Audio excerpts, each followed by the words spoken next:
faith. Hear this and hear me where we are through the service. I just want to share this to those of you who are from Nigeria, and even if you're not a Nigerian. Isaiah chapter 5, verse 20. And after that, I say grace and go. Message is over. This is for Nigeria. It's a woe to them.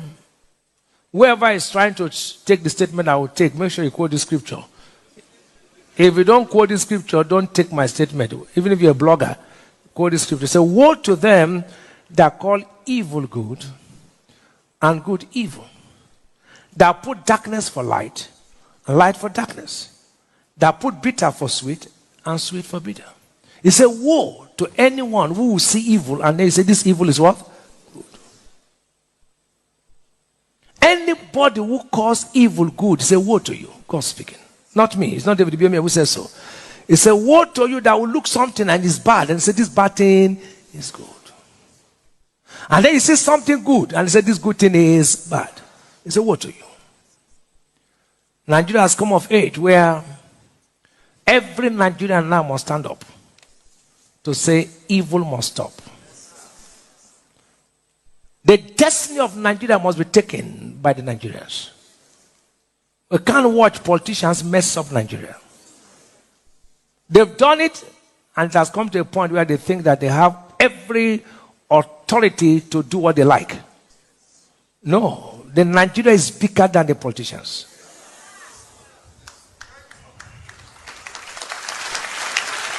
We must stand up as Nigeria says politicians is enough. One or two persons cannot take Nigeria for a ride. The nation is bigger than the individuals. Why I say so is this. When people anywhere in the world enter with force without being voted, they don't respect the people anymore. But the man you vote will ever respect you because he knows you can anytime ask for him to answer. Till tomorrow, they challenge Trump in America. They challenge Biden in America till tomorrow because they voted them in. Nigerians now don't want to be voted, so they are not answerable to the people. An American president will be answerable to Americans because they voted him. They are careful when they are doing something because they know the people, they are answerable to them. But Nigeria is turning to be another thing, becoming a monster, where somebody will not be voted yet want to impose himself on people. It's high time the church, other religious bodies, I don't want to call other religious bodies, the judges, the military, the students, every Nigerian will say no to very few politicians. Enough is enough. We must not call evil good. If INEC chairman knows that he will not be able to conduct election, no point for 306 or 305 billion to be voted. There was no point. They would have used it for education. No point doing an election that will not have any effect. Yesterday, many people did not go to vote because they were disappointed. They were disappointed. Many people in Nigeria did not vote because the first one they voted, what is it? But Nigeria cannot remain like this. No. Everybody must react. Enough is enough. We can't keep quiet. Every Nigerian, students, lecturers, church, even every religion, say no, don't call evil good. Call evil evil. Whether you like it or not, people have failed in education, they failed in security, they failed in finance, the economy, they failed in your education. Everything they failed, we thought they would only succeed in election. Now they have also failed in election. So what is remaining? As bad as some rulers were, at least they have some things you can remember them for. But I tell you, after these people leave, they will not remember them for anything. Life is not people can praise you.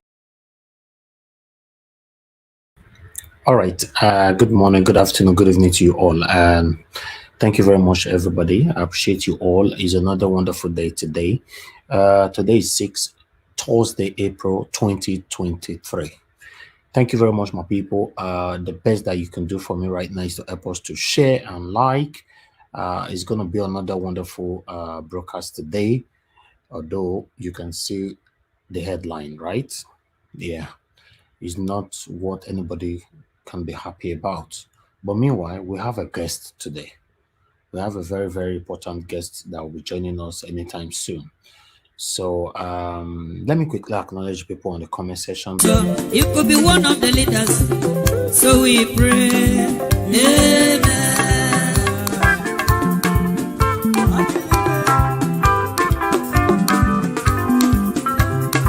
To become a man is not a day job. To become a leader is not very easy. Everybody's ambition is to become a leader and to become a rich man. That is the struggle. So my son, you should be ready to lay good foundation.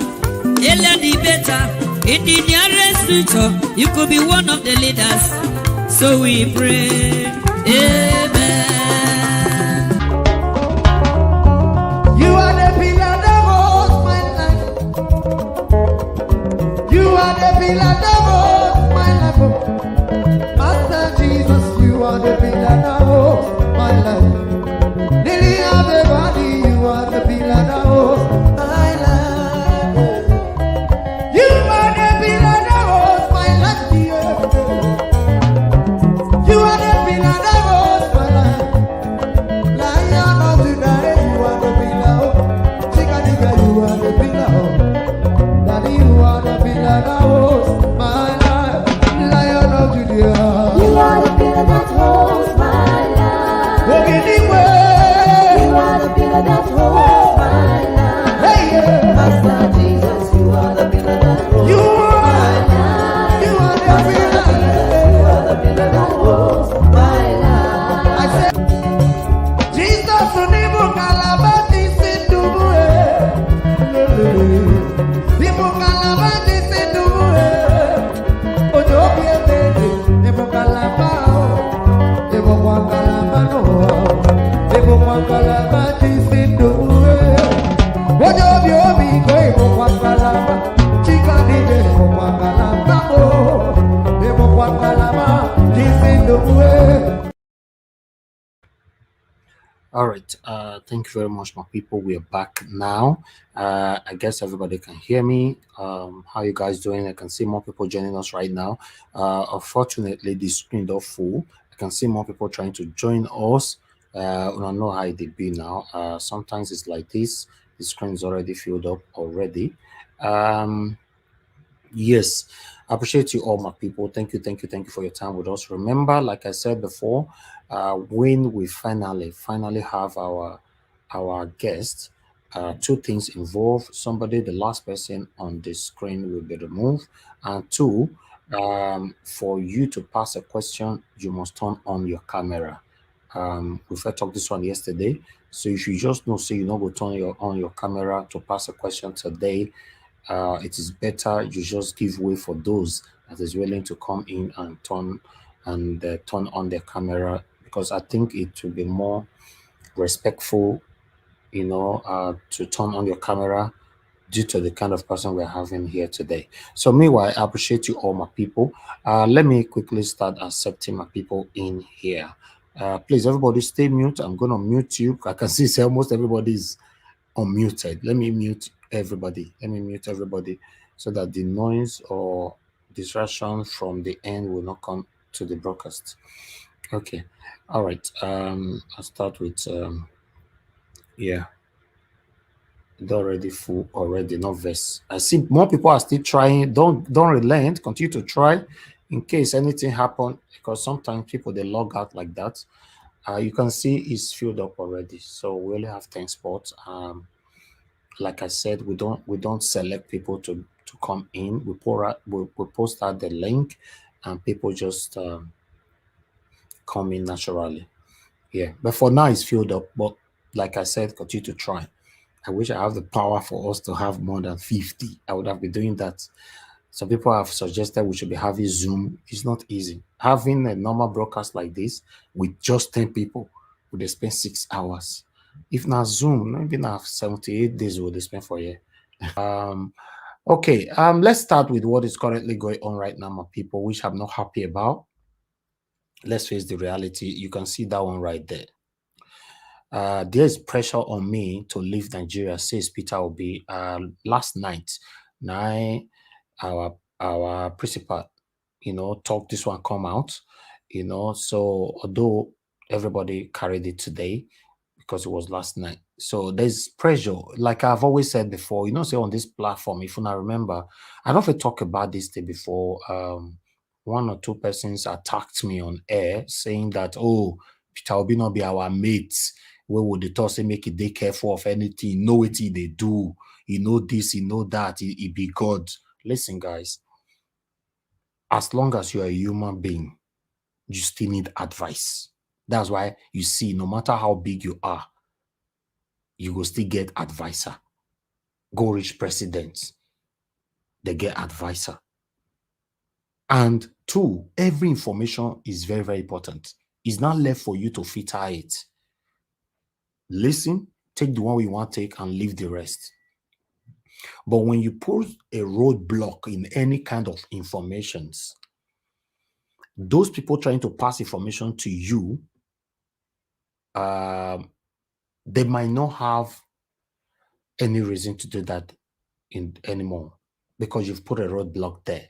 You've accused them of passing you information that you're not interested. I don't know how to put it. I guess everybody understands what I'm saying. No matter what, that's why we call it public forum. It's a public forum. If anybody come here and you want to talk, let them speak. Let them just talk. It's not left for you to take it, counter it, accept it, or deny it.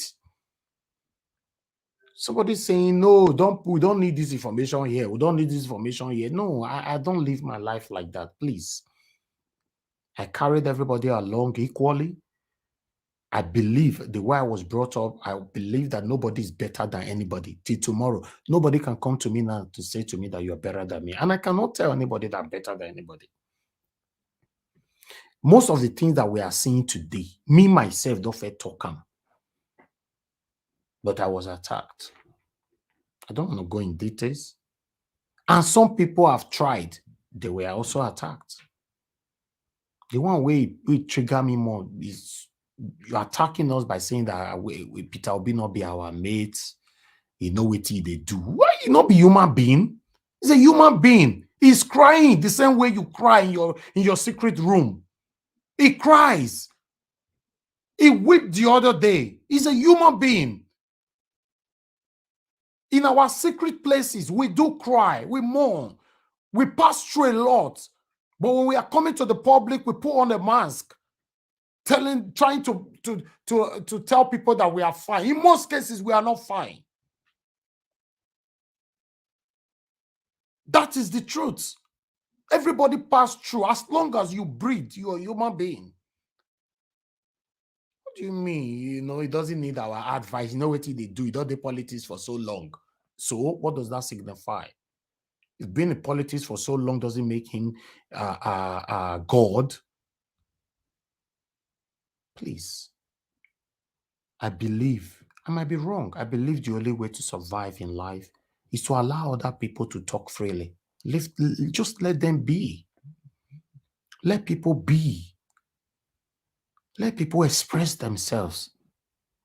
It's not up to you to say, Oga CM, wait till you talk just now, or Moye, or me, I not agree with you, but it's okay, let's move on. That's it. Rather than say, hey, stop there, don't talk. If you want to advise Nigeria Watch, he don't do this job for just like somebody saying that, no, don't advise Nigeria Watch, don't do this job for 2 million years. No, there are things you can see. Maybe me, myself, I never see them. Now make me tell all of now this platform all the time. So if you see things, when I quit draw my attention to it, don't assume say I know. I don't know everything. Now where my brain reach, now there they talk reach. So please look what is happening today. For Peter Obi to not say, oh, I'm under pressure to run away from Nigeria. You know what that means? He's not even revealing more. Because if he reveal more, especially the way I'm expressing it now or saying it now, he will be arrested in the next day. Because that's what these people want. They want to push him. They want to trigger him. They want to I don't know how to put it on, to push him to that extent for him to get annoyed and say something. Just imagine, or let's say it was Mr. Peter Obi that was talking the way Datti Ahmed was talking. You think these people will come and be saying, arrest Peter Obi? He will be arrested within 24 hours. They will not even send any warnings. That is the level of hate this satanic government have for him. He will be arrested immediately. It's even because he's dirty. Now they try to make a pass-through process. Arrest him, arrest him. For him to come out now to say, I'm under pressure. What is the meaning of pressure? What is the meaning of pressure? I'm under pressure to run away from Nigeria. I know say one of you say, not to say run away. I'm under pressure to leave Nigeria. What do you mean? Everybody have a different way of interpreting a headline. You want me to come tell you, say, I'm under pressure to jackpot? Like some people, they talk, say people jackpot now. Some people really, they jackpot, but some people are escaping. So there's difference between jackpot, run, escape, or traveled, or migrate. Like I was watching one of the mainstream media the other day. Somebody was saying a lot of people are migrating out of Nigeria now because of the suffering. Oh, God, correction, not migration. There's a lot of difference between migration and escaping. People, they escape, they say migration. Why are you using those big words? You know, migration and when you are too comfortable. You want to move out of your country peacefully. Why the other government, the country you are going, they already aware that you are coming. They will receive you. Either you got a visa, you got this, you got that. That's a different thing. If you, as they arrive, maybe work is already waiting for you, your house, everything. Those are part of migration. You are moving from Australia to UK to Nigeria, or whatever. Migration. Running away, escape. Now, be say you don't escape, reach where they go. Before you tell people for Nigeria, I get a house where I want to sell. Okay, where you did? My brother, I did South Africa. Oh. See that my house where they Igwebe. I beg, I want to sell them. You know they come again? No, never. That one I be escape. Jackba, escape. Migration, there's a lot of difference on it. So you come in here, sometimes people come here, you want to teach me my job, or you want to come here to stop everybody from their expression. It's not a good thing. Because the kind of people where we be, if we express ourselves how we go be, many of them go blame us. Many of them go say, oh, because then I channel. But if you are fair, say it how it is. This doesn't have anything to do with channel. If you don't share the same ideology with me, you can't work with me. That is it. I have a mission, destination, and I have a vision. I will not allow you to tarnish it. I don't discuss privately. Anything I discuss with you privately, if I know, say, if he reach public space, it will be problem for me, and I will be in trouble. I will not discuss it with you. You need to know my kind of person. I don't associate. I don't party. I don't belong to any club. I don't go nowhere. The only place you go see me now this screen. Yes, this is how I've been living my life for the past so many years. Before I go advise you, I'll let you know. I might not be right. But please, this is it. Let's do it this way. Challenging somebody on air and all that. Look now. I asked the same question the other day. One or two persons also countered and attacked me. Let me continue to use the word attack. Attacked me when I said I don't trust INEC. He attacked me here by saying, oh, how can you say don't speak negative? I trust INEC. Me, myself, I trust INEC. I've been in this game. I've done it. What do you know? Calm yourself down to learn from people. Look now, INEC put everybody where we are today. Satanic INEC. Now it put you and I for where we did today. Now I say I don't trust this satanic government. This might probably happen. Probability, yes, it might be called probability, but you have to look at it properly. But look, it's becoming a reality right now. What are we talking about? Let's go through this. Sometimes we are just pushed. When I see things like this, I must reference back. I just go back and reference back. You know, the only way we can move forward in life is to just stay quiet. Shut up your mouth and listen to others and learn from others. What do you know? When you claim you know everything, you know nothing, and you can't go anywhere. That's life. If we have to express ourselves the way it built, I'll say, this might get it the way. No, but it's the fact. I'm a human being. Peter Obi cried the other day. They say, oh, he cried because of a lady that could not afford 80-something thousand naira for a machine or something like that. But people, you know, they carried it and twisted everything and all. But above all, is he not a human being? He's a human being. See him that is right here now on the screen, cried on screen here the other day when his cousin was killed in Lagos. He cried here. I have to remove him because I did not expect that. I didn't see that coming. He's here right now. Is he not a human being? Oh, the day where, you know, I go there emotional and now say tears come off from my eye. You criticize me, right? Wait till they pass through for inside the mask where you put for your eye. Nobody know. Let's take this, my people. Thank you. Because when I say things like this, I like to recapitulate and reference back to the journey, how we started this whole thing. It's just the fact. Thank you very much, my people. Help us to share and like this broadcast. And I can see, let me quickly take on this. Let me take on this before I have my guest with me. I'm just trying to see.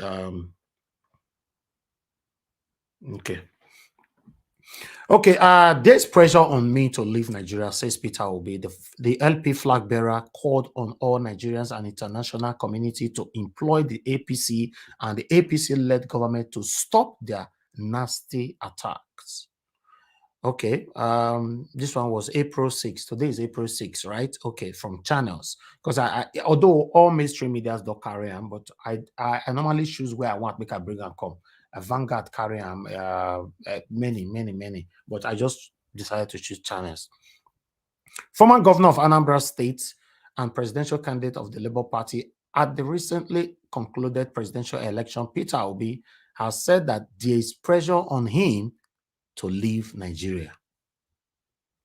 Mr. Peter Obi, in a statement on Wednesday night, accused the ruling All Progressive Congress APC and some government agencies of trying to divert the country's attention from the ills recorded during the polls by casting aspersions on his person.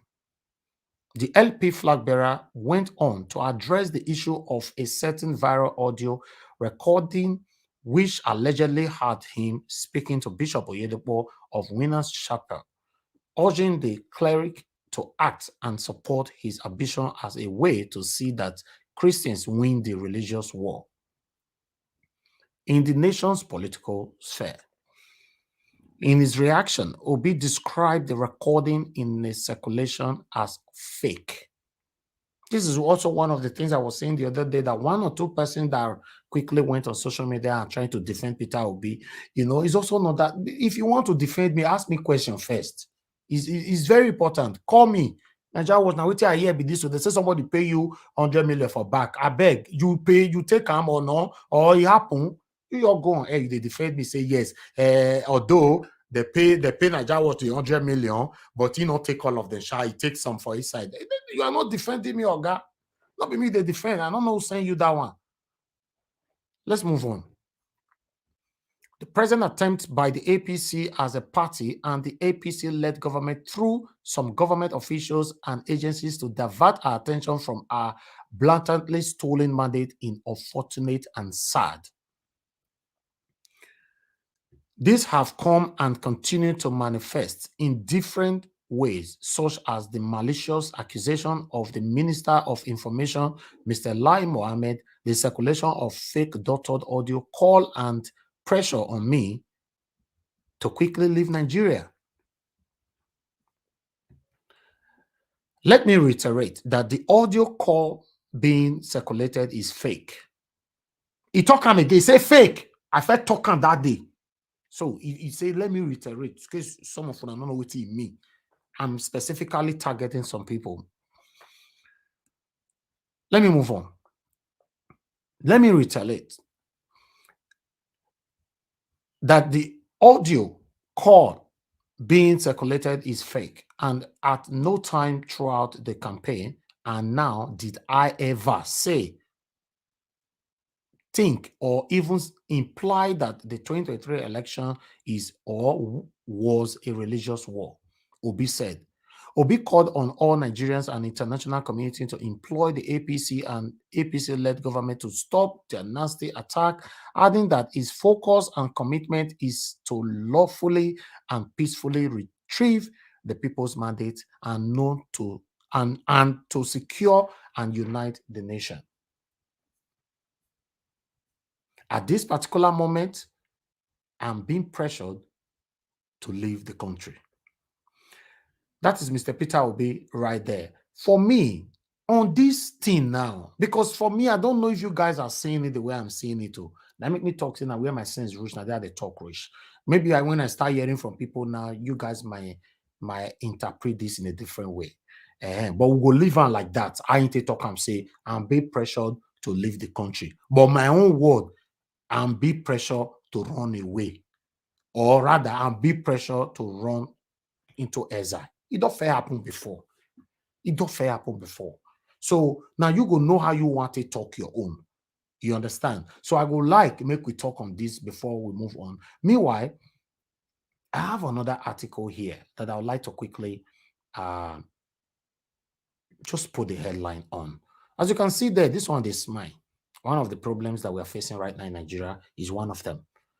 Afenifere wailing over loss of investment on Peter Obi, Lai Mohammed. You know, he went as far. Okay, let me quickly just read the first paragraph. The Minister of Information and Culture, Alhaji Lai Mohammed, has condemned the attack on him by the Pan-Yoruba Social Political Organization Afenifere for stating federal government position on the 2023 election.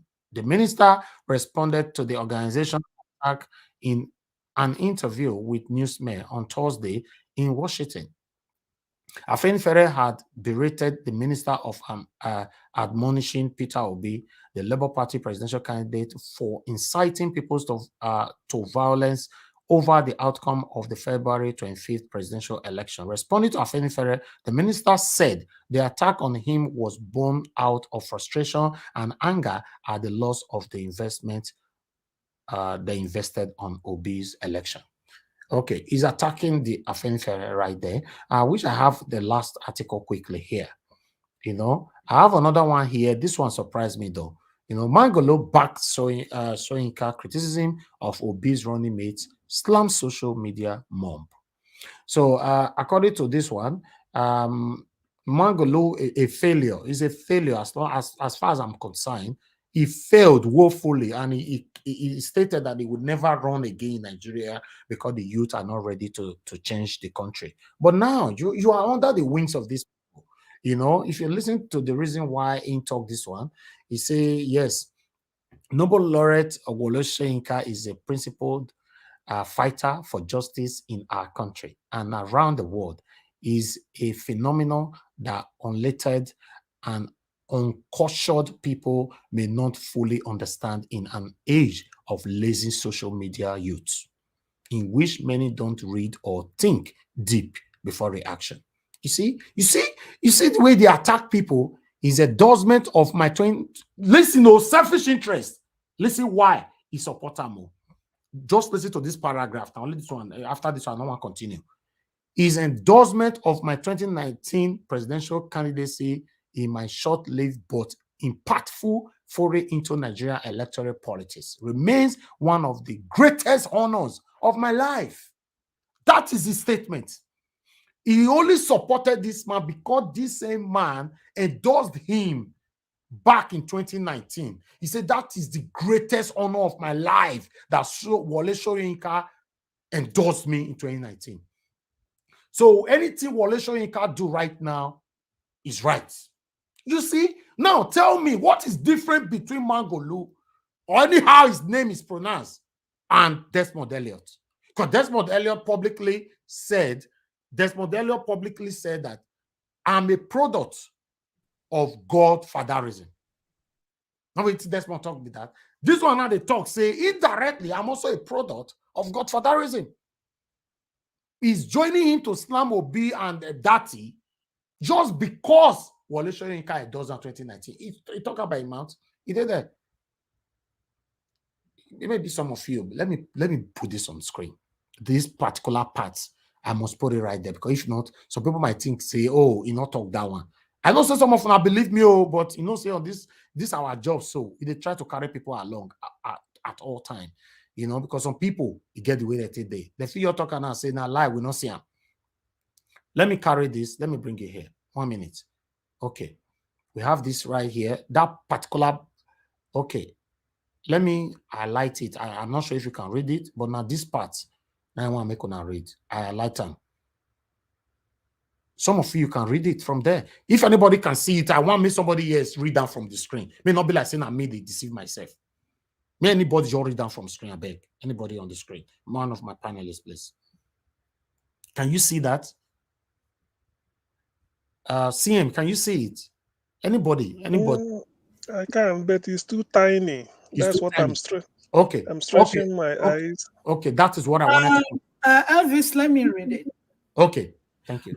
His endorsement of my 2019 presidential candidacy in my short-lived but impactful foray into Nigerian electoral politics remains one of the greatest honors of my life.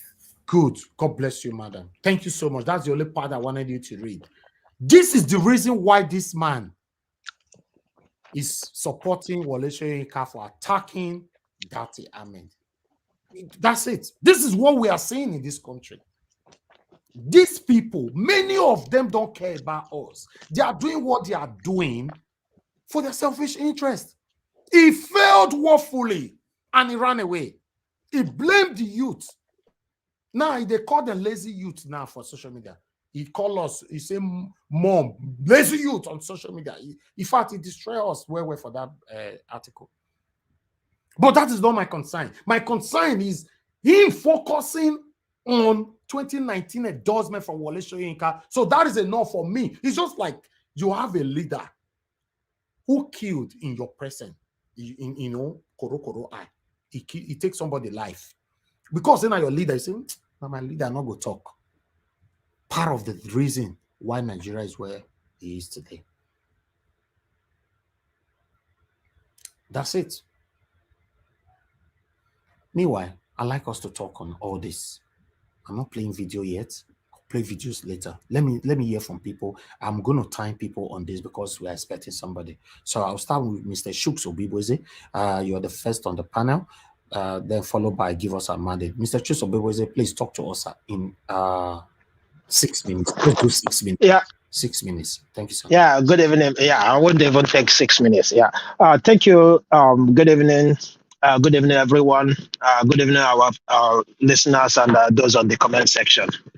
Yeah, it's been, as we all know, you know, you and I know here that, you know, if you win an election, right, and you get robbed, these people will always send their surrogates, you know, to come and, you know, talk to you, to ask you, 4 years is around the corner, you know, so, you know, I would not be surprised that Obi is being pressured. Even Atiku, you know, during 2019, he was pressured. And, you know, that's why some people, you know, always say that he is a businessman. Every election season, he come down, invest. When he finishes, he collect profit and off he goes. You know, so, but a true Democrat, you know, somebody who actually want to change the country cannot do that. Like Mr. Peter Obi, God forbid, I'm sure he has already laid down his life for this cause, but let nothing happen to him. He's made up his mind. He's not going anywhere, because once he goes out now, that's where the danger comes in, They will do everything on his arrival, because they're not only gonna be afraid, but they might think he's going to work with foreign countries, and I like his style, that he just keep calm, remaining in the country while looking forward to get our mandate back. And of course, he's gonna get it. We know who they are. They are wolves. There's no two ways anybody is gonna tell us that we don't know that he's being pressured. Of course. But in fact, his own family will pressure him. It's not just APC. So many people he respects, they will come after him, telling him the dangers of whatever he's doing and what is not. Some of them are there for their own business as well. So we are not surprised that he's been targeted, but I think they're gonna fail. In fact, they've already failed because the world have already known what is going on. And Liar Mohammed, right? He is, he thought he went to US to do themselves justice, but right now he went there to destroy themselves completely. You say when something, when the time comes, there's nothing in fact, everything you do when the time comes, if you're on the opposite side, it's all mistakes you're gonna be doing. It doesn't matter how good you are at that thing. If me and you are, running a race right now, if I'm destined to win that race, no matter how fast you are, something will happen, and I'm gonna be there. That is exactly what is happening, and I believe that is what is going on right now. Yeah. Yeah. The last article you read about Kingsley Moghalu, it's quite disappointing, and I think I did ask CM this question yesterday, but he wasn't able to answer it before we left. Because I had Wole Soyinka saying the kid, new kid on the block. So it could be him. We never know what is going on, because all these people, they have deep understanding of what is going wrong in Nigeria, especially him. I don't know any other person knew this, but Alex said one thing about that man yesterday. I knew it for long. That was who he is. But I don't use it because I've read a lot about him, and I've seen his dealings, and I knew he was that. But I was surprised when Alex came up here and they say it as he is, say who he is. So let's keep the confidence we have. I believe, Obi is not scared, and if he's listening to us right now, let him not be scared. Nigerians, the greater part of Nigerians are behind him, and I believe that he's going to be successful. Thank you. Thank you very much, sir. Thank you. Give us a mandate. Please talk to us in 6 minutes, sir. Thank you very much. Hope everyone can hear me clearly. Thank you, everyone from all over the world where you're watching us from. Thank you for your time, everyone on the panel, people in the comment section. We want to thank you for your time here. The only reason why we keep coming back here is because of this mandate issue, and we trust that the mandate will be delivered regardless of the shenanigan that APC, let me use the word that somebody usually use for them, APC, Egbekegbe, that is bad association. Hopefully I'm still coming out clearly. Yeah, you're good. Yeah, so in Yoruba they call them Egbekebe. They are just, I don't know, they are worse than cancer. APC is worse than cancer. Before I start my submission, I think I was listening yesterday to Mayego, and he said, maybe from research, 88 people lost their life in 2023 election, and several people that you cannot even count sustained one injury or the other. 88 people died, allegedly, because of the election. Nigeria is not in civil war. Nigeria is not in crisis. Only that we are in a stage where we need to transition governments, and we are having this situation. In 2015, let me read what APC said in 2015, so you can hear. APC vow to form parallel governments if 2015 election are rigged. Is on the Times newspaper. I will send the link to you so that you can remind them of what they are doing. APC vows to form parallel governments in 2015 if 2015 election are rigged. That is from APC. Festus Keyamo for food for Nikayode, Bayo Ononuga, Dele Alake, Bajabi Amila, Sanwo-Olu, Raji Fashola, Tifnumbu. They are not dead. They are alive. Now, going to Wole Soyinka, it is so unfortunate. INEC chairman, the prefix before his name is what? Professor, right? Wole Soyinka, the prefix before his name is what? Professor. If only you guys can follow all of those lines. Now, the question is, and it's not insult to them, it's not insult to their personality. I mean, Wole Soyinka is almost going to 90. God bless his life.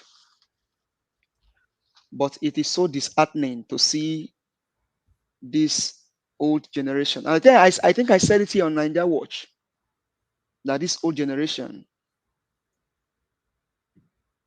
there are some things I will not probably want to see on here because I don't want to sound rude, or even though I live in the United States and we don't care about people's, we don't care. We don't care about people. We don't care about. I can see Donald Trump and then shake him. Mr. Donald Trump, how are you doing? I can see Biden and say, Mr. Biden, how are you? I don't care. We don't care in the United States. We just do our thing and then we go. But I mean, I'm still a Yoruba man. I'm still from Oyo State. But it's so disheartening that this man, Professor Wole Soyinka, could say what he said yesterday. That is part of the propaganda that they'll be using against the people. But they are not, some of them are learned, but that they are not applying the wisdom that they get from most of the things they do based on their antecedent. I think Mrs. Nena addressed that yesterday, because this guy had so many crowd following him for several years. A Nobel laureate. How can you not read? How can you not pay attention to the news of your country? And you came out yesterday, and then you're saying all of that to the guy Mago or whatever his name may be. Mr. Elvis, you have said it. If he pays them, if he pays them, they speak. If he doesn't pay them, but one thing I will keep telling people is that I am from Southwest. I am a proud Yoruba man, and I am also proud to support Peter Obi. Tinubu did not offend me in any way, but I have said to Nigerians that how can you see a good man, somebody who ruled his own state for 8 years, left the state? Soludo cannot refer back to Peter Obi, but Tinubu ruled Lagos State for 8 years, and until now, 24 years later, everything is still on Tinubu, even though Lagos is in shambles, is in a mess now. So Mugalu, or what your name is, it is only a disgrace, and you guys are pressuring Peter Obi. Peter Obi goes nowhere. He goes nowhere. We will see this. We will fight for it. Now you guys are calling people lazy because they are on social media. You see how delusional they are? That's how delusional people are. You're calling somebody lazy because they are playing on their social media handle and they have to make their comments, give their so Festus Otopokoyamo for food for Nikayode, Bayo Ononuga, Dele Alake, Sanwo-Olu, Tifnumbu, and all of them. If they are on their social media, they are not lazy. Or the likes of the Dayo Israel and all of their youth wing. There's one in New York. If all of those one on their social media, they are not lazy, but Nigerian youth that you stole their mandates, you even threatened, you even killed some of them. Some of them have to even die by themselves because you stole their mandates. And now because they are making their opinion heard and the whole world is hearing them, they are now lazy youth. You guys said you were lazy. Buhari even came to the United States and told Donald Trump that Nigerian youth are lazy. Now Nigerian youth, said we are not lazy. We want to come out and vote. Now they vote for their choice, and you guys will not let them even have their mandate.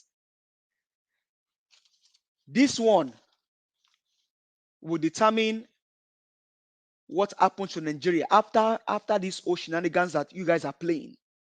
May 29, we will see what's going to happen. It's not a threat to anybody. We're all just here waiting and watching how the court will play out. And let me say again to my fellow statesman, Justice Olukayode Ariwola, màá tún sọ lẹ́ẹ̀kan sí kẹ́ ẹ gbọ́ dáadáa, ọmọ Ọ̀yọ́ ni yín. Ẹjọ́ Peter Obi, His Excellency Gregory Peter Obi àti Tinubu LP Labour Party àti APC tó ń gbé wá sílé ẹjọ́. Tí appeal court bá ti dáadáa tó máa gbé wá síwájú yín, Peter Obi ló jáwé olúborí nínú election yẹn, nínú ìdìbò tó tá a ṣe tán. Gbogbo àgbáyé ti mọ̀, kò sí bí ẹ ṣe fẹ́ ṣe é. Ẹ dá ẹjọ́ yẹn dáadáa, ọ̀pọ̀lọpọ̀ èèyàn ló ń kú, àwọn míì ń sá kúrò Nàìjíríà.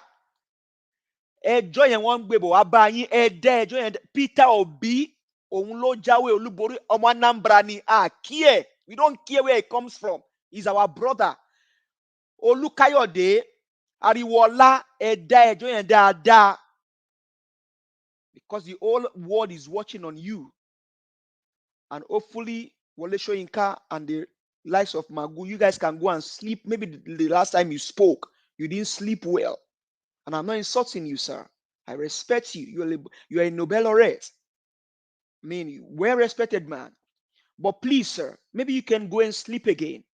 Wake up again and then come tell us the truth. Because you cannot be in your country and not listen to news for 2 months. That is not good of you.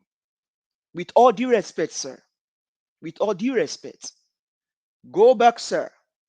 Follow the old story, how the whole thing pans out, and come back and tell us the truth of the whole matter. Because the people of Nigeria also count on men like you to stand for the truth, uphold the truth, because the truth is what Nigeria needs at this time to rescue his soul from the hands of this wicked man. They don't care. They're about to trample the nation, and so we'll not allow them. Peter Obi goes nowhere. He goes nowhere. He's not inciting any violence. He's only fighting for his mandate. And so to Lai Mohammed, you are from Kwara State. We know you. You are an elderly man. Behave like an elderly man. The old people are looking at you. Don't come here to the United States and come tell us. You just wasted the taxpayers' money. I mean, you could have been in Aso Rock and then say what you want to say. You just wasted the goddamn taxpayers' money. Thank you. So, Mr. Lai Mohammed, and you know, Baba Agbalagba ni ẹjọ́ ẹ ṣe dáadáa, ẹjọ́ Nàìjíríà ti ń bàjẹ́, ó ti bàjẹ́, ẹ ṣe dáadáa. Thank you very much, Mr. Elvis. God bless you, my brother. I can see the passion on your delivery. God bless you. We have a breaking news right now. Labour Party national headquarters have been invaded by thugs, as we speak right now in Abuja. It just happened now. So let's quickly take this along before I call on the next person. A lot will happen. But this is sad. Breaking talks invade Labour Party national headquarters, in Abuja. I would like to quickly read from here.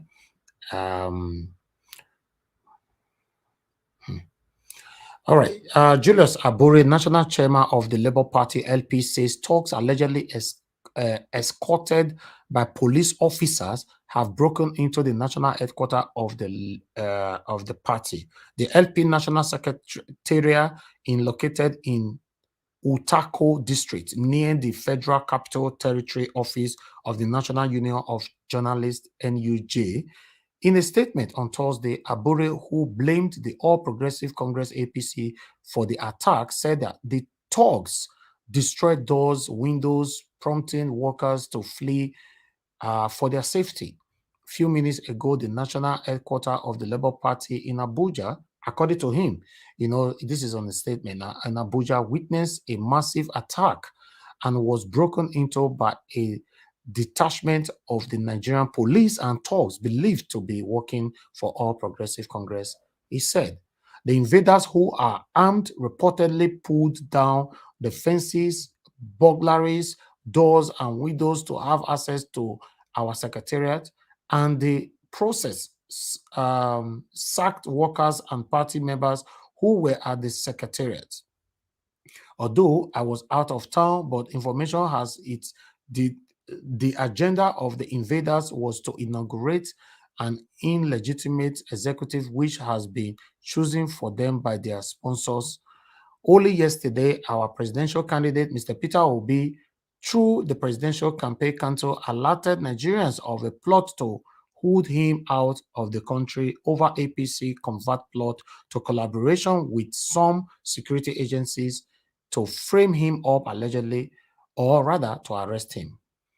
Okay, yes, to stop that right there, they are going back to what we already read, but the main issue right now is what you see in the headline. A lot is going on. Like I said before, our principal is currently under pressure. We don't know what is going to happen in the next 24 or 48 hours, but as it comes, we bring it here. That's what we're doing. But let me hear from the next person. I thought I should carry everybody along with what is currently going on, the intimidation that the APC is currently doing. Just imagine, the talks invade secretariat of the Labour Party. Police officers are there with gun with them. Hopefully I mean, one of the maybe what they are looking for is most of the evidence that we have, we're going to take to court. Exactly. Hopefully they don't have those in the office. Perfect. That is it. So, but man, it's sad. Police is there. Police. So police, Julius, they carry gun. Yeah, Julius Abure and the likes of them. But that was don't say police is there. Do you know whether they give those people uniform as police whereby they are drugs? Exactly. They'll give a uniform. Exactly. But we also saw how police during the election, during the election when they were still ballot bots. I played more of the videos here. They were there. In fact, they stole the ballot box and put inside police vehicle. We see many of these things, but we don't hear say a treasonable offense, or we did not see any arrest or anything. Please mute yourself. Mr. Elvis. Somebody. Okay, go ahead. Yeah, I'm just saying it's a tactical thing. It is really police. Yeah, that is for intimidation. That is to intimidate Labour Party to know that the security apparatus is not going to do anything for them. That is why they went there with a police person, be it in uniform or fake uniform. It's all a psychological operation. It is a psychological operation. They are going on our own psychology. They are unleashing a mass psychological operation upon us. So we need to be strong. We need to have our own comeback. We need to show them that it is not going to work this time. And this is where I was reflecting. Somebody says that this man is smart. How can this be smart? The only two things that this man has is use money to bribe people. Please, when you are talking about him, don't always put the word smart. I'm so sorry, please. Don't. No, I didn't say. Did you hear me say I'm saying he's smart? She's against the word smart. I'm against the words. I'm trying to tell you that for anybody to even use that adjective on this evil human being. It is degrading of that person. They are degrading the human race to use smart on such a human being. This man knows only three things. He does not use, he's nothing smart about him. The only way he can get his way is to use money, to use blackmail, and to use violence. And that is what they are unleashing right now. I just want people to know that they are using a lot, right now, blackmail is on the rise. They are using a lot of blackmail to keep people down. They are using a lot of blackmail to get people to do what they want them to do. And I'm speaking to anybody, no matter how big or small your blackmail is, they have anything against you, let them know that you are not going to cower down. The best way to fight a blackmailer is to come out and speak out your truth. Nigeria will forgive you. And Nigeria will forgive you because you are coming to speak truth and saying the truth to who needs to hear the truth. And if for that truth they are coming to blackmail you, you go ahead and show tell the world, this is what they are doing to me. That is why what Mr. Elvis, what you just said at the beginning about Mr. Peter Obi coming out at least to tell us that this is what they are trying to do, it breaks their power. It breaks their power. When we don't know, when we are in the dark, they have power. We are the soldiers. That is why they are attacking us, using all sorts of names on us, telling us that we are uncultured. Do you know what it means to be uncultured? They are debasing us. They are telling us that we have no morals. They are telling us we have no values. We've got no sanctity of anything that is good or anything that is good, that is pure in us.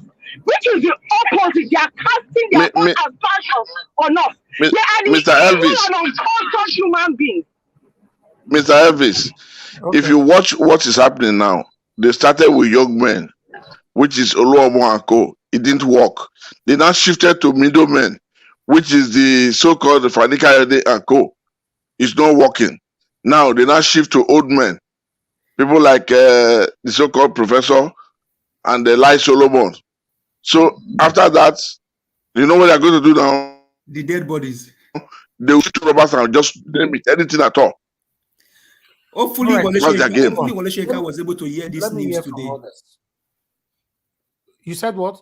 I said, hopefully, Wole Soyinka pay attention to the news today so that I can hear what is happening to. No, he doesn't respond to things like this. He doesn't. You know? Oh, really?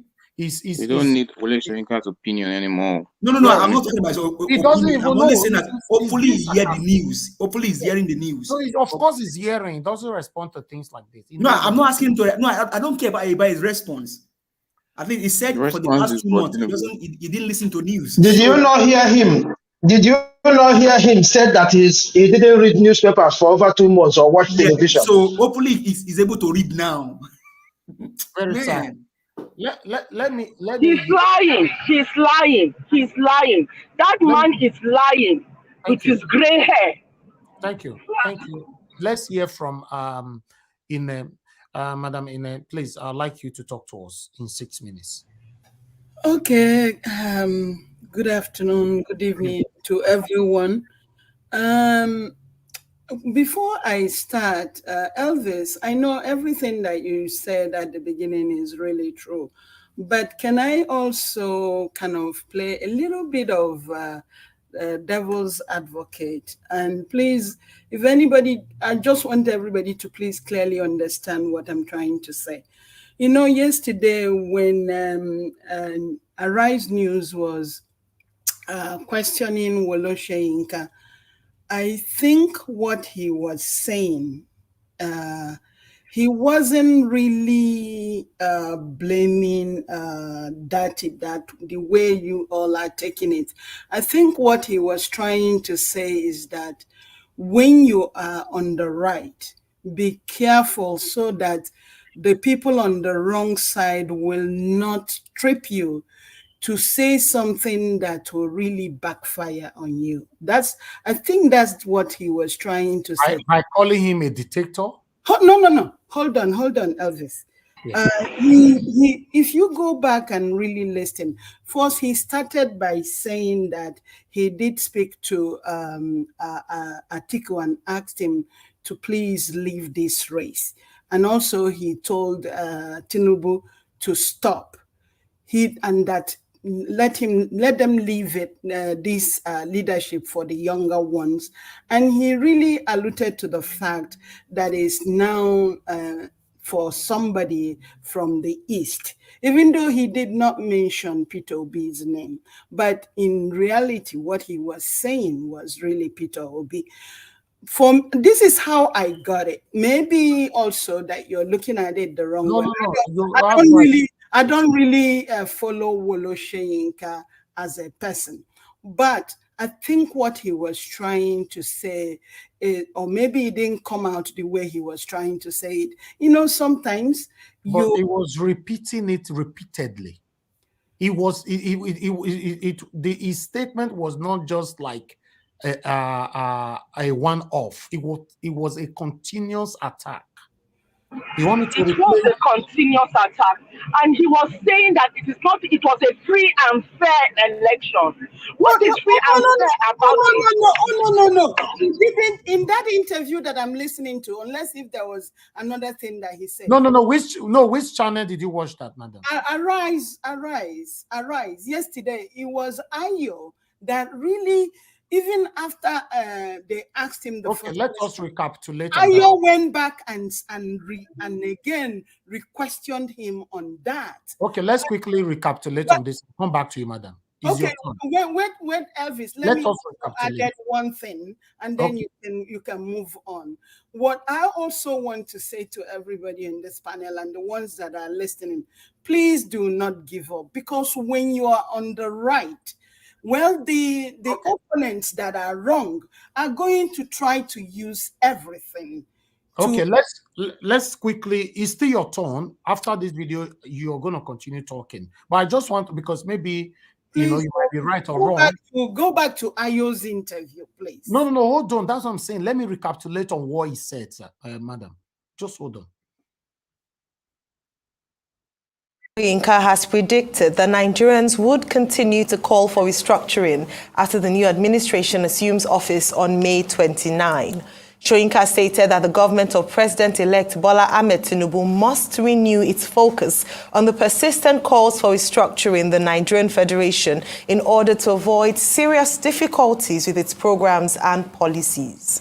Also, Soyinka denounced the menacing utterances of the vice presidential candidate of the Labour Party, Datti Ahmed, describing it as unbecoming.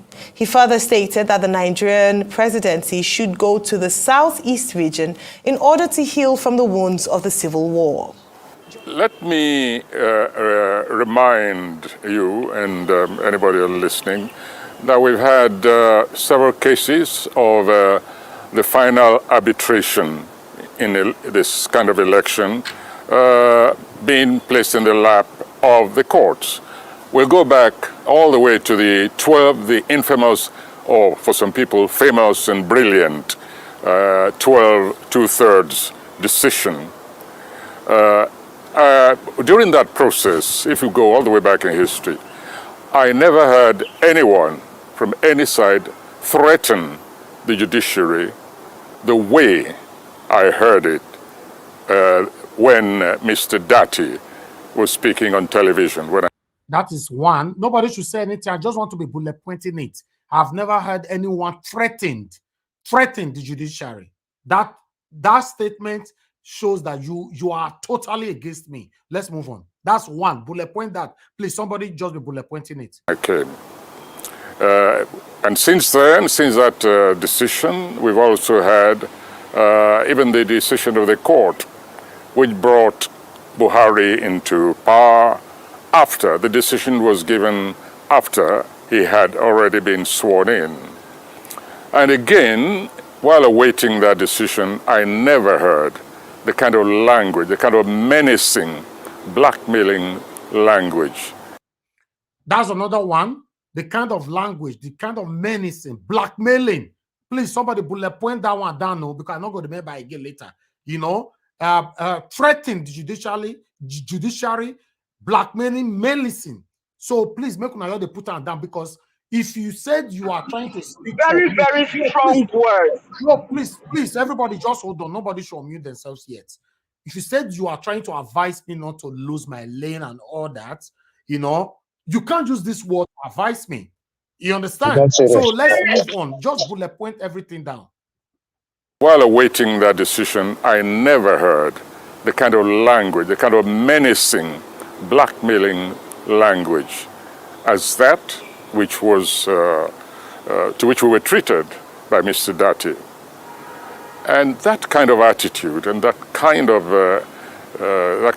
go, do or die kind of provocation is not what I think we've all been struggling for. I asked.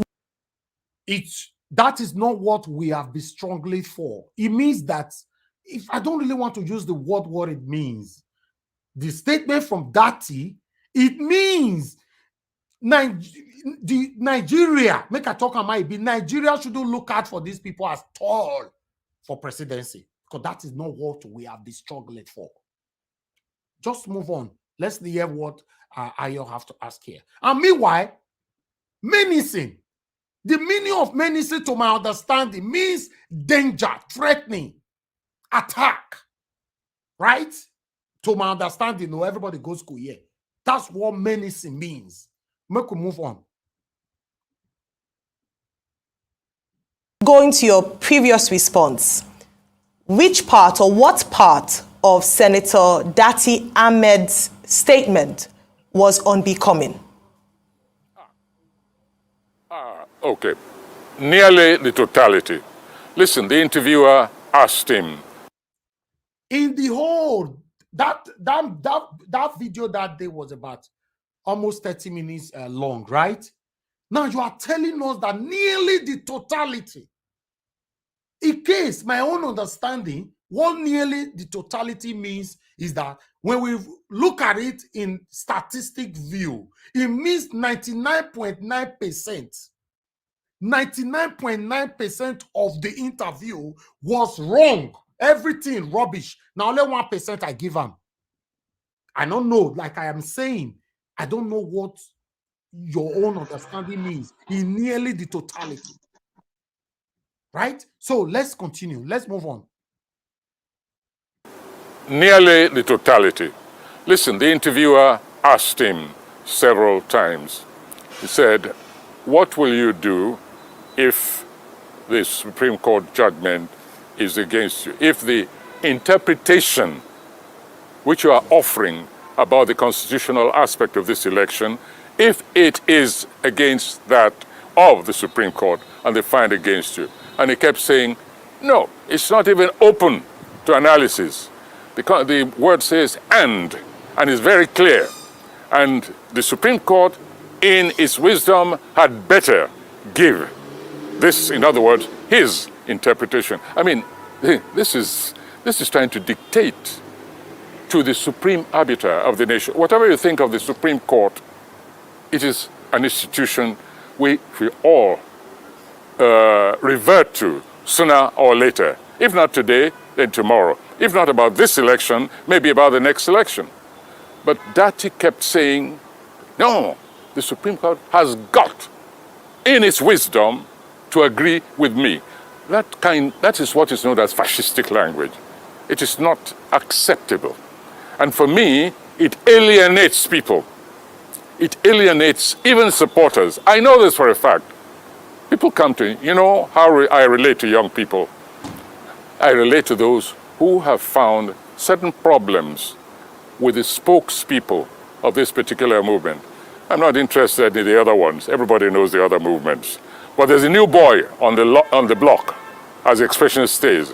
And many of us have been waiting for that new kid on the block. And so we have a stake in it. And wherever it seems to be going wrong, we're going to tell the truth to that new kid. And the supporters who also say they have allied thinking with us, that's all. But go and watch that tape all over again. Introduce that tape to any kind of neutral jury. It went as far by even saying, in fact, the first word he used that word we use just now, you know, fascistic language. Mr. Elvis. Authoritarian person, right? Yes, sir. Yeah, this is exactly what I was saying yesterday. Look, if you watch that interview, right, he didn't that much wrong, but the choice of language let him down. Yes. I must be realistic with you, exactly. Right? What he was saying could be correct, but the choice of language, the anger in him, right? I mean, that is the only thing I see. Because I watched that interview live. Most of these things you see him saying, he couldn't hear them. You understand? So I know. But he went as far. Excuse me, sir. I think he's very, very wrong. Don't say he was done so wrong per se. Do you know why it's very, very wrong? I will now point it to you. Datti was now maintaining and reporting and then clearly explaining and stressing on what is written in the Constitution. And mind you, the former Chief Justice said in 2008, this same thing happened and it was used. Okay. It was used. All right. We are going somewhere. We are going somewhere. Listen, guys, all his words, I guess you guys have bullet pointed them, right? Just checked it out. All his words. In fact, he was damaging Datti, damaging Peter Obi indirectly, damaging Labour Party indirectly, and inciting or trying to indoctrinate Nigerians to forbid Labour Party in totality. That's what he was saying. Then he went as far by saying that video should be shared to outside Nigerians. You will see how they will declare. I will replay that video again just now. But listen from here.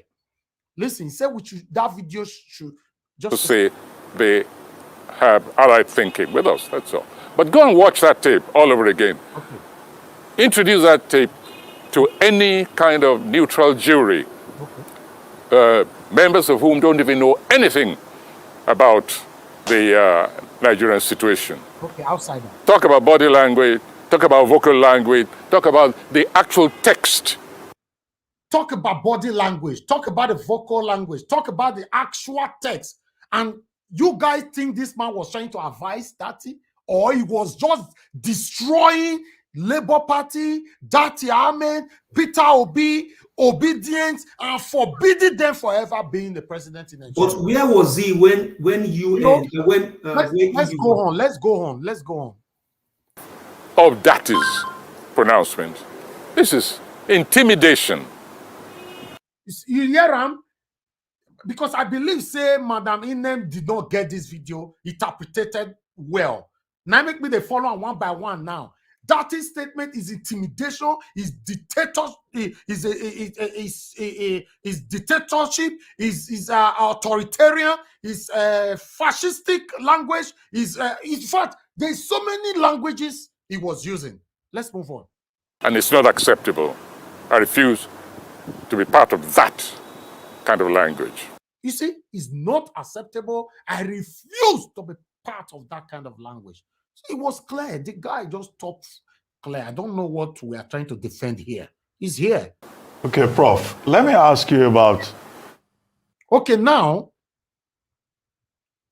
President. No, let's listen to what Datti said again. Datti was only referring to what the constitutional say. Our constitution, 1999 amendment. That is what he was referring to. Let's watch it again. I am not a careless, reckless speaker.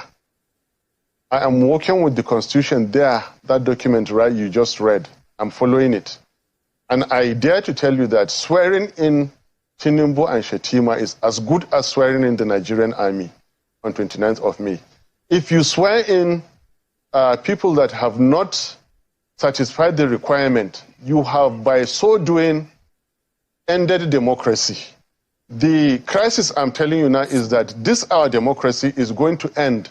By the way we are going, this democracy is going to end on the 29th of May 2023. Please write it. Those are extreme, you know my those name. are extreme thoughts. I am very, very happy to say it. No, you know no, my name. you know, you introduced me. Yeah. Listen, don't stop. No, I will, because those are extreme thoughts. You know why? Because there are allowable language to be used on television, especially as it relates to our nation and the unity of this country. Put your question and let me answer you. Put your question. I know what I'm saying. If there is an official... If you breach the Constitution...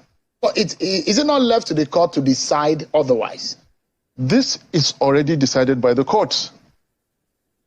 But the authority in charge of the election gave a declaration. Sherwin, if you are afraid for some things, don't ask for them. I am not afraid. I will, as a citizen of the country, by the ethics and the guidelines of my profession, live by it. Yes. What is lawful? And I hope that you're a lawful citizen of the country. And so whatever the stipulation of the law guides, that if you are aggrieved about something, you go to the court to seek redress, isn't it? This document is a product of the legal system. It has been signed into law by the President, Commander-in-Chief, Federal Republic of Nigeria. I believe in this document. That is why I'm so lawful. That is why I'm so confident. And that is why however extreme it is, Sheung, I am saying it on national TV. I don't like to take risks. I'm not taking any risks. Swearing in a ticket that has not met the constitutional requirements of the Constitution, okay, is ending democracy. Quote me on it. That's your interpretation. That is my interpretation, and that is indeed a correct interpretation. You cannot swear people who have not met the constitutional requirement. You can't do that. If you did it, you have done something unlawful, something unconstitutional, and I'm repeating it. Whoever does not meet the constitutional requirement must never be sworn in. You said my name. If you like, I can say it again. I'm Datti Ahmed. I'm not taking risks with my safety and with my life. But I'm repeating, swear in anybody who does not meet the constitutional requirements of our country. You are engaging in an unconstitutional act. Mr. President, do not hold that inauguration. CJ and your lordship, do not partake in unconstitutionality. I am taking these risks for the sake of my country. Yes, it is extreme, and I'm saying it. It was more extreme for Yakubu to issue that certificate. It was reckless. He is putting all our lives in danger. All of us. We're already at risk. So what is there again in me taking risks again? What have they not done against Nigeria? What have they not abused in Nigeria? Now they'll take the Constitution where it is clear, it says, and get 24. After that, and FCT. They fail to get it. They are going to swear this man in, and I should be afraid? I will not be. I am telling you that on the 29th of May, 2023, swear in Tinubu as this result is, you have ended democracy, whoever you are. Okay, you can see that it said, and I quote, whoever does not meet the constitutional requirements. It did not say Tinubu or Peter Obi or Elvis or Ipae doing. No, it said, whoever does not meet the constitutional requirement should not be sworn in according to the Constitution of Nigeria. Is anything wrong with that? Then what I expected from Soyinka should be attacking Yakubu, because like according to the statement of Datti Ahmed, it was more extreme when Yakubu issued a certificate out at 4 a.m. in the morning while everybody was sleeping. Tinubu dressed well, he sprayed perfume, he ate well, he and his wife and all the APC satanic people, all of them were there. None of them sleep. Now only us, the proper, real, consigned Nigerians, now they sleep. They issue certificate. When we wake up in the morning, they don't give the certificate. That should be extreme. I was expecting Soyinka to address that. But he did not. You are attacking somebody who was reacting according to what we have in our constitution. Me, I just wanted to do all this again to make our Elvis, sir, please, if you can play the video of Francis Kayabo, who said if they try it, that they will make Nigeria a hell to govern. That word, a hell to govern. Let us compare both of them. No, we don't even need to go there. We already know. You understand? They will make Nigeria ungovernable. We also talked about it on this platform. I wanted to carry Madam Inet along. Elvis, I do understand what you're trying to say to me. But again, I want everybody to understand that. Let me tell you, see, Obi and Daddy will always be in my heart. I do not shake with the two of them. I do not shake. It doesn't matter what anybody brings. But the way I was looking at Wole Soyinka answering these questions, yeah, even though we are looking, people always look up to him that he's a laureate, Nobel laureate, but we are still a human being. And I think the choices of words that he used here was really, really strong.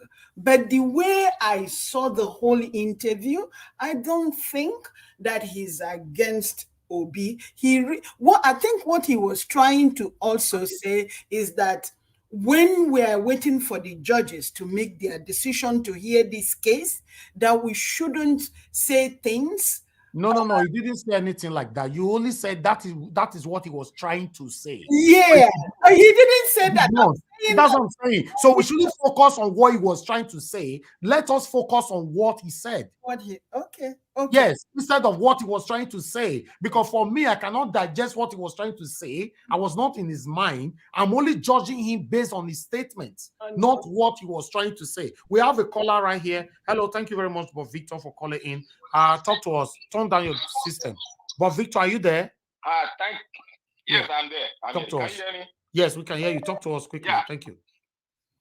I thank you for accepting my call today. I couldn't come in. What I would try to say here, madam, if you watch the body language of the Nobel laureate, you see that the body language was different. You go and watch his tapes when he speaks to the press. The body language for this case is quite different.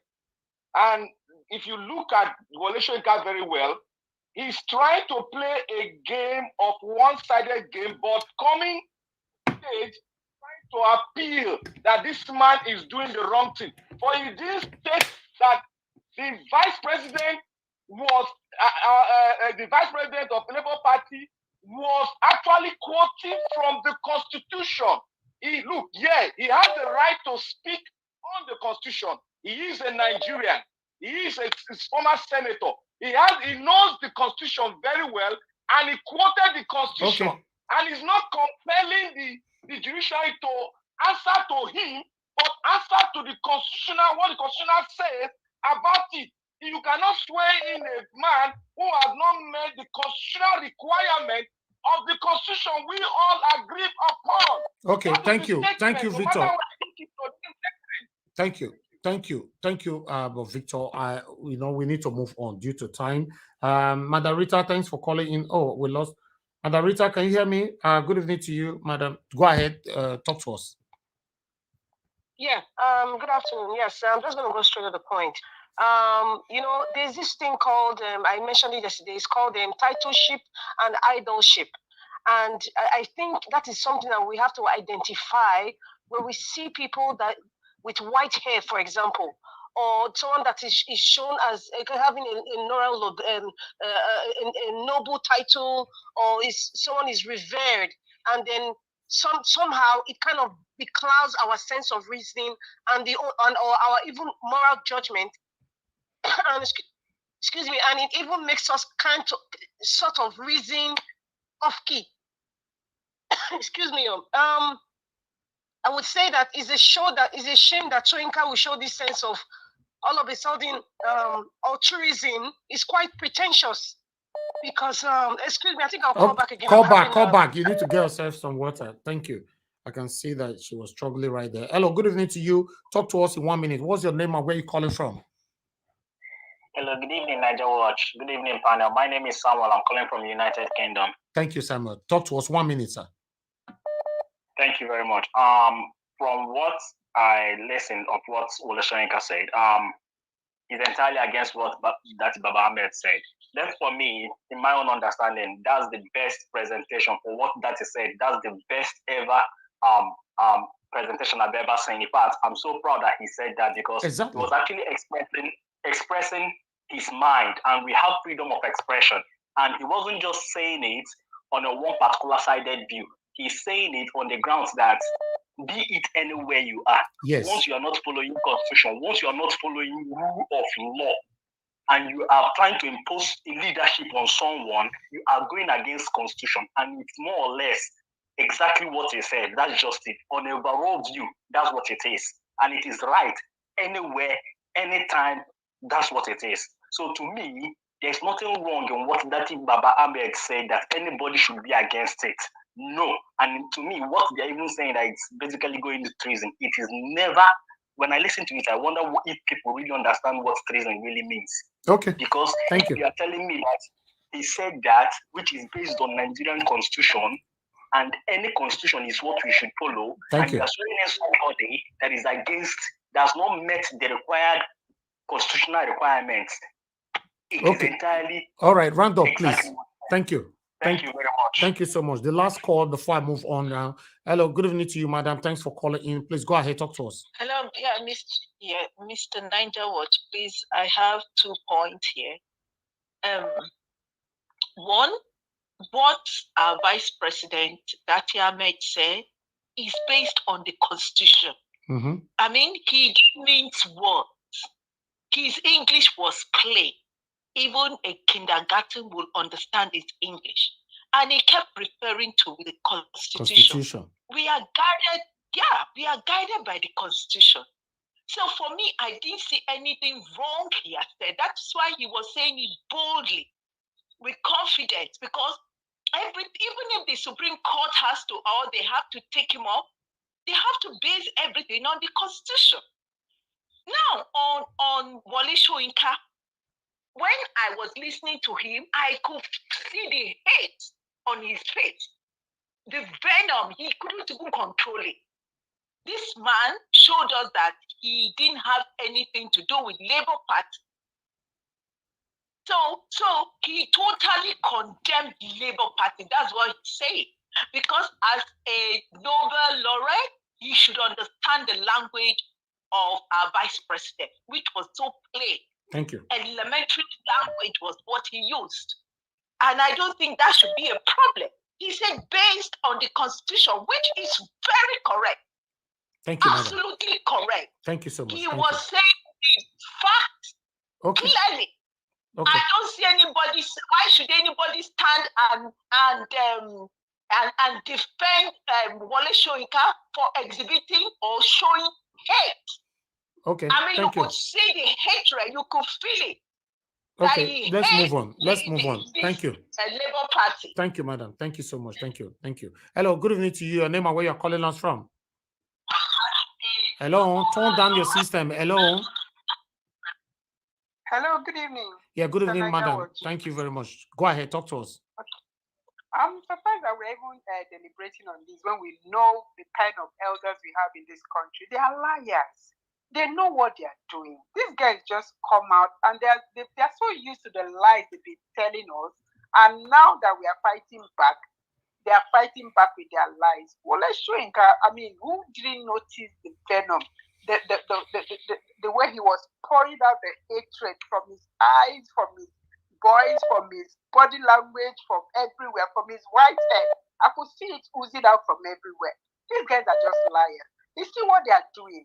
They leave all these other threats that these APC people have been sending out up to the point of threatening and then costing people's lives. They leave that out. And then the little one that somebody says, I am holding me responsible because this is the Constitution. I don't like taking risk, but I'm betting my life on this because it is the Constitution. I'm defending the Constitution. So don't do this. And then they're all attacking me. Thank you. It's just so sad. Thank you. Thank you so much. Okay, before I pick another call, I got a comment from Sally Health Clinic. Sally Health Clinic, you said you were logging out and And your statement, I'll put this on screen because I want people to judge according to that. You said, where is it? I thought I kept it. Hold on. You said, this is what you just said. Okay. You said, Nigeria Watch, you are selective in what you present to the public. Yes, I am. Because if we have a 50 minutes video, for example, or 1 hour video, I'm looking for the target. If where I want to talk about is 3 minutes, I'll cut that part. I'll bring it here.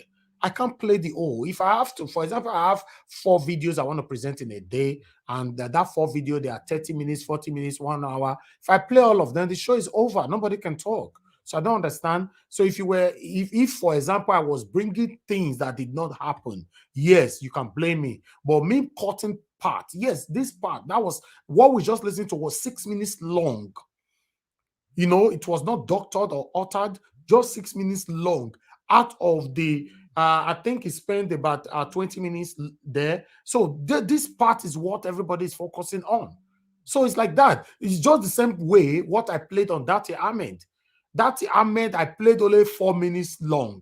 But Datti Ahmed spent about 30 minutes with channels. I can't play all of them.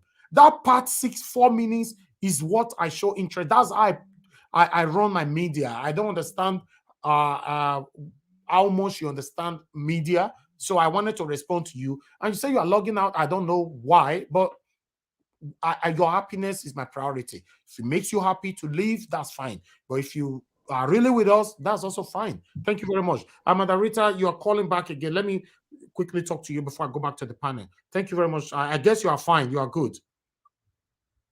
I am good, oh, it is Nigeria. My blood pressure was just going high because, you know, sometimes we just hear things that are just deceitful, especially to the public, especially to the gullible people who want to learn and who want to be inspired by something that is truthful and good. It is annoying. And that's why all of us have to be soldiers of truth. Soldiers to put down people like fake Wole Soyinka. I am not going to respect his white hair. I am not.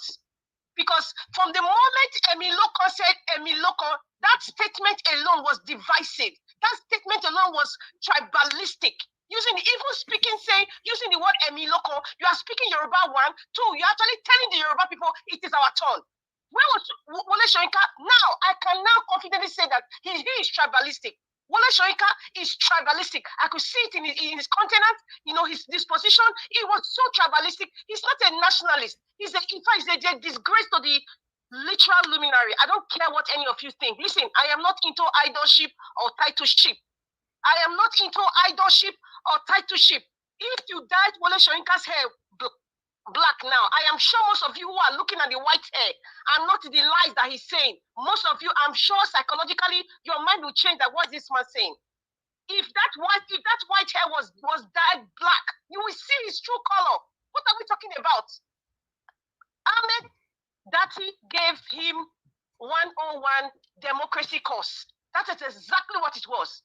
And if anybody doesn't like it, go and apply for his university. It's called Beige University in Abuja. That is 101 course democracy. That is what Ahmed Datti displayed. And if anybody wants to feel that, and assuming that maybe Wole Soyinka meant something else, forget his white hair. Because I can prove it to you that is what you are saying. I can prove it to you that you're looking at the fact that he's a Nobel, whatever it is, the title they gave him. Nobel laureate. I'm sure that is what you are looking at. I'm sure you are looking at the English language he's speaking. You are not looking at the words he's saying, the inciting what he's saying, the evil words he's saying. And the elder doesn't speak like that. As a matter of fact, Wole Soyinka, go and get a cue from Pa Adebanjo, because that is a man. That is an elder. That is a man with a white hair who stands for the truth without any tribal sentiment. That is a man. Wole Soyinka, go back to school again and you must learn from the tutelage of Pa Adebanjo.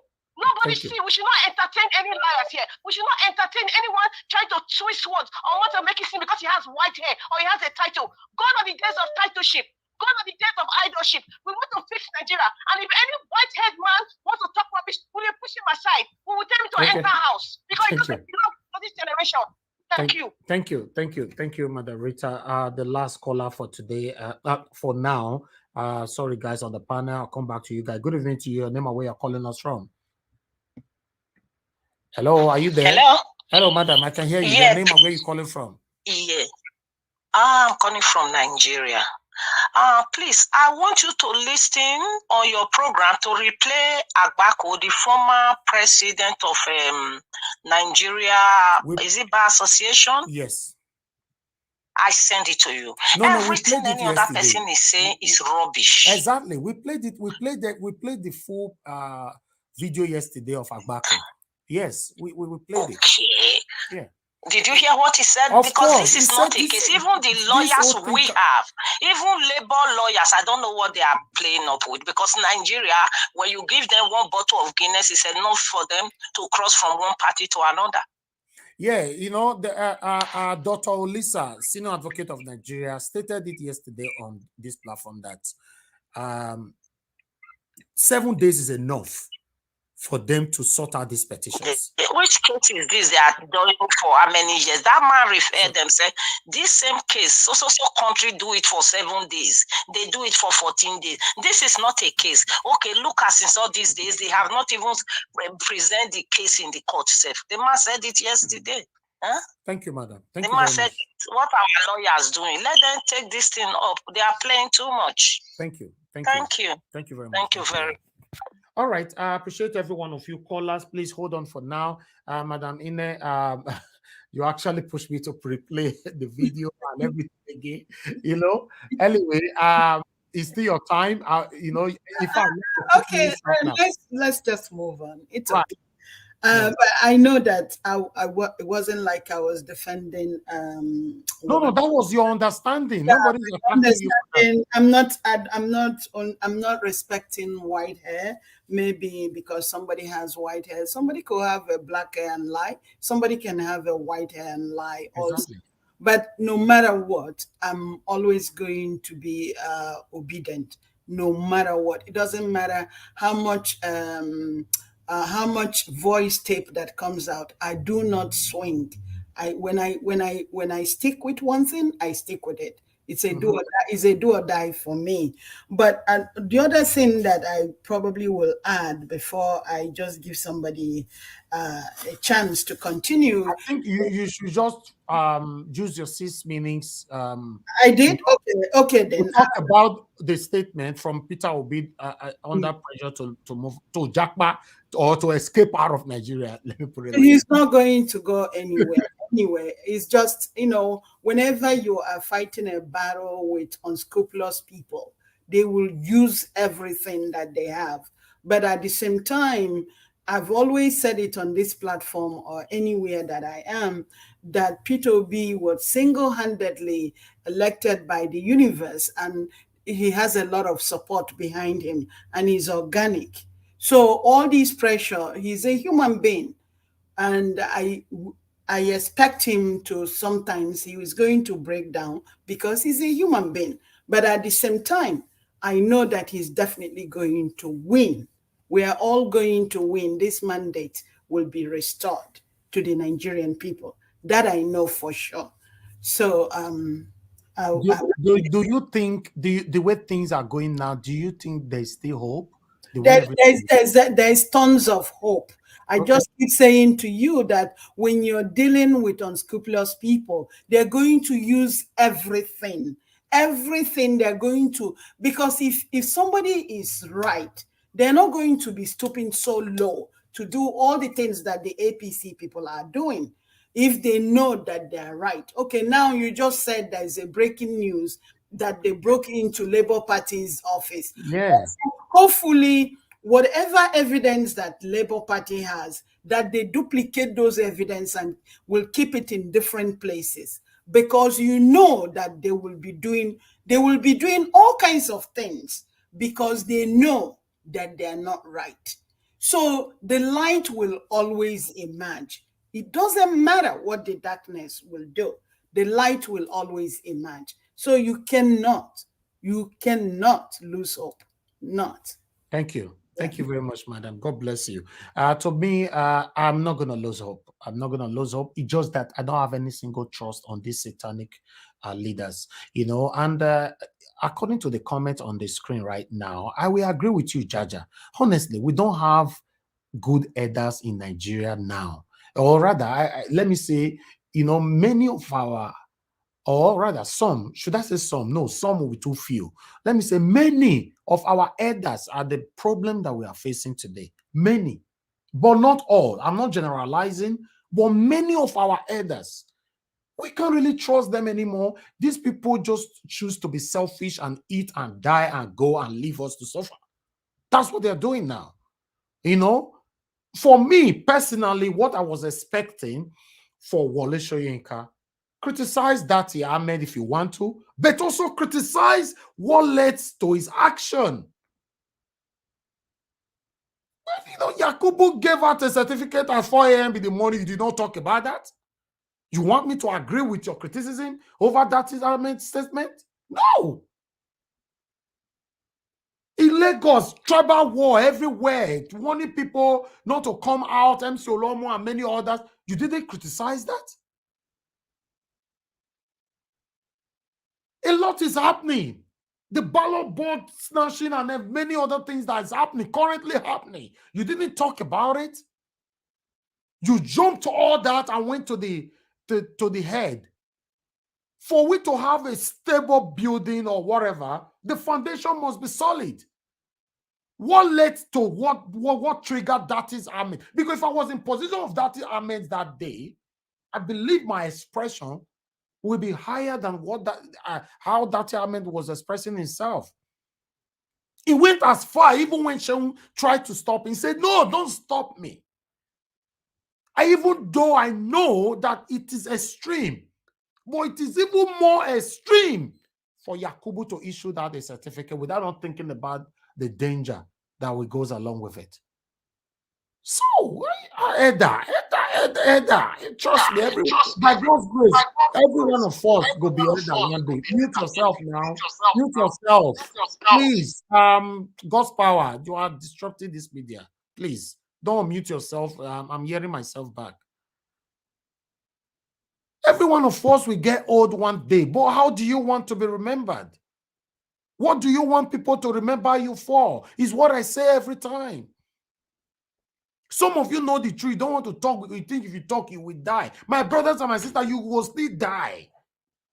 Even though you lock yourself in your room, you use cloth, tie your mouth every day, you will still die. So why can't you just say the truth? Stand for what is right. Are you even aware that these same satanic elders, many of them, talk based on what they have received in their bank account? They don't care about you and I. So why are we fighting for them? I judge them by their statement, not by assumption. I bring it here, waiting you talk, unquote. We listen or we read it, then we talk. We don't come on this media. We have never turned on this broadcast one day based on assumption. No. Thank you, everybody. I appreciate you all. Let me hear from the next person. Busy Brains, please talk to us, madam. 6 minutes. Good evening to you once again. Good evening, Oga Elvis. I've just landed my destination, but I'm just sitting in the count, waiting for my turn to talk. All protocols You're in a observed. better position to talk now, right? Yes. Okay. All protocols observed.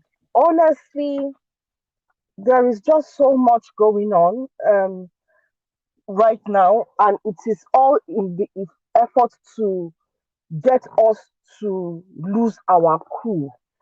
But let me start with Mr. Peter Obi, the fact that they are pressuring him to leave the country. You see, there is nothing off limits for these people. Right now, they are pressuring him to leave the country. And you know what will happen if he doesn't leave the country, if he does not do their bidding.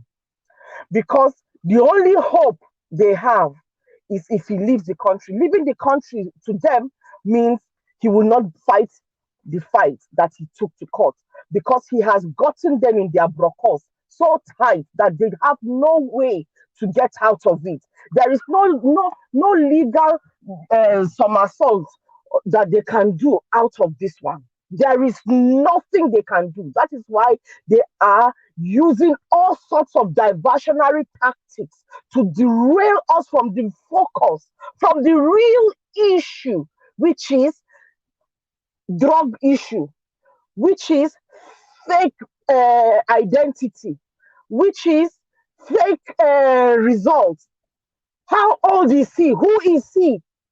You know, these criminal entanglements. That is the main issue.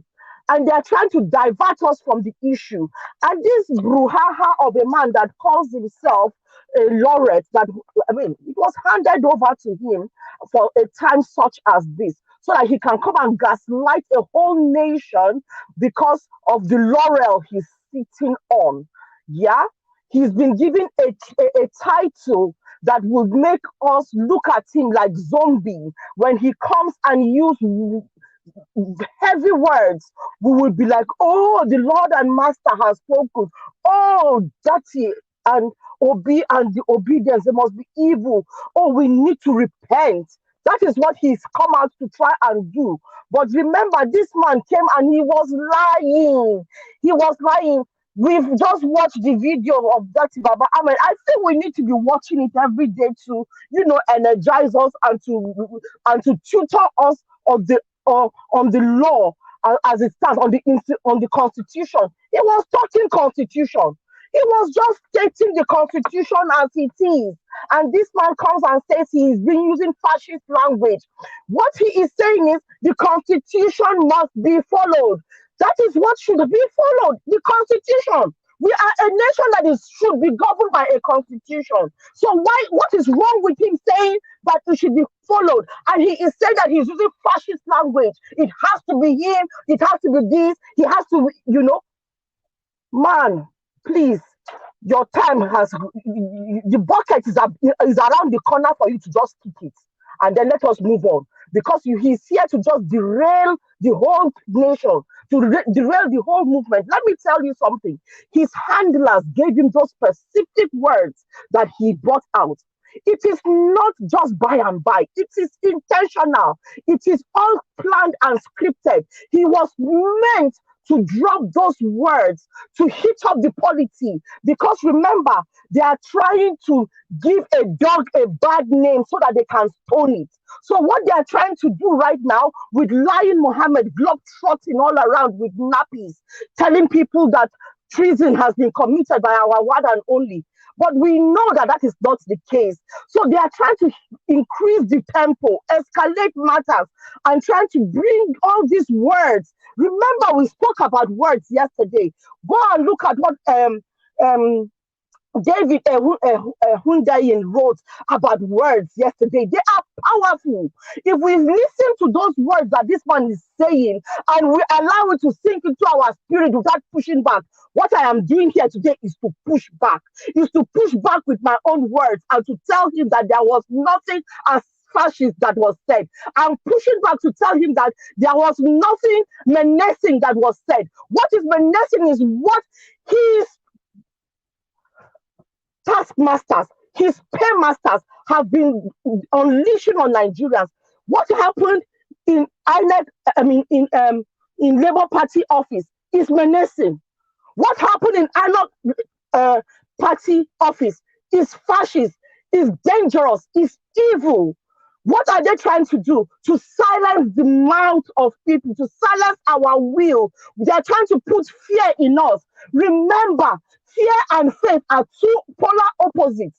While we have faith, they are trying to put fear in us to kill our faith. It is because of the faith that we have. We are still standing this matter. We are still fighting this matter. So they are trying to push fear in every angle. Yes, they went there to go and take any information that they can find that is supposed to be our own. What do you use? What is this word to use as your own evidence? You know, they went there to go and take our evidence away from us. They are fighting us. Remember that. These people are fighting us. What is the police saying? They came with police. They came with people in military uniform, police uniform.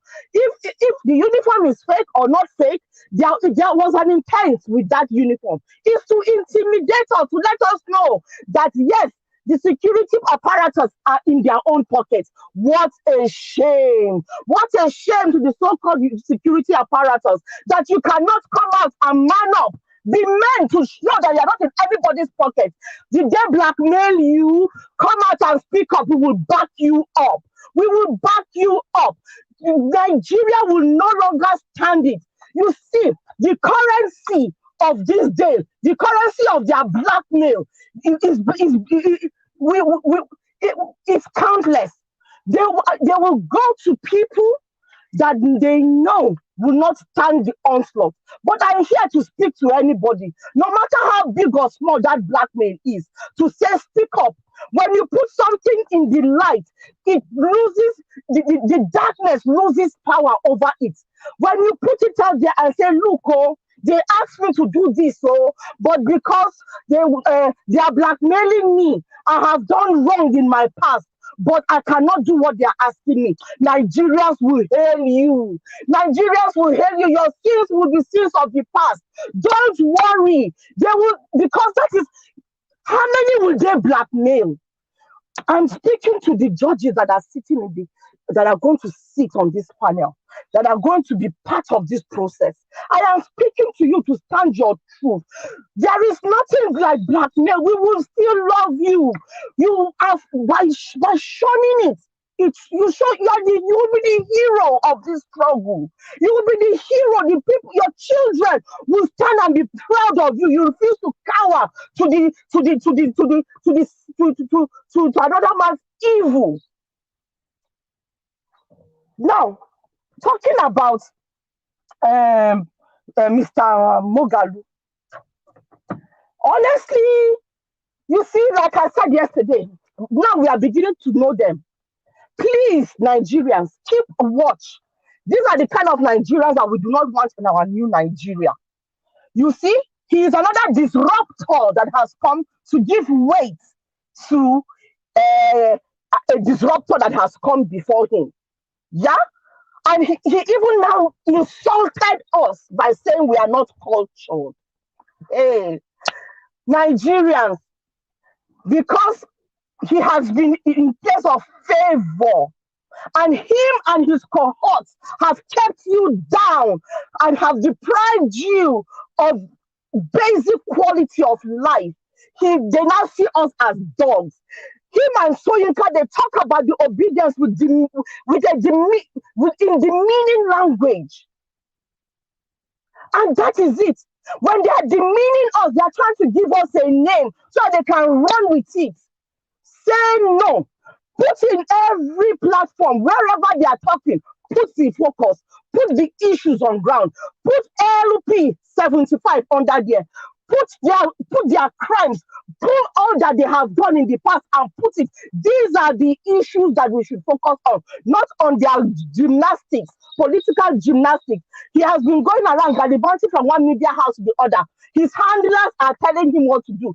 These people are not working in isolation. Do you think he left his comfort to just come and sit down in channels and what do you call it now?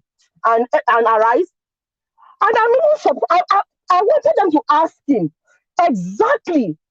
So what Mr. Datti said, what was wrong with what he said about the fact that the mandate that these people came on with? Is it mandate he used? What was the word? He said they came on with I think something false. The process that brought them on is false. Why did they not ask him? Why did he not talk on that? Is that he lying? Is it not true? Did this man come clean hands? What did the Constitution say about anybody who wants to run Nigeria? Should they be convicted criminals? Should they be fraudsters? What is the Constitution saying about people putting going for the same office at the same time? Is he lying? Why didn't he talk to that? These people are jokers, Nigerians. Let us not be succumbed by their status and position, because we are beginning to understand that they did not merit those status. They were given those status for a time such as this to disrupt us, to cause confusion in our camp, but let us not allow them. I submit. Thank you very much. Thank you very much, Busy Brains, for saying it how it is all the time. I appreciate you, madam. Thank you. Okay, Augustine, I would like to hear from you now in the next 6 minutes, if you're there. Oh, yes. Okay. Once again, I greet everybody. I think without wasting time, let me quickly dispense of Kingsley Mogalo's braggadocio. You see, this is the problem with the so-called Nigerian elites. He said he gave up his political ambition because the youths are not ready. Because they didn't select you. Because the youth selected Peter Obi, then they are not ready until they select you. He's wasting his time. And then this idea of leaking us to be able to belong, I wonder what he said. He should have blamed Soyinka. Well, Ndi Igbo, Kingsley's tribal people are being slaughtered in Lagos. Nnewi, particularly where he comes from, are into motor spare parts business. What did Kingsley say? What did Kingsley Moghalu say? Let him come up. If he's listening, let him tell us what he said. Oluomo challenged that Mama Chukwu, his own people, should not vote. What did Kingsley Moghalu say? He kept quiet until Wole Soyinka speaks. He said Wole Soyinka supported his ambition. Ambition, my foot. You see, this is exactly the hypocrisy you hear from these people. You think that they are with you. They are all surprised because the majority of Nigerians, the downtrodden, they've been suffering since independence. They decided to say, oh, we've seen a savior in Peter Obi. Therefore, they rallied around him. Now, every other politician will be making noise. Have we forgotten what Ike Ekweremadu said on his way to the airport? The day he thought that he's coming back to come and contest a PDP governorship seat in Enugu State. Have we forgotten? Now, where is Ike Ekweremadu? And these are the people that some commentators will be somewhere say, hey, Igbos are not this. These are not the people. These are just paid agents to come and destabilize their people. Let Kingsley tell us what he said on 25th when his people were disenfranchised. I mean, on 18th. When they were busy going, and if care is not taken, because Nnewi, his people are very rich. Most of the houses in Lagos, they own it, particularly in that ward of Yaxis. They were threatening Ndigbo in the night, going to stab them and kill them. What did Kingsley Moghalu say? If care is not taken, somebody from his kindred, not just town, not village, that's what they call Omunna, must be there. What did he say? He's afraid to talk because he felt that if he criticizes or speaks up, maybe 2027 or what they promise him one big position, he won't be able to get it. You see, these are the things. When people like in those days, when Nnamdi Kanu is saying all these things and they insult him, they said, hey, the guy doesn't insult us. He have to consult. Now tell me, under what moral justification will somebody go and consult Kingsley Morgan in terms of what? When your people are in pains, you refuse to speak. Oluomo was dishing, threatening people. 24 hours later, what he threatened was carried out, and Kingsley didn't say anything. He was just keeping quiet until Baba Ahmed come and spoke up like a man. He said, "I'm not afraid." He spoke up. Then Kingsley had to crawl out from I don't know where he's eating, whether he's eating agbado like them. Then he came out to come and challenge them. You see, this anyway, well, I know now, it's only very few that they are going to deceive. Kingsley Moghalu cannot win an election in Anambra State. Let him go and note it down. If you feel you are so good as a politician to come to the national stage, go and try your local level and see. Peter Obi is going to the national level because he said, go to Anambra and verify. Most people are voting for Peter Obi, not because Peter Obi has been a minister before, or ambassador, or chairman of one board, or maybe resided in Abuja, Kaduna, Kano, or Lagos. No. He said, go to Anambra and check. Go and verify. And people came there and say it's true. So if we can do it in Anambra, come and do it at the center. Can Kingsley Moghalu, can he go to Anambra State, contest a councillorship seat? He won't win. These are people that we just, if they find their way into Arise News, studio, or Channels TV studio, or maybe TVC, which is the national news, the national, I don't know, where they practice junk journalism. This where they go and they start to wax strong and start to speak. They do this, all those ones are rubbish. Go to the street, go to Anambra and tell them he's from Anambra State. Go to Anambra. Who knows him? Nobody. But when Peter Obi is going, Kingsley Moghalu needs a security to pass through Anambra State. If he doesn't know, they will be in their tinted cars and be running, come in the midnight. Obi will walk from Onitsha to Oka on foot.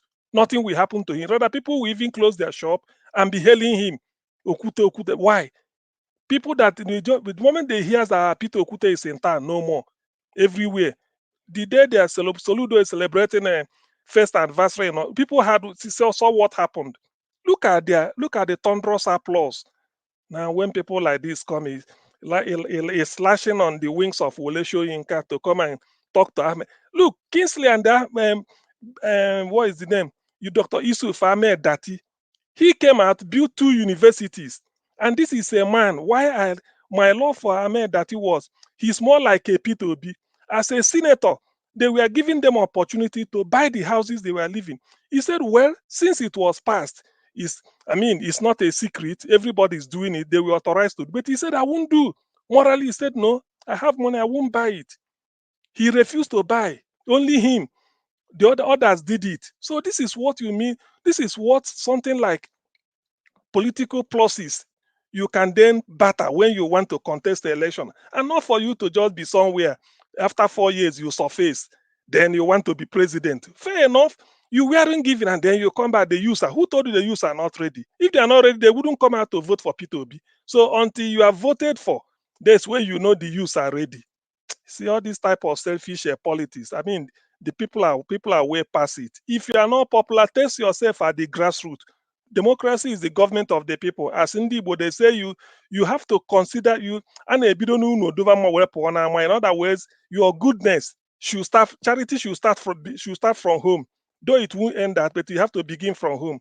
Go to Anambra and test your popularity. Who will listen to you?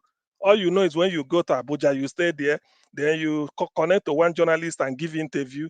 Tomorrow they say you spoke. What did you do? Ordinary if you are so good, go to unknown party and contest and let us see. You go to why you was in YPP, nothing. He thought that they will beg him to come a PDP or whatever, nothing.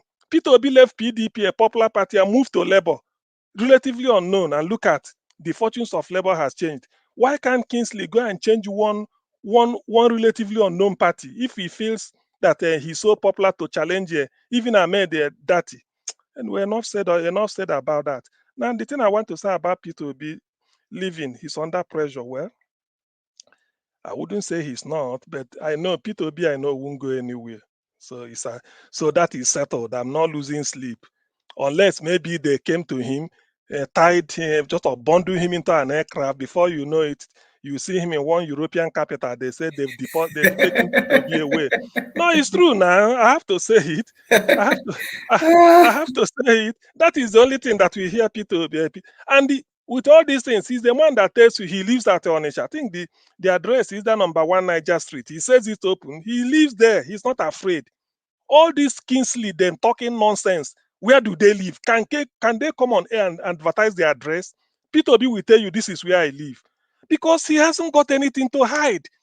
He hasn't got anything. He's very open, because if you are not having anything, nobody will say. If you are not having anything, nobody will say bring it and let us see. So that is the issue. All these people making noise. Peter Obi is not going anywhere. If that is a propaganda they are planting, maybe to say, oh, the man is have to leave. Leave for what? When you have a case and you are winning. All these things is just a ploy by APC to divert attention. The burning issue since last week has been Bola Tinubu's drug deal. They want the issue to be swept under the carpet. It's a lie. Here in Niger Watch, we'll be debating it. We'll be highlighting it as a talking point. It cannot go away. It's a global shame. All they are trying to do, like Peter, so that they turn it to Peter Obi. Okay, now look at the born liar, the oracle of lies himself, called Liar Mohammed. He's a Yoruba man. No, let's call a spade a spade. But he's attacking Afenifere. Afenifere invested in P2B. They lost. What do they invest? Ayo Adebanjo said, we are voting for P2B because one, I mean, even Akerere Bokno, Koforola Akerere Bokno, former deputy governor of Lagos State, he said, we the Afenifere in Yorubas, we are very, very objective and we like equity. That the South has taken their share, the Southwest through Obasanjo. When it comes down to the South, naturally they have to support the Southeast. And that's why they threw their weight behind P2B and told P2B that what we want agenda is restructure Nigeria. It is in the interest of Nigeria to survive when it is restructured. They made it open. There's no backhand deal. They said it. That's why even they said they supported. Ayo Adebanjo said they supported Buhari in 2007 when he was using what is it called Takia as a Fulani Takia and to dribble them. Ayo Adebanjo said I voted for Buhari because he was talking of restructuring. So that is the agenda of the Southwest. Not that the Afenifere love Buhari more than themselves. I mean, love P2B. But because this is what they say, restructure Nigeria so that we can have peace, decentralize the center, then we can develop at our own pace. And then all these squabbles at the federal level, we stop. That's what they told P2B. And moreover, they supported the president from the Southeast. They made it known. It's not hidden. So what is Lai Mohammed coming to talk? You know, that man, if there is nothing, just like somebody in the infantry, an infantry soldier, an infantry soldier can never be, cannot have rest of mind.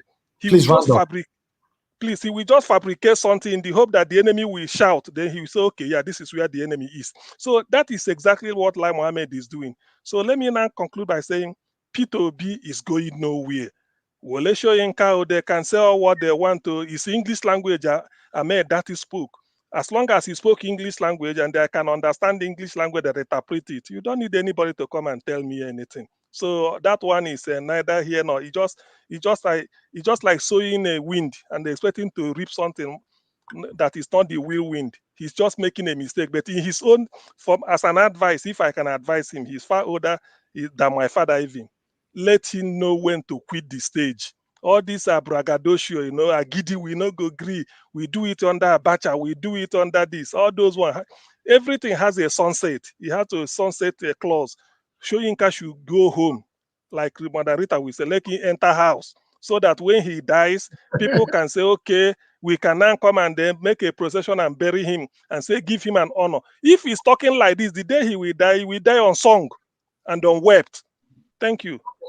Thank you, CM. Thank you very much, sir. Okay, I have a caller right here. Hello, Mr. Adewale. Thanks for calling in. Please talk to us. Good evening to you. How are you?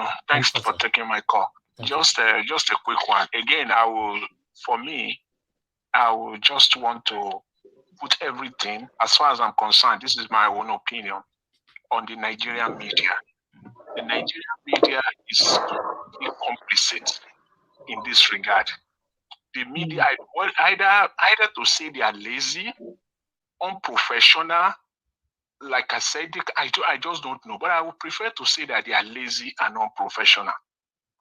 What stops there are two errors here. Channel had this interview with Datti. Fine. The next day, he brought in Festus Keyamo.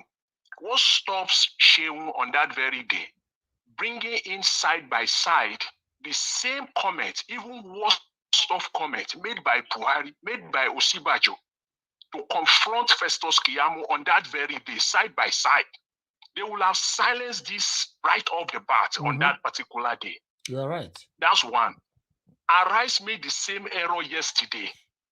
They couldn't stop Professor Wole Soyinka, bring on the statement made by Osibajo, made by Buhari, side by side. So what will I say? My conclusion is that they are lazy. They don't do their work. They are not professional. They just come in with prepared answers. They will not go by. You are bringing in this person. You should have done your research, and you know the line of questions you are going to pursue. You should have done your research. Get ready. Bring this video side by side. Put them on the spot. That's what professional journalists does. Yeah. So they are complicit here. Completely complicit here. That's my take. Thank you very much. Thank you very much for calling in. I agree with this. This is the problem. Is also part of the problem we are facing. We already know. It's just like, look at the British media. When the British media, they are asking you questions. In fact, when they counter you, you'll be shaking. If you guys remember when the British media were interviewing the former prime minister, is it Gordon Brown, right? You see the question they are throwing to him. Not in Nigeria, it's like we romance them. We rub shoulder with them. We pet them. When they are speaking, we continue to say, sir, sir, sir, sir. You don't say sir from the beginning, just passing your questions. In fact, the problem that we have in Nigeria is a lot. Let me hear from the next person. We are still working hard to bring our guests in, so be patient with us. This will happen anytime soon. Okay, but before that, let's hear from Init TV. Init TV, thank you very much, sir, for your patience. I would like to hear from you, sir. 6 minutes. Hello. Hello, sir. We can hear you. Good evening to you. Good evening, and good evening, everybody. I greet the panelists and all that are viewing. First of all, I want to say that Wole Soyinka is like my senior colleague. I grew up getting to know him, and I've always admired, I cherished him because of his vast ideas. But when I listened to the interview, I was disappointed. If there is a word harsh than disappointed, I will use. All the synonyms that has to do with disappointment are just, running through my head. He came for one reason, and that's to kill Peter Obi and bury him. Literally speaking, that is what he came for. And that is what the 30 minutes that he spent there, that was his aim and objective. And that was what he did try to do. Why? Wole Soyinka is a man that is very vast with words, with lexicon. He is very good at it. So he consciously picked the harsh words to say against Peter Obi, against Ahmed, Baba, Datti, and even the obedient were not even spared. His words were venomous. I listened to him. I could not really think this was somebody that we have all rated as one of those nationalists. I almost shed tears. My question is, why do good people get so much hate? Why do people hate Peter Obi so much? Why do people hate somebody that have sacrificed a lot? Okay, This is sorry that I have to stop you. Your words are very emotional, but I'm not sure they hate Peter Obi. They hate the Igbo people. It's the Igbo people. These satanic people have vowed that they will not allow Igbo people to rule as a president. That's my thing. I'm not sure that their hatred is just focusing on one particular person. No, they don't want Igbo person to become a president. That's my take, though. I don't know. Go ahead, sir. But they want Igbo to be part of Nigeria. You see? Do you know that he also went further to say that Buhari was sworn in before his judgment? What was he implying? He was literally begging for Minister of External Affairs. If you go back to the interview, he almost came out and said, please, make una give me Minister of external affair.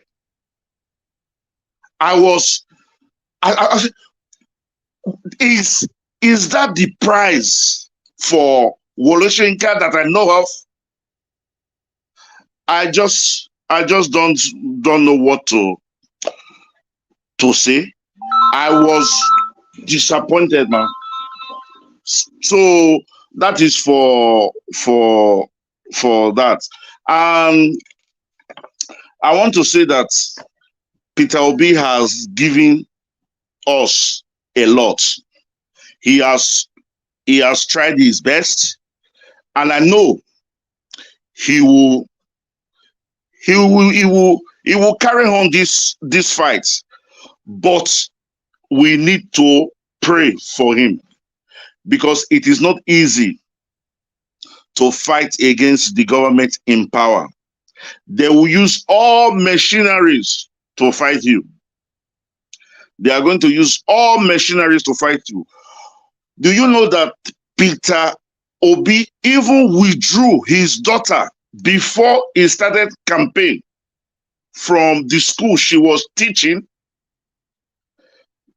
So the whole thing is getting on my nerves. I'm beginning to.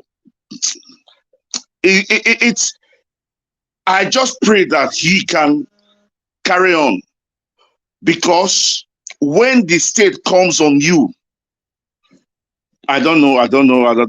They are going to use everything.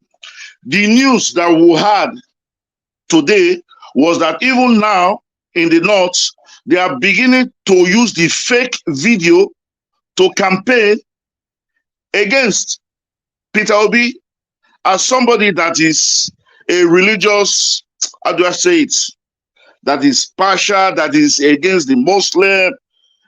They just want this man out. And if we looked at the whole thing, he is the pathfinder for good governance in Nigeria. There is not even Kingsley Moghalu have that charisma, have that zest to do good for the country. So I look at the whole thing, sometimes I want to cry, I want to shout. I just don't know if Nigeria, if we can find the right path. I just don't know. If we do, it's going to be by the grace of God. And that is the more reason why we should continue to pray for Peter Obi, for the Labour Party, and for we too. There was also a news that the court has even suspended the Labour Party chairman. Probably that's been taken. He's not standing. Okay. Probably they are trying to inject that have not been confirmed, sir. That have not been confirmed. Okay. That the courts asked him to stop acting as the chairman. Yes, it's not. There's still questions around it, so I don't really want us to talk about it yet until it's confirmed. Thank you, sir. Okay. Yes, sir. So those are the things that the states, the APC, and all the rest are doing. So my question is, can Peter Obi survive all this attack? He's human. He's a man. It will get to a certain stage. Even those around him will tell him, now you spoil the country, why you want to die for the country? I just pray it does not come to that. So that is all I have to say for now. I'll indulge you and all the panelists that we should keep doing what we are doing. We should keep praying for him, for his family, and those that are close to him. Thank you. At the end of the day, maybe God will hear our prayer and be able to to salvage the situation. Thank you again. Thank you, sir. Thank you very much. Thank you for your submission. All right, guys, I would like to use this opportunity to let you guys know that our visitor is still coming. He's currently in a meeting, according to him. In fact, I'll let you guys know who we are waiting for. I'm still not going to mention name, but you can digest that yourself. We are waiting for a senior advocate of Nigeria, his son. So I'll put it like that. Where we can pass questions and all that. Is a senior advocate of Nigeria. You know what that means. So anytime from now, he will be joining us so that, yeah, you know, we can ask him light questions concerning what we are going, what is our hope and all that. Where are we going? Do we even have hope and all that? I think he should know better than us. So yeah, please be patient with us. We are still here. It's just 2 hours, 38 minutes, still counting. So we have enough time to wait and wait for him. God bless you all. Okay, I would like to hear from the next person here, which is, okay, let me pick this call. Hello, thank you very much, Madam Bidins Peterson. Thanks for calling in. Please talk to us. Yeah, good afternoon, Mr. Elvis and panelists. I greet everyone. I just want to talk on Magalu, and I am glad all these people are coming out. We are still going to see more of them. You know, this election has really exposed all these people that are coming with, they wear a face of, they want to lie to us, deceive us, but this election is exposing all of them, even up to Wole Soyinka. If you remember, when the pirate came up with the song of Emiloko, he was the first person that came out to query that. That why are they singing that they don't have respect for Tinubu? So he's been a very biased and a tribalistic person all along. I know that. On Magalu, they are all just playing their political cards right now. But unfortunately for them, we the obedient, we the Nigerian good people that want a new Nigeria is seeing now that these people that are coming out, deceiving us that they will give us something new, Magalu and Co, even Showore, they don't mean well. They are after their own political greed. This is what I am taking out from all this that is happening right now. More of them is still going to be exposed. More of them will come. Regarding our principal that the pressure is there, I don't see him going anywhere. It is a fight to finish. Mr. Peter Obi is a fighter, and he's a rock. When they call him Okute, Okute means rock, stone, hard stone. He is that kind of a man. I don't have this premonition in me that he's going to back down. And we are also backing him up. It is no retreat, no surrender. Thank you so much. We are still going to the Congress in Washington on the 26th, and we are compiling everything to put forward to them, including this recent development. Thank you, Madam. God bless you, Madam. Thank you so much for all you're doing. Welcome. Thank you. Thank you. Uncle Elvis, checkpoint. There's details about what happened in the Labour Party headquarters in Abuja. Checkpoint. Okay, all right. I think I already gave the details out already, but I'll check it. 1 minute. Thank you very much, Madam, for calling back. Please talk to us quickly. Good evening. Yes, Mr. Niger was, please, sorry, I couldn't just ignore the last speaker. You know, the one that, okay, I understand everybody's worried, but at the same time, we shouldn't give in to these people. Peter Obi will be sworn in. Yeah. He's going to face a good fight, but our president is resilient, you know, he is not going to give up. Okay. So I just want us to know that this is the hand of God. I've said it here several times that the hand of God is on Nigeria. Nobody can separate Nigeria. Nobody, no power can stop Peter Obi. God is in charge. Of course, we are going to face the fight, but Peter Obi will be sworn in victorious. Thank you. Victorious with that, our vice president. Thank Please, you. Thank you. We should all calm and be Thank you, madam. Thank you so much. Thank you. Thank you for the hope. Hello. Yeah, good evening to you. Your name and where you are calling us from? Hello, Mr. Niger Wash. Good evening, everyone. Thank you, madam. My name is Adobe. I've been on your listing twice, but maybe my network has been really bad. Your panel twice. Okay, Adobe. My Okay, name thank is you. Adobe. Thank you. Yes. Where are you calling from? I'm calling from Berlin, Germany. Berlin, because you are using a Nigerian number, right? Yes, Okay, go long ahead. story short, but Okay. I'm in Berlin You're in right Berlin. now. Okay, talk to us. So yes.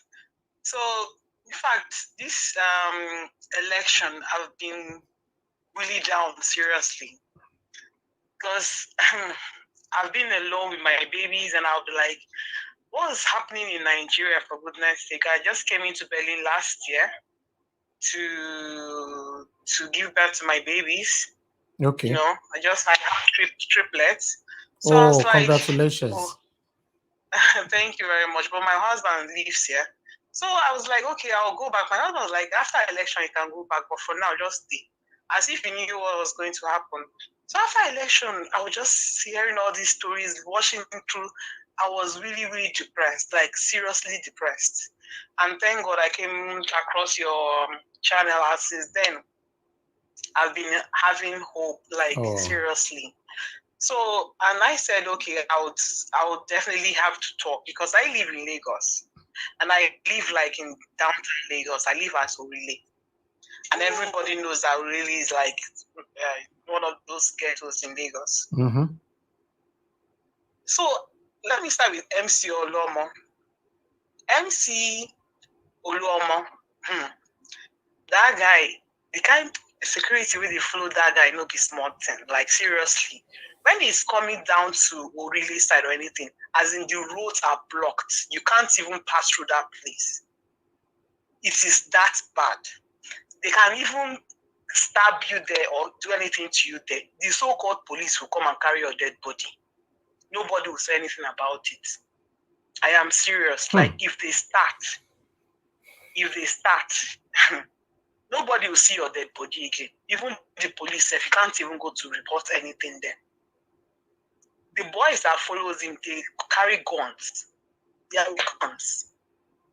Another sister was telling me the other day because they have their own house somewhere in Lagos, and she was telling me that they started giving prepaid meter to Yoruba people. When they came to their own house, they jumped. So she was like, maybe they are the only people do. When she came out, the other landlords, they were Igbo, and started telling her too that they didn't give them prepaid meter because they are Igbos. So this guy is not yet the president, and this kind of a thing is happening. Like it's happening live. So imagine the trauma and the tension that the whole thing is giving me. Wow. Thank you. Anyway, thank you for sharing so with us. It's so difficult. So what I also want to say is, like the man, he said that Obi is a human being. He needs our support right now more than anything. I think we should start doing it like a jingle or counter most of these things these people are doing to him. He needs to feel that the people love him. That's what we're doing. He needs to feel us. Mm-hmm. He needs to see it. He needs to encourage him. Because right now, I can imagine what he's going through. Yeah. You know? So he needs to be encouraged. We need to do something for him so that the whole world will see him, see us that truly these people, they love this man. Truly these people voted for this man.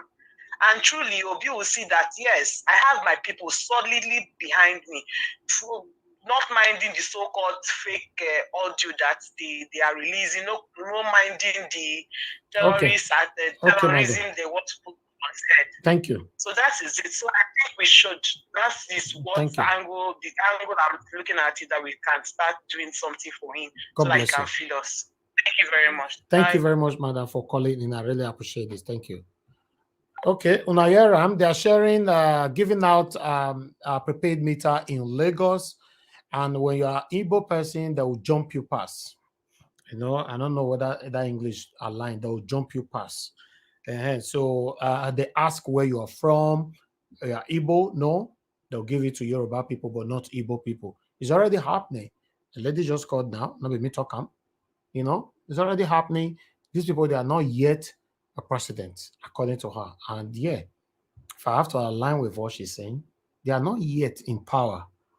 Look what is happening in Lagos. Let's hear from the next person. Samuel, thank you very much for your patience. Please talk to us in 6 minutes. Good evening. Good evening, my brother. Thank you. Please talk to us. Good evening, Nigeria. Yeah, good evening, everybody. Actually, after this, my talk, I think I'm going to leave my space to anybody. Actually, my focus is going to be why I even called in today was because of Ahmed Datti's and Soyinka's statement based yesterday when I was listening to the program. I think I feel I wanted to talk, but the panel was already full. So as today, let me take this opportunity and say, and on a serious note, I think that is a very serious issue. And am I being heard? Hello? Hello? We can hear you. I can hear you anyway. Oh, okay, okay. Thank you. Okay, so so I want to talk a little in defense of Ahmed Datti. And frankly speaking, Wole Soyinka has really disappointed, really disappointed Nigeria and really disappointed democracy. And in fact, has given a kudos to those who are raping democracy in Nigeria. And he said that since independence or something like that, that he had not seen anybody speak so harshly to the judiciary like Datti did. That in fact, Datti was threatening judiciary. But I want to put it this way to Wole Soyinka, that he is the one, in fact, that is threatening democracy. In fact, he is encouraging the rape and destruction of democracy in Nigeria. And I think we should give Datti a lot of commendation for taking a bold stand, because to me, since independence, I think anybody who has defended democracy the way Datti has, I have not seen.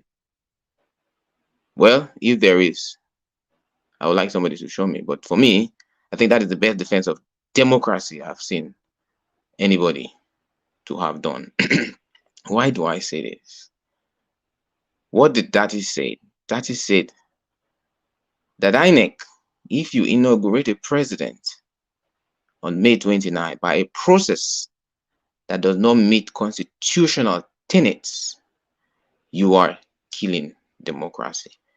And told the judiciary, the Supreme Court, do not participate in an illegitimate activity of bringing an undemocratic process that does not meet democratic standard, which is going by constitution. That is a serious matter. It is a very serious matter. And I like Datti's boldness. When he was saying that, he was not smiling. And I think he told Sheon something. If you don't want the answer to certain questions, don't ask them.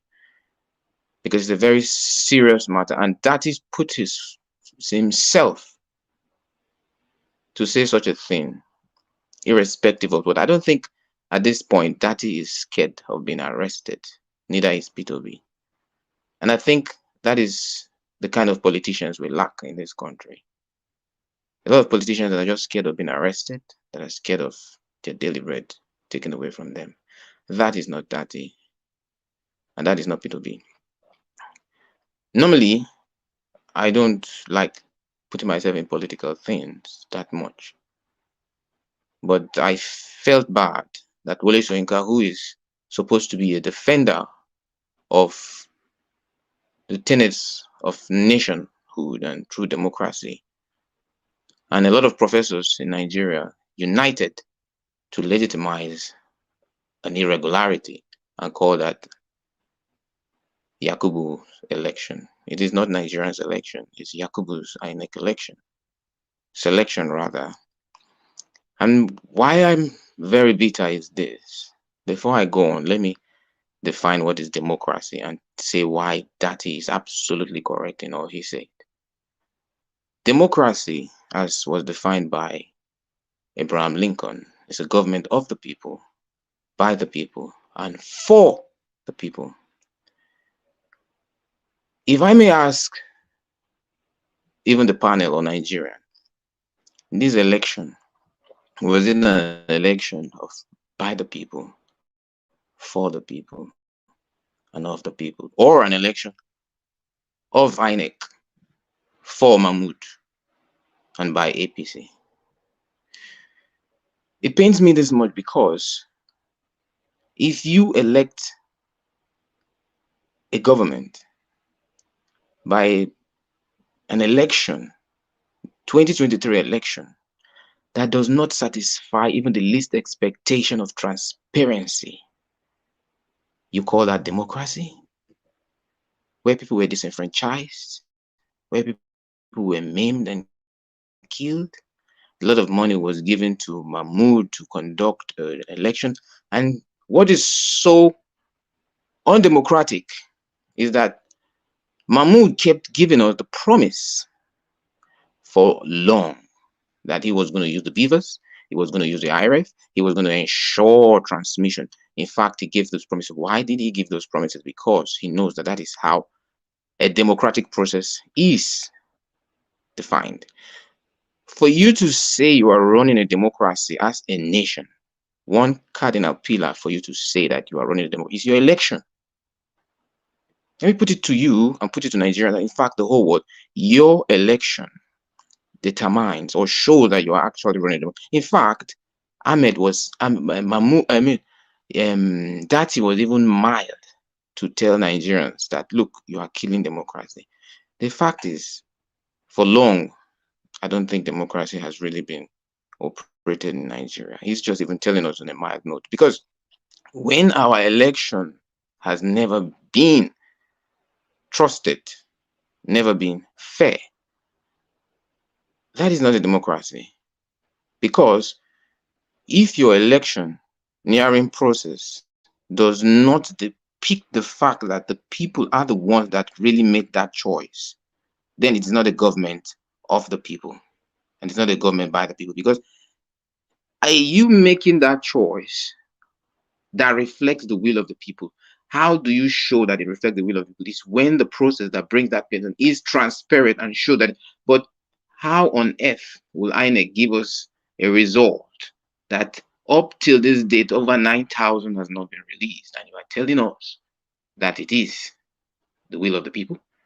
And INEC made an election that is still does not satisfy the 25% that even the vice presidential candidate of APC is not yet, and not just that, Tinubu's record. So INEC is simply telling us that you can have a dirty record anywhere in the world and you are eligible to run for Nigeria, provided you are in the party or you are in the tribe or so that is allowed to do whatever you want to do. You can do that. Thank you. So, in conclusion, I am saying that he is right in any way. And Wole Soyinka, what he did was really, really wrong to have done that, to have insulted Nigerians' intelligence, and in defending those who are out to destroy democracy. To me, kudos to Datti. Might not be easy, but kudos to him. He won my heart a lot by that. Thank you. God bless you, my brother Samuel. Yes, of course, anybody that stands for the people will win the heart of the people. That's it. There's no two ways about it. If you stand with the satanic people, you win the money. If you stand with the people, you win the heart of the people. Datti Ahmed have proved that he's with the people. Why Wole Soyinka prove or show to us that he has always been for the satanic leaders have caused every one of us pains. So it's obvious. So that's fine. We can see this. You don't need to tell me who you are. You know, with your character, how you carried yourself. It's just like, look at Mongalo, kiss the Mongalo. You know, when these people, they are exposing themselves, in most cases, they don't realize it. In his statement, I support what Soyinka says 100%. And he went on by saying how Wole Soyinka endorsed him in 2019. You see, when God is punishing these people, even themselves will not realize it. Because normally, he shouldn't have put that there. But he did not read or listen to himself when he was talking. So that means automatically, for people like us to digest his statement, you were supporting Wole Soyinka based on what you have previously benefited from him and what you will prospectively benefit from him again. That's it. Thank you, Mr. Edwin. Thank you very much, sir. Thanks for your patience. Please talk to us. Thank you very much, Nadia Watch. Fellow panelists, I greet all of you. I greet everybody. I will now say those people who are contributing vividly from the panel, outside the panel, I say thank you all for fighting the fight for Nigeria. I would say this is the first time Nigeria election has been tested and it end up not trusted. Nigeria election, first time it has been tested, ends up not being trusted. Because this is the first time the real people have come out to say, let me really do it. This is the first time people were not interested in taking money. They want to do it to their conscience. So for me, it was a tested election, and then it ends up not being trusted. Soyinka, sir, you said that Datti threatened the judiciary. I don't know what you call threats. To me, Datti words to the judiciary was just an advice not to soil their name, their dignity, their office, their intelligence, their trust that Nigerians has built on them, not to be soiled, not to be tempered, not to be insulted. I think that is what he was telling them. By telling them, you the judiciary, don't partake and don't involve in swearing in somebody that is not duly elected by the people. But you forgot that Festus Kayamon told Nigerians that they will make Nigeria a hell for anybody to govern when it is not them, their principal elected. See how nice you are. Well, I'll tell you one thing. Your extreme thoughts about this issue, with your personality, it pains me to read the spirit of human torture for people like you to behave so low, like a child attending the kindergarten. It does not sound like you, whom the whole world have known and read about. With the virtues of your work has earned you a name, but the virtues of corruption has soiled that name to nothing. Nothing, barely nothing. It's a shameful situation. Have you ever, since you were born, sir, have you ever seen where election is being declared by 4 a.m. in the night? If I may ask you, you are older than me. Maybe you've experienced that, but for me, I have not. And if not, why don't you put it into questioning?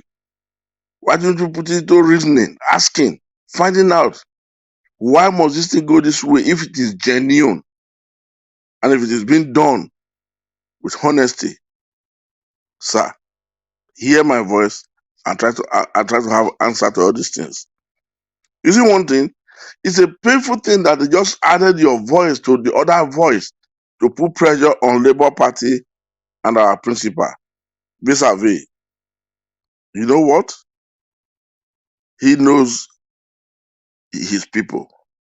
And the people that are using you also knows that you are a voice to a lot of Nigerians and people outside the world That's why they now ask you to also come in vis-a-vis, to come and give us a cockaboo story. And literally you did it without the audacity of understanding. I'm ashamed of you. You know what you build up in campuses, what they stand for. But today, you are against that principality. You're against that principality. Your movements were all about oppression, against oppression, standing against oppression. But today, you are oppressing people. See how nice you are. Well, I'll tell you one thing. The fight has just begun. But you know where the whole thing has insulted your intelligence? All of you that has been agitating, trying to cite violence, incite it directly or indirectly with words, have all been, I'm sorry to say, the Yoruba ethnic people. Meaning, you want to change this thing to a tribal problem, a tribal war, and a religious problem. These are the two weapons people want to use now. One, you took Muslim ticket. You did not even ask. Is there any other intelligent Nigerian that can also do this job in the whole of APC? You were not interested. Now that is failing. This afternoon, the Muslim youth were now saying they give Labour Party, our principal, 3 days to say he never said anything about the video. About the voice clip. And God knows the best. And luckily enough, this afternoon, he has reiterated his statement by saying that video clip was not true. It was not from him. And because he's an intelligent man, he will not be stupid. He thinks before he say. He does not say before he thinks. Now, people are now bringing in tribal problem, as this is just this thing or the election for the Yoruba people. No. There are intelligent and respected Yorubas out there who are decided to disassociate themselves with this rubbish. But you, the man of all people, at the time the society need your back and your support, you are turning your back against the entire society of Nigeria. How is the mighty falling? Religious war, ethnic problem will not carry us forward. I just want you to know. You are more than this, you know more than this, and you are supposed to present yourself more than this. But now that you've now said the balancement of tomorrow will give you what you want on top of your table, I don't know what they will give to you that will satisfy you to come so low. You're going to go and buy rice after the seller dish on your plate. If the one you buy for 15 naira will not satisfy you, why do you think Madam Pujara will be the one to satisfy you? Sleep with it. I eat for now. Thank you very much. Thank you, sir. Thank you. Thank you very much for your submission.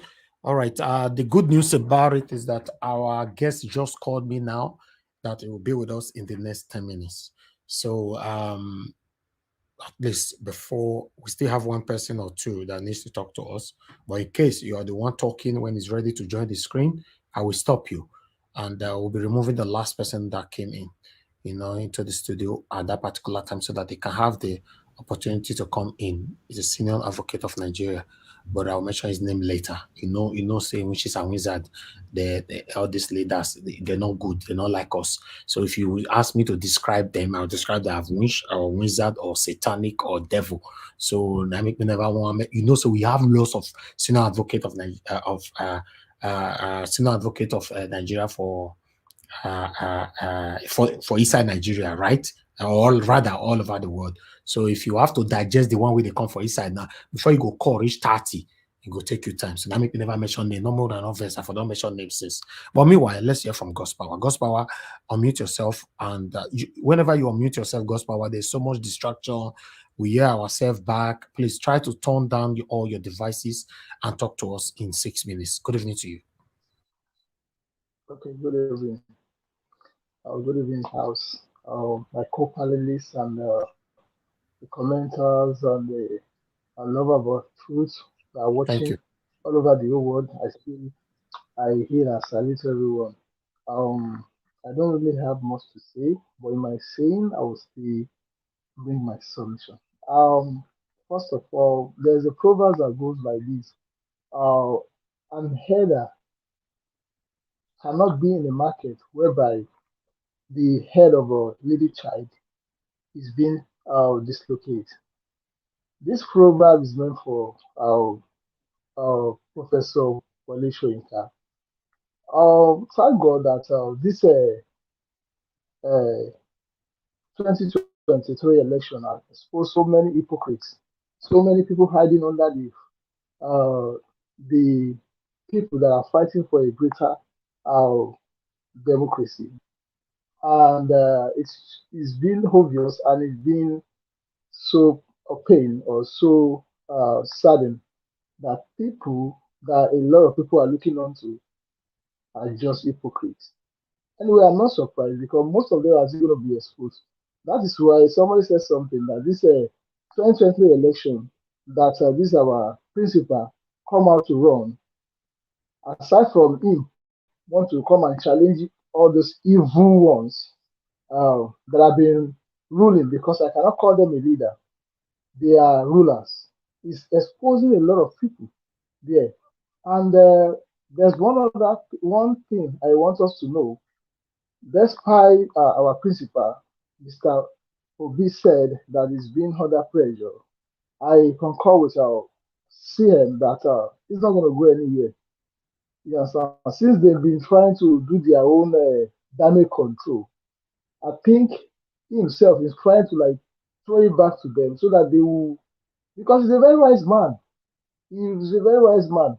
So as he said that, I believe that the camp of enemy might be rejoicing somehow that he's throwing out the towel, which I believe that he's not going to do that, because I believe that before he stand out and say, I want to bring my people from this wicked and satanic leaders, he must have thought about it. He must have think about the risk of it, because these people, like, they are like a maggot that are eating on the womb for long. So he must have thought about it. So he's not scared about them. He's a very strong man, I believe.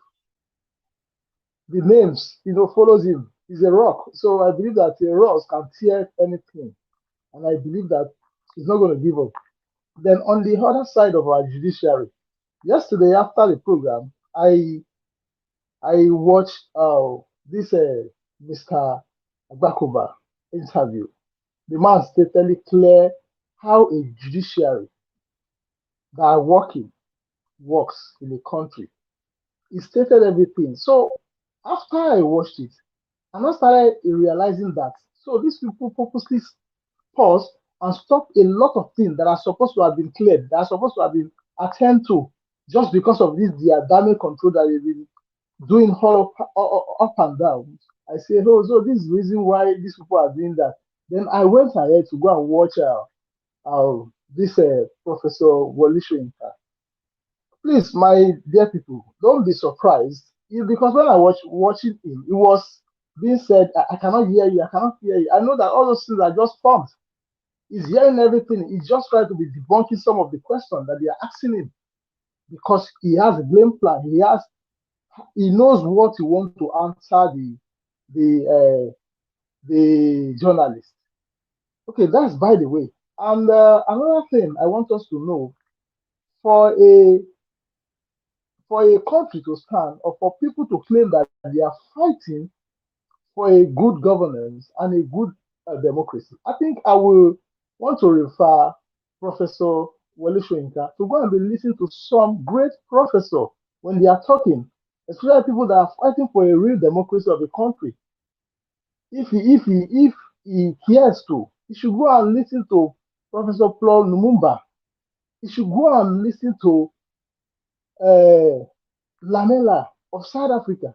He should be listening to Nelson Mandela. Those are the true heroes. Those are the people that tomorrow somebody can say things about them, that they are actually fighting or wanting a country to be stand as a good democracy, not just to come here and be showcasing himself.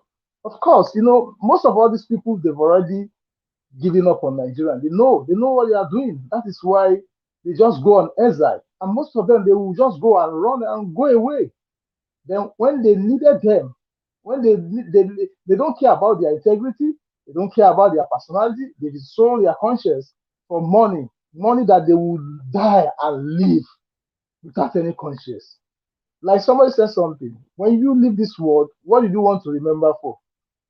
Is it a good integrity or a bad one? So whatever anyone that is still plotting with these evil people, because to me, I just look at the whole thing. They don't have anything to offer. They just don't want to give this country down for people that will repair it. But I know whether they like it or not, they are going to flee with all these anti-party. And I just want to indulge the lovers of the truth all over the whole world and people that are watching us, because I know there's a lot of spy on this our platform. But if they like, let them continue to be coming. But I know that the Obedience family are strong and agile. We will never relent, we will never give up. We are going to receive our mandate back. I yield from there. If you did not turn on your camera, I'm going to remove you, put you on the backstage. And you can't pass a question if your camera is not turned on. I appreciate every one of you. Let me bring in our guests. Turn on okay, let me put you on the backstage, everybody. Once your camera is turned on, I will bring you back. Okay, turn on your camera. Let me put you on the backstage. Anybody that didn't turn on their camera, I'll put in you on the backstage. Busy brains on the backstage. Okay. Those of you on the backstage, once you turn on your camera, I'll bring you back. But if you did not turn on your camera in the next 2 minutes, I'll remove functionality so that somebody else can join. So yes, Busy Brains, I'm not sure you want to turn on your camera today, but I'll wait for a minute. If you did not turn it on, I'll just remove you temporarily so that somebody else can take the space. I can see we have about 200 people straight away. Where will I come from? They want to join the screen. What's happening here? Just okay. Let me welcome in my guest. Elvis, can yes? I please give to Niger my space and I will be on the background watching? Yeah, but you can't guarantee if Niger can take your space because anybody can. Okay, then that's fine. Just leave. Let's see who's going to take it. Much. Thank you. Okay, thank you, madam. I'm removing you right now. I don't know. Say, my park get fast like this. So what did they happen? 390 people in the back. So make you calm down, my people. Turn on your camera, and then you just came in. Okay, good. You turn on your camera. That's wonderful. Okay, Busy Brains is not ready to turn on that camera. I'm removing her temporarily. So we are waiting for one more person to take that spot. One spot left. Your camera must be turned on for this to happen. Thank you. But Victor, you are back again. Your camera is turned on. Wonderful. So everybody, please stay mute. But I don't understand. Okay, let me welcome my guest. Good evening, sir. I really do appreciate you here today. I don't even know how I'm going to introduce you today because you recently you are chief, you are professor, you are son. So, sir, please, I would like you to tell me how to introduce you because I don't want to make mistake. Good evening to you, sir. You forgot one thing. You forgot the Apaka Vigi. You can introduce me. Exactly. Somebody has got the name there. Apaka Vigi Edo land. And you know, Edo land extends to Onitsha, Uroboland, up to Owonodo State, up to Republic of Benin, up to Eko. You know, Eko Lagos actually is taken from Ukbeko, that is small quarters in our language. So Akpakpa Vigigvi Edoland is the generalissimo or traditional war commander of the entire Edo nation. God bless you all, my brothers and sisters. Mike Ozekhome is my name. Okay, thank you very much. I really do, appreciate you joining us today. Trust me, we have been waiting for the past 3 hours for this, and my audience have been asking me, "Oh, okay, when is it coming? When is it coming?" But I'm happy that you are here with us. Thank you so much. Thank you very much. It's good to have you here. Personally, I have so much respect for you. Appreciate you all. Appreciate you guys. Thank you, sir. I even though I can say this privately, but I can say this publicly as well. I have so much respect for you because you always stand for what is right. We currently have 1,300 people watching us across. Hopefully that is going to increase as well because we are streaming from 3 platforms right now. Yes, thank you very much, my people. Please press the like button and help us to share. Yes, you all know the situation we are currently facing in Nigeria. Yes, we can pass in more questions to him, depend on what he can answer. You understand? He knows better than us. He's a senior advocate of Nigeria, Chief Mike Ozekhome. He's from same state from where I came from. I'm sorry, I have to say it how it is. So you omitted prof. Yes, so it's a prof. Oh. All right. Thank you, sir. All right, Chief Mike Ozekhome. This is the second time you are coming to this platform. I'm very, very honored to have you here. I appreciate you always. Now, the reason why you are here today, sir, is simple. You know what we are facing. You know the plight of Nigerians right now. You know what happened in 2023 presidential election. You know the cry and the plight and the concern of Nigerians, what happened during the time of the election, and then the petition is currently going on right now. Yesterday, another son, your colleague, came on air to talk to us, Dr. Olisa, came on air, to talk, specifically, he was focusing on the judiciary, saying that they are too slow in their judgments. That this petition of a thing can be sorted out within 7 days. Before I'll start taking questions, but I would like you to address that, because since it's over a month now since the petition was submitted, we have not heard anything from the judiciary. What is going on? Please, sir, talk to us. Yeah, thank you very much. Let me give a contextual rider by saying, since I've been witnessing and observing and voting in elections in my 65 odd years on Mother Earth, I will personally say that the last election is the worst election I've ever seen or participated in since I knew myself, and also as an historian since the amalgamation of the Northern Protectorate and Southern Protectorate and Lagos Colony to found what we call today Nigeria on the 1st of January 1914. I've never seen elections so vacuous, elections so immoral, so lacking in integrity, elections so barren of everything that can be called decency. An election that was militarized, an election where the votes, where they were counted, they never counted. An election where the technology introduced by INEC itself was breached more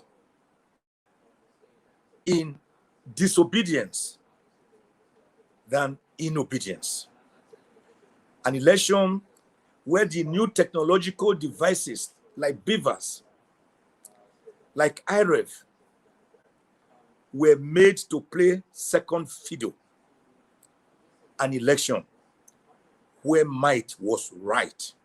An election where literally the Hobbesian state of nature was enthroned. That state of nature where life was short, nasty, solitary, and brutish.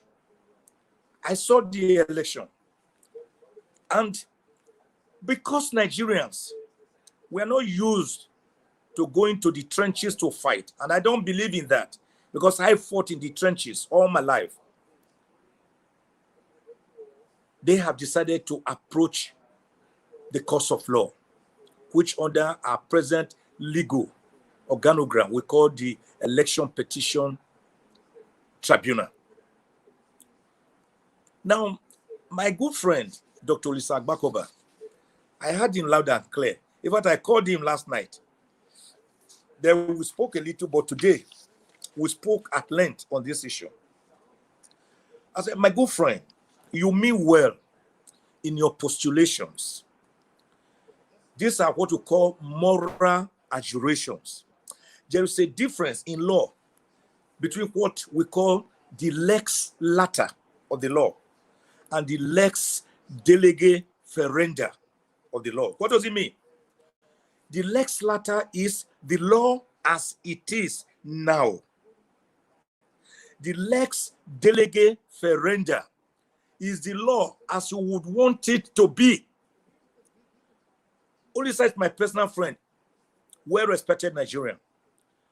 And for those who did not know, on the 15th of October, 1987, Ulisa Agbakoba, myself, and 4 other Nigerians, who were then very young, in our late 20s and early 30s, we came together to found the first indigenous human rights body in Nigeria called the Civil Liberties Organization, who became the father of all other human rights bodies and NGOs that you see today. So I told him that this your theory, as beautiful and attractive as it is not possible, it's not achievable. 7 days to finish an election petition? I said, that's not going to be. Number one, for you to do that, you have to first change the Constitution of Nigeria. The Constitution is the birth certificate of a country. It is the font A origo, what we call the grand norm, the highest law, beyond which there is no other law terrestrially except the law of God when you go celestial. That very law tells us in section 285, subsection 6, that an election petition before a tribunal, like we have it now, which is the Court of Appeal, the Presidential Election Petition Tribunal, shall have 180 days to deliver its judgment. 180 days. Even if I'm not a good mathematician, I know that is equivalent to 6 months, which is half a year. That is the provision in the Constitution. It was again reiterated in section 132 of the Electoral Act that you have 180 days tribunal to decide your election petition. So I asked my good friend, how will you abridge this time of 180 days? And guess what? Section 285 and then section 132 subsection 8 again say that after the tribunal has delivered its judgment, the Supreme Court, which is the apex court of the land, the highest court at the apogee, the pinnacle, has 60 days to deliver its judgment. 60 days is 2 months. So if you add 2 months to 6 months, that is 8 years. So for an election petition that was filed on the 21st, about 21st of March, because the presidential election results were delivered in the wee hours of the 1st of March, Nicodemously, when right-thinking Nigerians were asleep. So you have 21 days from that 1st of March, and by statutory interpretation, that day is included, 1st of March. So all the presidential candidates had to rush, we all had to rush to make sure that we filed our election petition on that last day, which was 21. Elvis, ask yourself the question. What was it that was delaying us? Because I want to crush that theory of 7 days that it is not possible. What is it that was delaying us? When the results were announced, Nicodemously, the first we did as lawyers to our various candidates was to apply to INEC, the Independent National Electoral Commission, which is the ombudsman, which is the authority that midwives election. We need the electoral materials certified. We want them certified. We want to assess your IREV. We want to assess everything concerning this election, and we want you to certify. Elvis, as I talk to you today, I was again called by some of the management staff of INEC that some election results were today certified, and that some IREV had been seen from 2 states. Today, I was called. Today is 6th of March, 2023. 6th of April, God bless you. 6th of April, 2023, for an election that took place on the 25th of February, 2023. Now, when the petitions were filed, the next thing was how to serve your opponent. Of course, if you believe you have won an election, whether fairly, whether illegally, whether wrongfully, whether transparently, whether with integrity or lack of it, the first thing you will do as a politician is to begin to dodge service, notwithstanding that you have challenged everybody, go to court.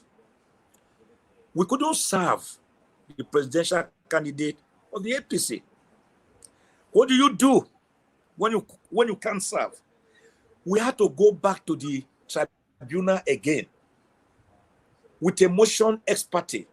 A motion ex parte is a motion you hear behind your opponent by telling the tribunal, let us serve this person either by pasting at the last known address of his house or at the APC national headquarters on the wall.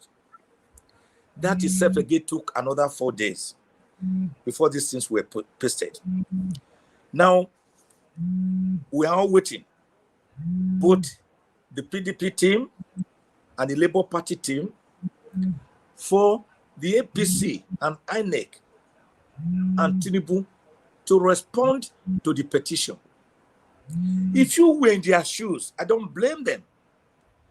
You will latch on and take the fullest day. You will want to take the last day donated to you by the Constitution and the Electoral Act for you to file your response.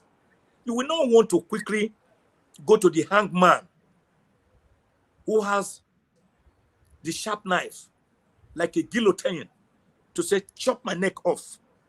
So what do?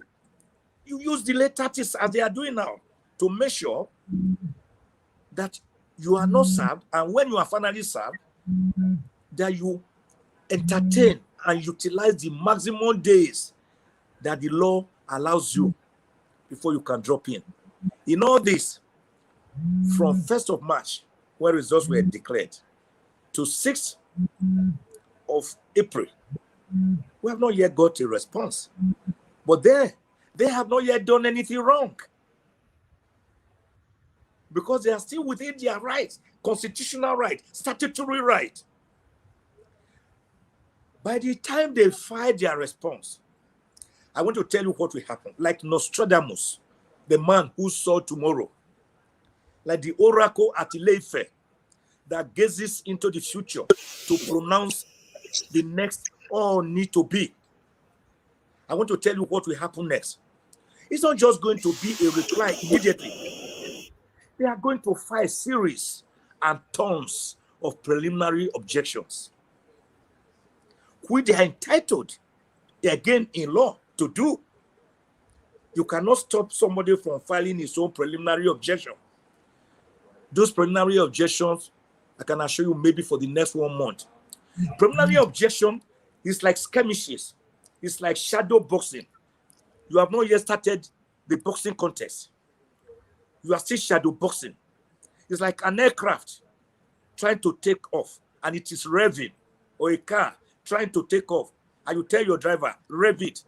When you rev it, is that vroom, vroom, trying to warm it up before you take off. That is what you are going to see in the next weeks ahead. So, until you amend the entire constitution by saying, hello, guys, 180 days, no more. We want to make it maybe 90 days, 60 days, or 30 days. Then in creating that time, Elvis and listeners, God bless you all, you must also look at what is possible. Nigeria has over 170,000 polling units in Nigeria. And the polling unit is the mantra of an electoral contest. It is the irreducible minimum. It is the question that you must answer. How did the results come from the polling unit? From EC8A. How did they get to the ward? From EC8B. How did they from ward get to the local government council? What in the US, for those of you who are in the US, you call county council. From EC8C. Now, how do you prove your election results in over 170,000 polling units in Nigeria? By what magic?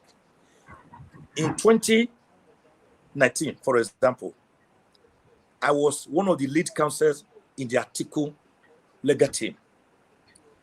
We lined up about 401 witnesses. About 400 witnesses, 400. At the end of the day, by the time the period given to us by the tribunal expired, we were only able to call 41 witnesses out of about 400. Don't forget, some of these witnesses we will call will be like expert witnesses who will show that the way you see these beavers scientifically is different from the way you lawyers and you laymen and laywomen know it. This is how it works. We call them expert witnesses. They have to be subpoenaed, some from abroad. They have to give evidence. When they give evidence, the respondents must also be given time to cross-examine them. And there are 3 respondents. Asiwaju Tinubu himself, the APC, and the INEC. Each of them have 3 bites on the cherry. Each of them have also lined up their lawyers, senior advocates of Nigeria, to lead their legal team. So why is the petitioner is only having 1 bite by defending the political party and the candidate? Your opponent has 3 bites. And there's nothing you can do about that because that is the law for now, except to change it. So that was why I called my good friend, Mr. Bakoba, and I said, my brother, this, your theoretical postulations is so beautiful, so attractive. But I'm afraid for now, it is utopia. It can be done.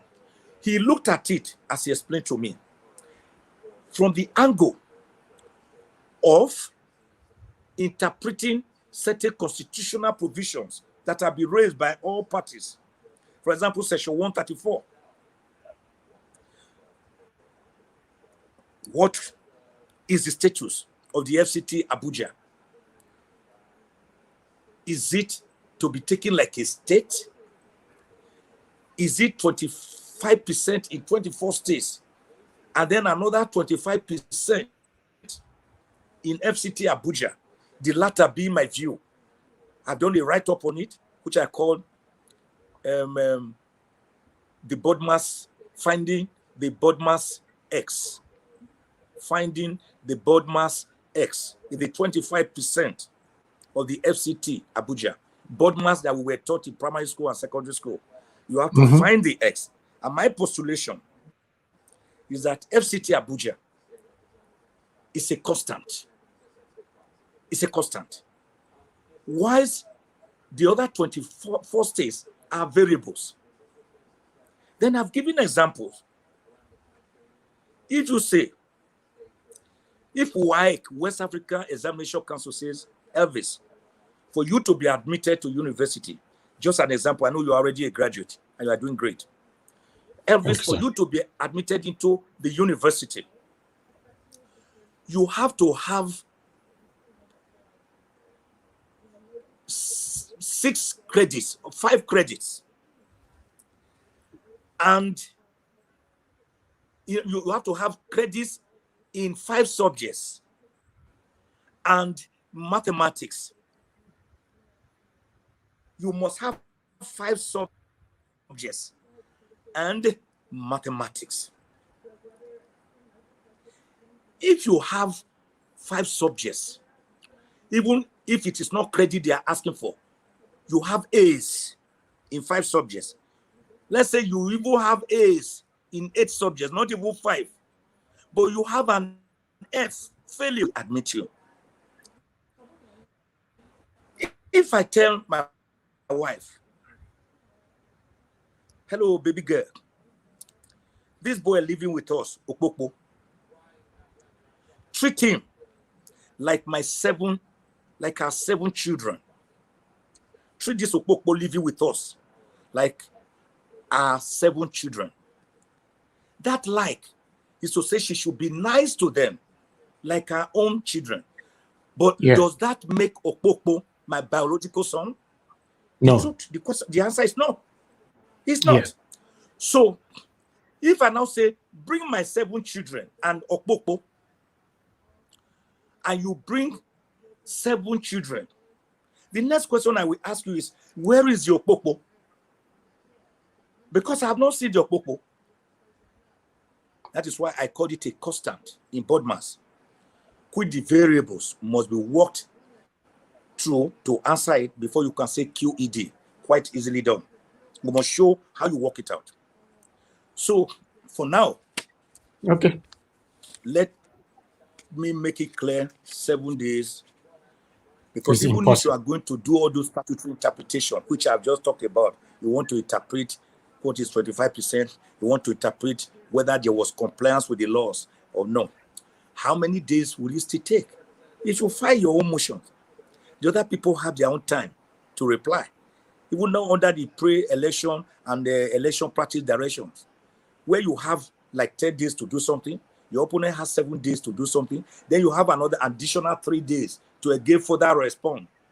So in all, even for simple interpretational matters, constitutional matters, you find that that constitutional matter cannot even be interpreted within 3 weeks to 4 weeks.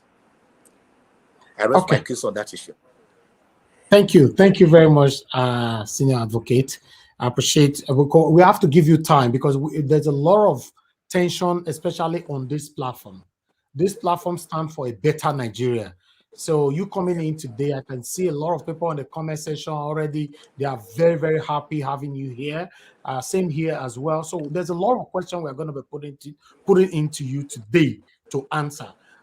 Before I start today or another day. Now, sir, before you leave. As few as possible. Because I'm going to go into another Zoom meeting, which I'm actually chairing. God bless you. Okay. Don't worry. We are going to make it very brief. You know, we are not going to take much of your time. Now, let me start bringing in my panelists. So everybody, please just go straight. Mute yourself, everybody. As I call you, just go straight to your question because he doesn't have enough time like that. But I'm going to start with the first person. You know, give us a mandate. My brother, go ahead straight. You have 30 seconds for your question. Thank you very much, Senior Advocate of Nigeria, Professor Dr. Mike Ozekhome. I'm actually calling here from Texas. Thank you so Texas. much. Yeah. God bless you. Thank you. Amen. On YouTube. Hope you are putting on your Texas bowler hat. Well, I mean, I've been in Texas all my life here in the United States, and one thing about Texas is you can't mess with Texans, and so as a Texan, I have who I support, even though I'm not in Nigeria, and they're trying to mess with the person. So we're saying that no, you can't mess with this person because we don't take no shit. So my question to you, sir. Now, what do you think will be the implication of having an illegitimate president in Nigeria should this whole thing go down? Okay, that's fine. Thank you. I'll take question. Should I take two questions? Let me quickly answer that. Okay. The question. Thank you, Elvis. So that we don't pile them up. Okay. The question of legitimacy or illegitimacy of the president has to finally be pronounced upon by our courts of law. It depends on what the court says. We saw it play out in Kenya. We saw it play out in Malawi, where people were already elected, were dethroned. We have seen it play out many times, even where some obas have been put on the throne, they were against it, removed some 10 years later, some 15 years later. I cannot predict what will happen at the presidential level. But if your question is whether in the interim, while the case is going on, whether the president-elect will be sworn in, the answer is yes, because nature abhors vacuum.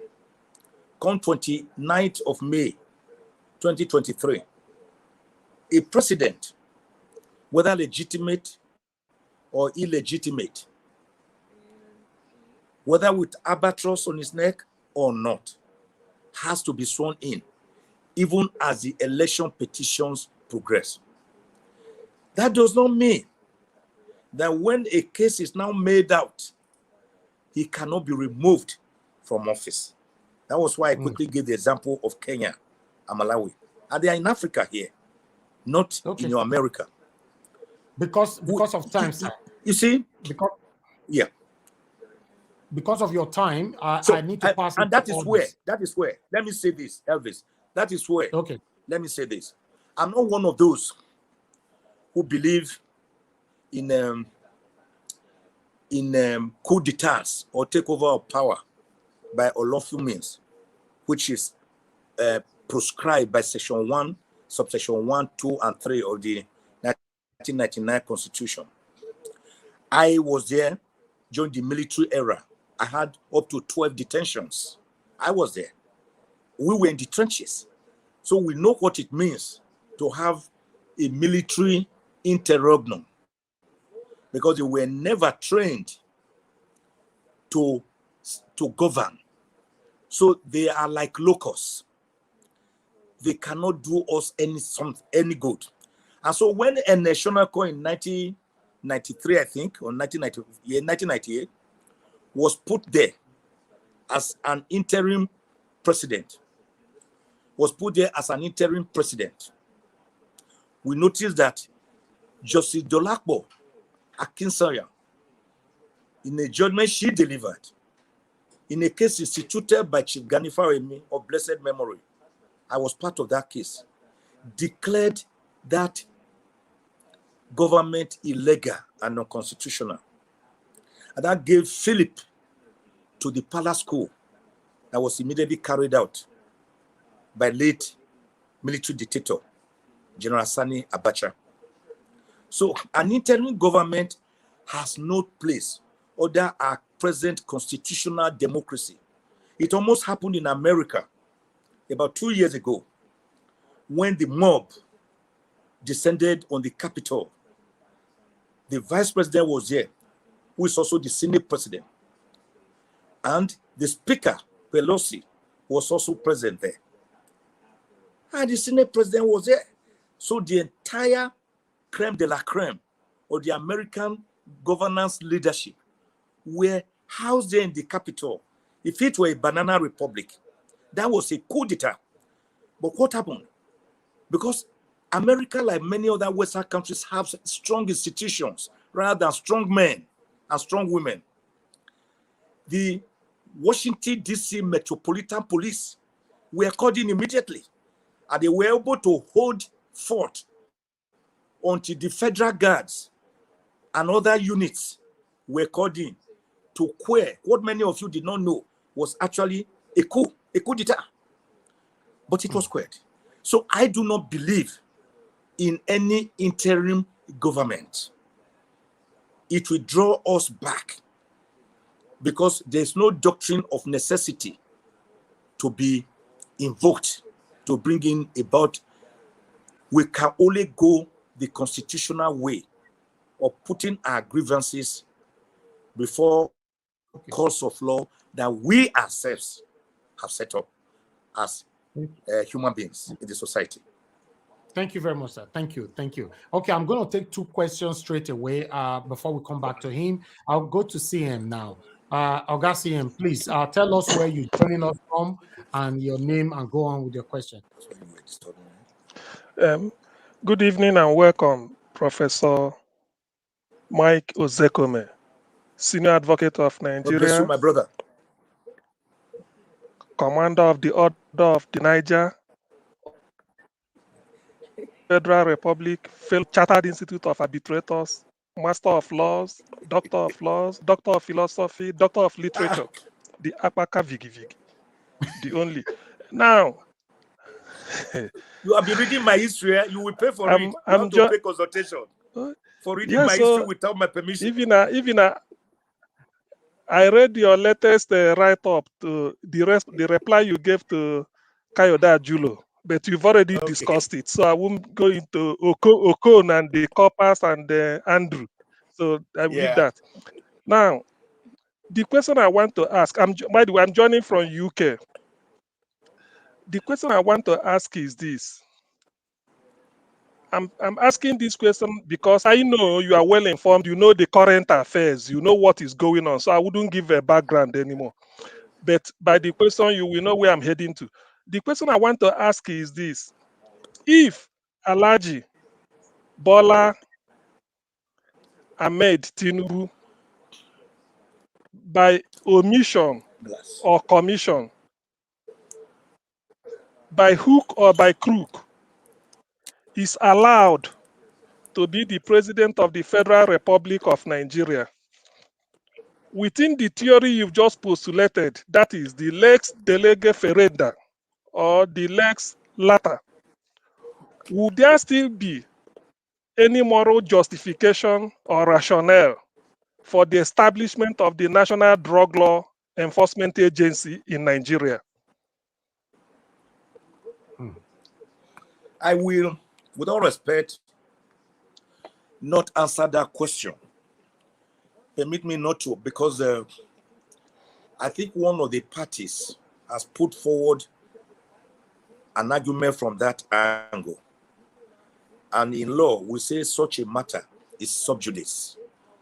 You can no longer interrogate it because it is taken that you are prejudging it before the election petition tribunal. So if you look at the issues I spoke on, I did it cautiously, having at the back of my mind that I must not speak on matters that are now before the tribunal, which are sensitive. But the views I've expressed today are views that are already in the public domain. And all you need to do is to say, just Google Michael Ozekhome, board mass, Michael Ozekhome, 25%. And you will see that everything I've said today, I've already said them and they're in the public domain. But on this question, I will not answer it. Permit me. God bless you. That's fine, sir. Okay. Thank you. Okay. Can I switch? Let me substitute it, please, because he didn't answer. Please, I have this one is simple. Go straight now. Go straight. Go ahead. This one. Then, what is your opinion, or how do you explain the fact that 3 elections were held on the same day for House of Reps, House of Senate, and the post of the president? 2 of them were uploaded by INEC to the ISAV and everything. That of the president was not uploaded. Do you think having regard that INEC procured over 350 billion naira to prosecute such an election, and having regard to the fact that this system has been tried in Anambra, it worked, tried in Ekiti, it worked, tried in Edo to give Obaseki second term, and then tried in Osun State? Thank you.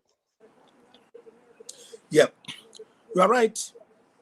Again, one of the questions submitted to the Election Petition Tribunal, how come that the Beavers and IREV worked effortlessly, seamlessly, in the same election, held at the same time, during the same period, with the ballot papers for the 3 presidential, senatorial, and House of Rep, give it to one person to go and vote for whoever. How come the senatorial was uploaded seamlessly, the House of Rep was uploaded seamlessly, but not the presidential? Is it a case of saying those who bring a maggots infested piece of firewood into the house has unwittingly invited big ants, a colony of big ants, to come for a festival? These are the questions. To be or not to be, that is the question. Okay, thank you, Senior Advocate. Let me quickly move on to Inis TV.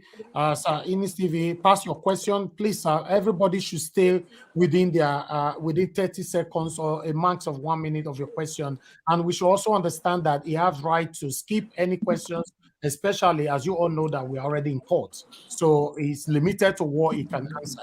Go ahead, Inis TV, sir. What's your question? Good evening, sir. I am Init TV from UK. I just have a doubt. I was wondering, in case of for future references, is it legal for a political party to have its own independent coalition center and go ahead to announce his own result based on what his polling agents got from the polling unit? That's my question, sir. Okay. A very good question. Under the Electoral Act, as a matter of fact, it's actually a criminal offense for a party agent or other persons who are not the authorized persons of INEC to broadcast or announce results unofficially. What such party agents or individuals who have created a situation room to monitor the elections, what they can do is to be collating their results as they are coming in per second, and then hand over these results, which will therefore appear to be scientific, to their lawyers to work upon for the purpose of challenging the election. But such results will be of no moment because they are not official. Because under the Electoral Act, and under the 1999 Constitution of Nigeria, only INEC is the official umpire of organizing and conducting elections, such as we saw. So to that extent, it has its own limitations. Okay, thank you. Thank you, Senior Advocate. Meanwhile, thank you, sir. Inis TV is from the UK. CM passed this question earlier on, also from the UK. While Give Us Our Mandate is from America. So let's move on now to Mr. Edwin. Mr. Edwin, sir, you have your 30 seconds now, passing your questions, and let us know where you're joining us from. Go ahead, sir. Good evening, Mr. Ozekhome. We welcome you very much. My brother. Thank you very much for coming to us. My name is Edwin. My pleasure, always. And I'm talking to you from Germany. So you are the German machine. German machine. Go ahead, sir. My question is this, sir. The German machine. Thank you, sir. My question is this. If in any form during the election petition tribunal sitting and the the selected president is sworn in, and how are we sure when he's already in helm of affair he's not going to tamper with the true justice, and then we don't tamper with the legal situation that is being run, that has to do with him and his office? Okay. Thank you, Mr. Edwin. Yeah, the question is clear. My answer will be simple.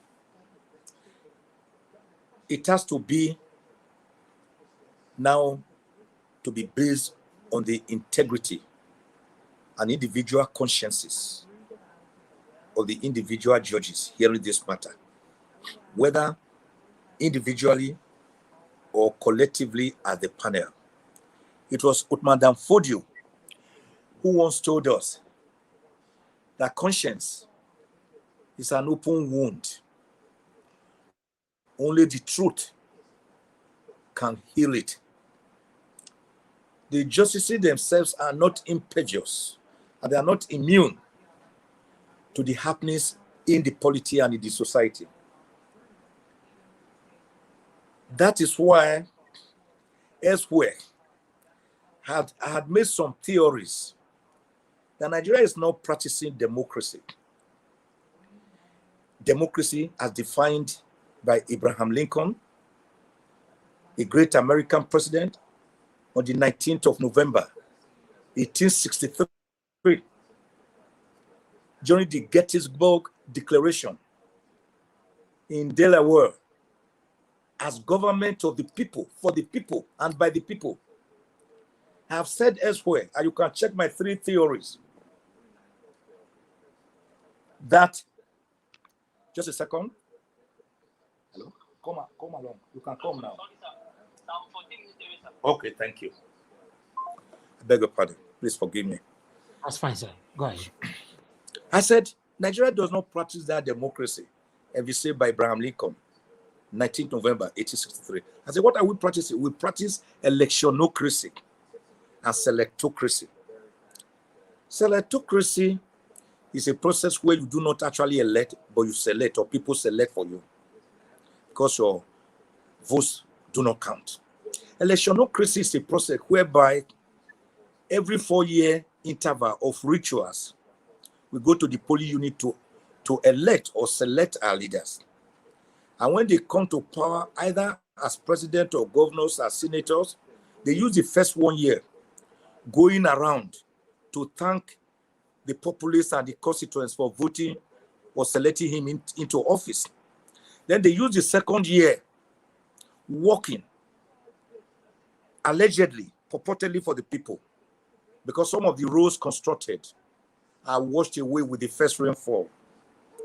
Then by the 3rd year, they are already planning for the next elections without asking the vital question: has my first election given democracy dividends to the people? By the way, if dividends is a word borrowed from the corporate world,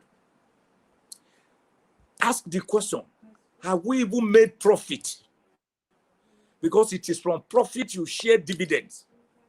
By the third year, election campaign has started gradually on the ground. Of course, towards the fourth year, it is full blown.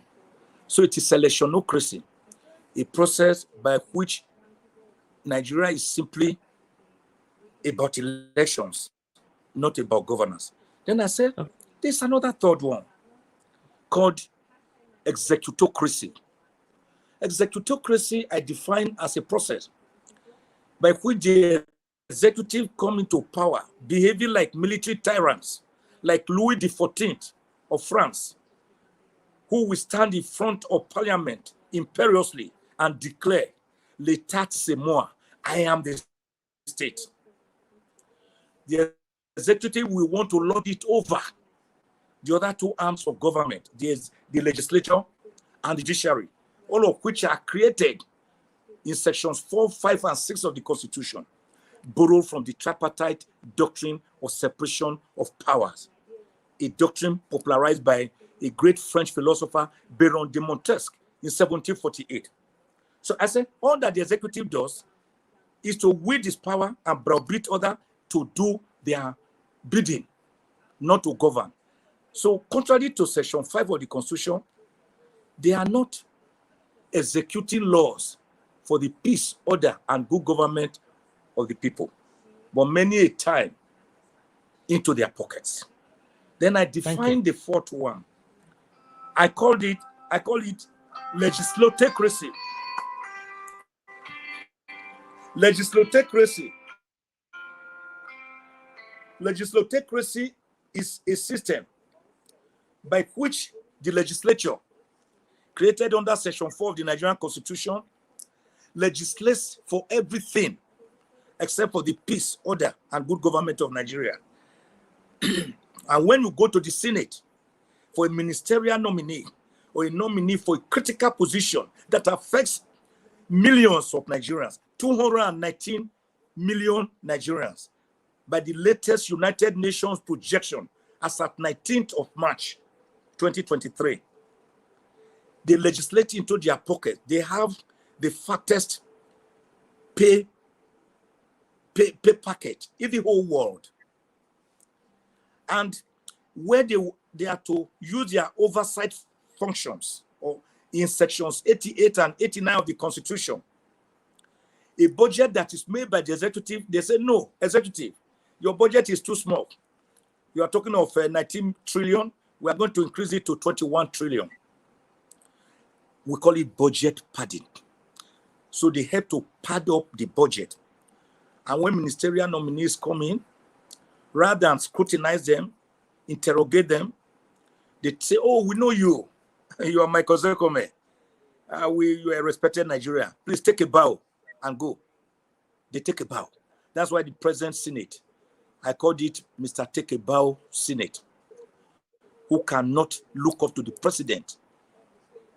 Anyanya, eyeball to eyeball, omoagiode to omoagiode, eyeball to eyeball. They cannot.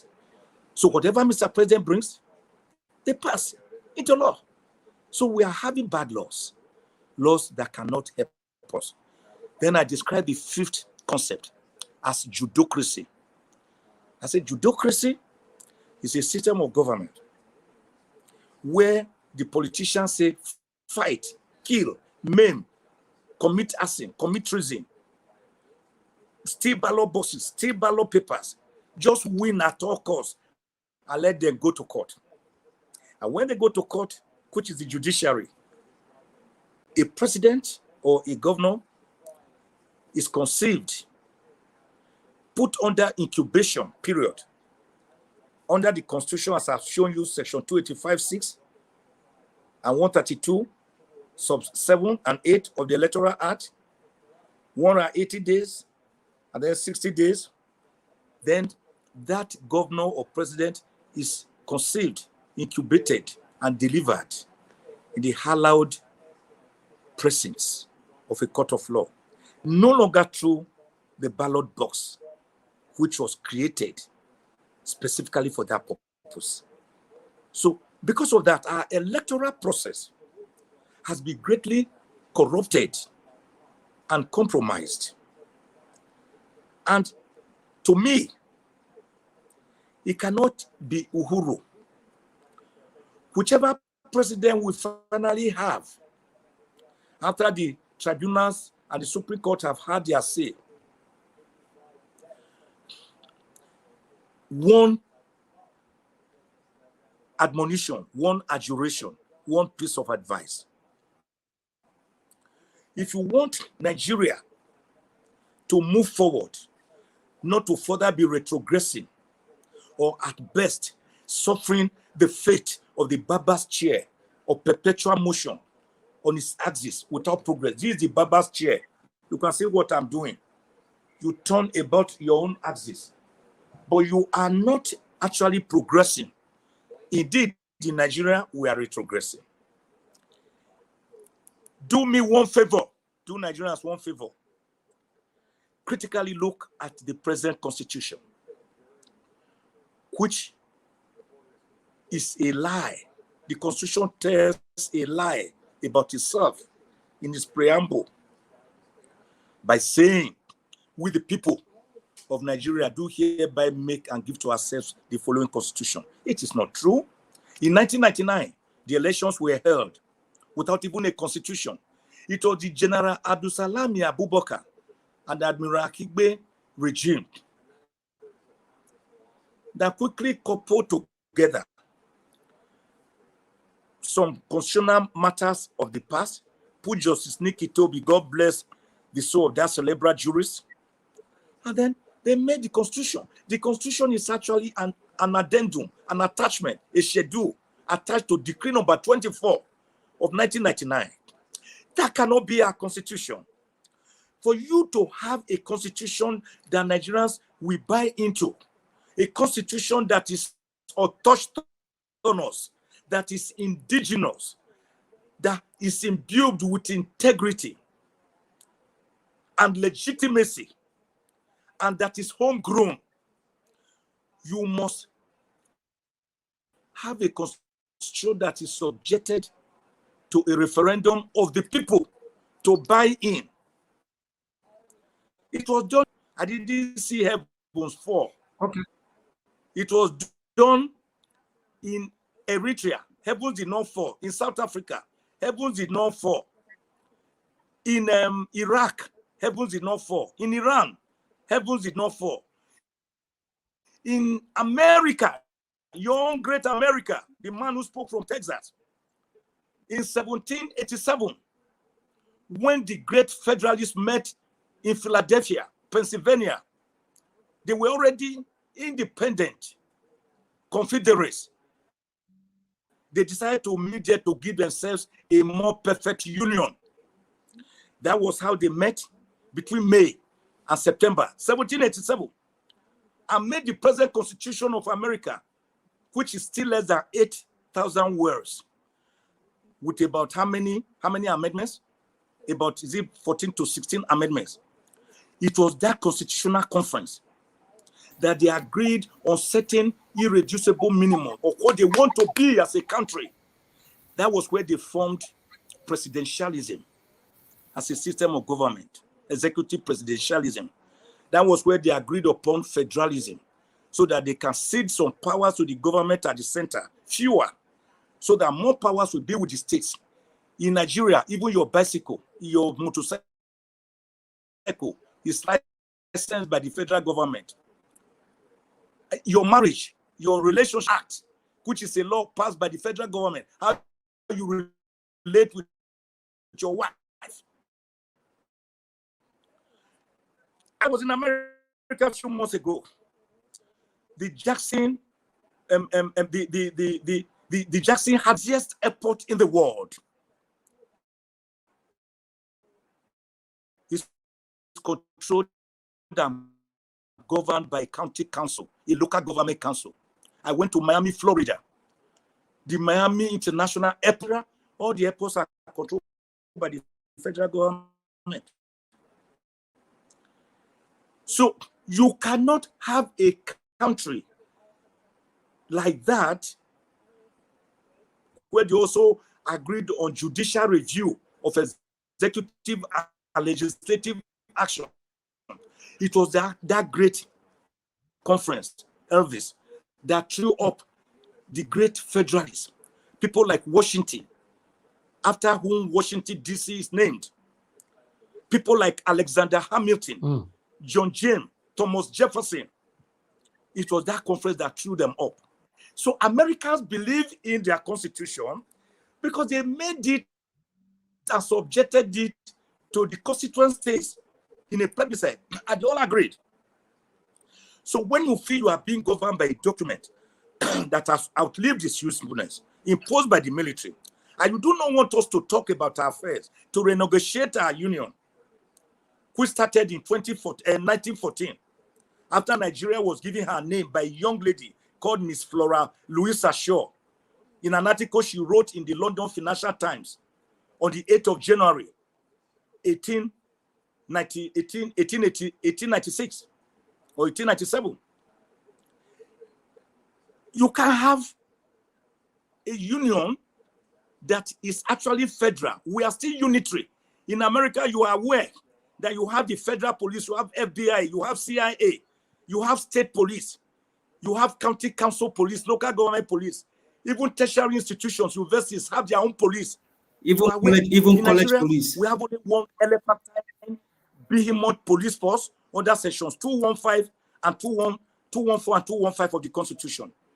So what happens? Under section 162 of the Constitution, the national revenue is domiciled in the federation account. All the 36 states send their commissioners for finance at the end of the month to go and take handouts from this national reserve, and then they carry the money to their governors, who use them and also use the ones belonging to the local government council, and they wait for the next allocation. So no state now wants to generate its own revenue to take care of itself, as we had it under the 1960 Independence Constitution and the 1963 Republican Constitution, after the failure of the 1922 Clifford Constitution, the 1946 Arthur Richards Constitution, the 1951 McPherson Constitution, and the 1954 Little 2 Constitution. We can't grow like this, my brother. You can't grow by having a budget of 21 trillion, and over 80% of it is for recurrent expenditure. That's salaries, emoluments, pensions, ego massaging. And then only 20 to 25% is for capital expenditure, for building roads, for building airports, for building schools. Come on. Okay. All right. Because of like time, that. let me pass in the tax. We are doing well. We are treating a serious ailment like leprosy with a mere drug meant for eczema, like Naaman the leper. We must dip ourselves into River Jordan 7 times and cleanse ourselves of our political leprosy, of our national malaise, so that we can go forward and meet the advanced world. That's it. All right. Thank you very much. Wow. You normally take your time to respond to one particular question. I like that. Thank you very much. Achuk Sobibweze, is your turn right now. Please tell us where you're joining us from and go straight to your question. Thank you. Yeah, good evening, Mr. Professor Mike Ozekhome. It's wonderful to meet you today. Ozekhome, yeah. O-Z-E, yeah. God bless you. Yeah, it's wonderful to meet you, to be in your class, because I classify this as class, Thank you once again. Yeah, my question goes, because looking at what happened, by the way, I'm calling from UK. The election has come and gone, and I'm wondering what is the role of the Nigerian police in all this, or the DSS or SS, whatever name they call themselves, because if something like this happened, that there's three election on at the same time, and two of them is uploaded and one is not uploaded. Where I'm living today, the MI5 would have swung into action, right, to find out what happened. So what is the help of Nigerian police given to the parties in that's the politicians, because this is a crime. They ought to investigate it. I'm wondering if they don't know their roles, or I don't know if you can give us insight on that. Thank you. Thank you, Mr. Chups. They do know their roles, but the society is such that almost everyone is held captive by state captors. We call them state captors, the elites, who have captured the society and put the society in their pockets. Their pockets. Are you not aware some elite Nigerians have a squad of policemen guarding them? Some of them 10 to 15 policemen, one single person. While the rest society has no policemen to go round. It's a Nigerian factor. I'm sorry to say, an ignoble factor, where the rich, who have amassed wealth, some legally, I must confess, but many illegally, in a most profane and ugly and vulgar manner. So you find one big man in quote, having about 10 to 15 policemen guarding him. And when he's going out, he goes in a convoy. Whereas the highways are devoid of policemen. Was I not kidnapped on the 23rd of August 2013 on a major highway between Eho and Ekpoma in the hot afternoon? There were no security only. Then the 4 policemen that were coming from a nearby police station at Eho, they were brutally gunned down and murdered in my presence, and their guns taken. I've not been able to get over that scary moment. Fear of death, fear of fear. So you are talking about a police force, therefore, which is why I have been clamoring for what you call state police. Diversify it. Don't control it from one center. You make governors chief security officers of their states. But the same constitution, sections 214 and 215, say before the governor can act, he has to take instructions from the Inspector General of Police, who is resident in Abuja, who may himself decide to take instructions from the Minister of Police Affairs, who may now himself decide to take instructions from the President and Commander-in-Chief. How do you act? In your UK, in America, in London, in Europe, I go there often. I know this place with all respect. When a crime is committed, as it's being committed, some policemen are coming from east, some from west, some from south. Before you know what is happening, in 10 minutes, the whole place will be swarming with police forces. You will even see some helicopters flying on the skies, and they will be working with walkie-talkies, and they will block all exits so that the criminals or criminal suspects will not run away. We don't have it here. So when these policemen are there, and they themselves are guarding the big guns, and they're even helping them to satiate their egos, to do their biddings, to help them carry out malpractices, how do we go from there? These are some of the matters already subjected before the tribunals. Thank you, sir. And I cannot therefore decide upon them. Okay, let me move on to the next person, Nena. Madam Nena, please tell us where you're joining us from and go with your question. Okay, good evening, sir. I'm really, really highly honored to have you and to have this privilege to ask you this question. My name is Nena. I'm calling from New Jersey, United States of America. My question is... Calling from where? I'm calling from New Jersey, United States. Did you hear me, sir? New Jersey. Okay. New Jersey, yes. I'm calling from New Jersey. Yeah, I can hear you, New Jersey, yeah. Yes, sir. I know New Jersey, Newark area, I know that, yeah. Exactly, I live very close to Newark. Okay, so my question is in two parts, but they're going to be like just very brief. They're connected to each other. But my first question is this.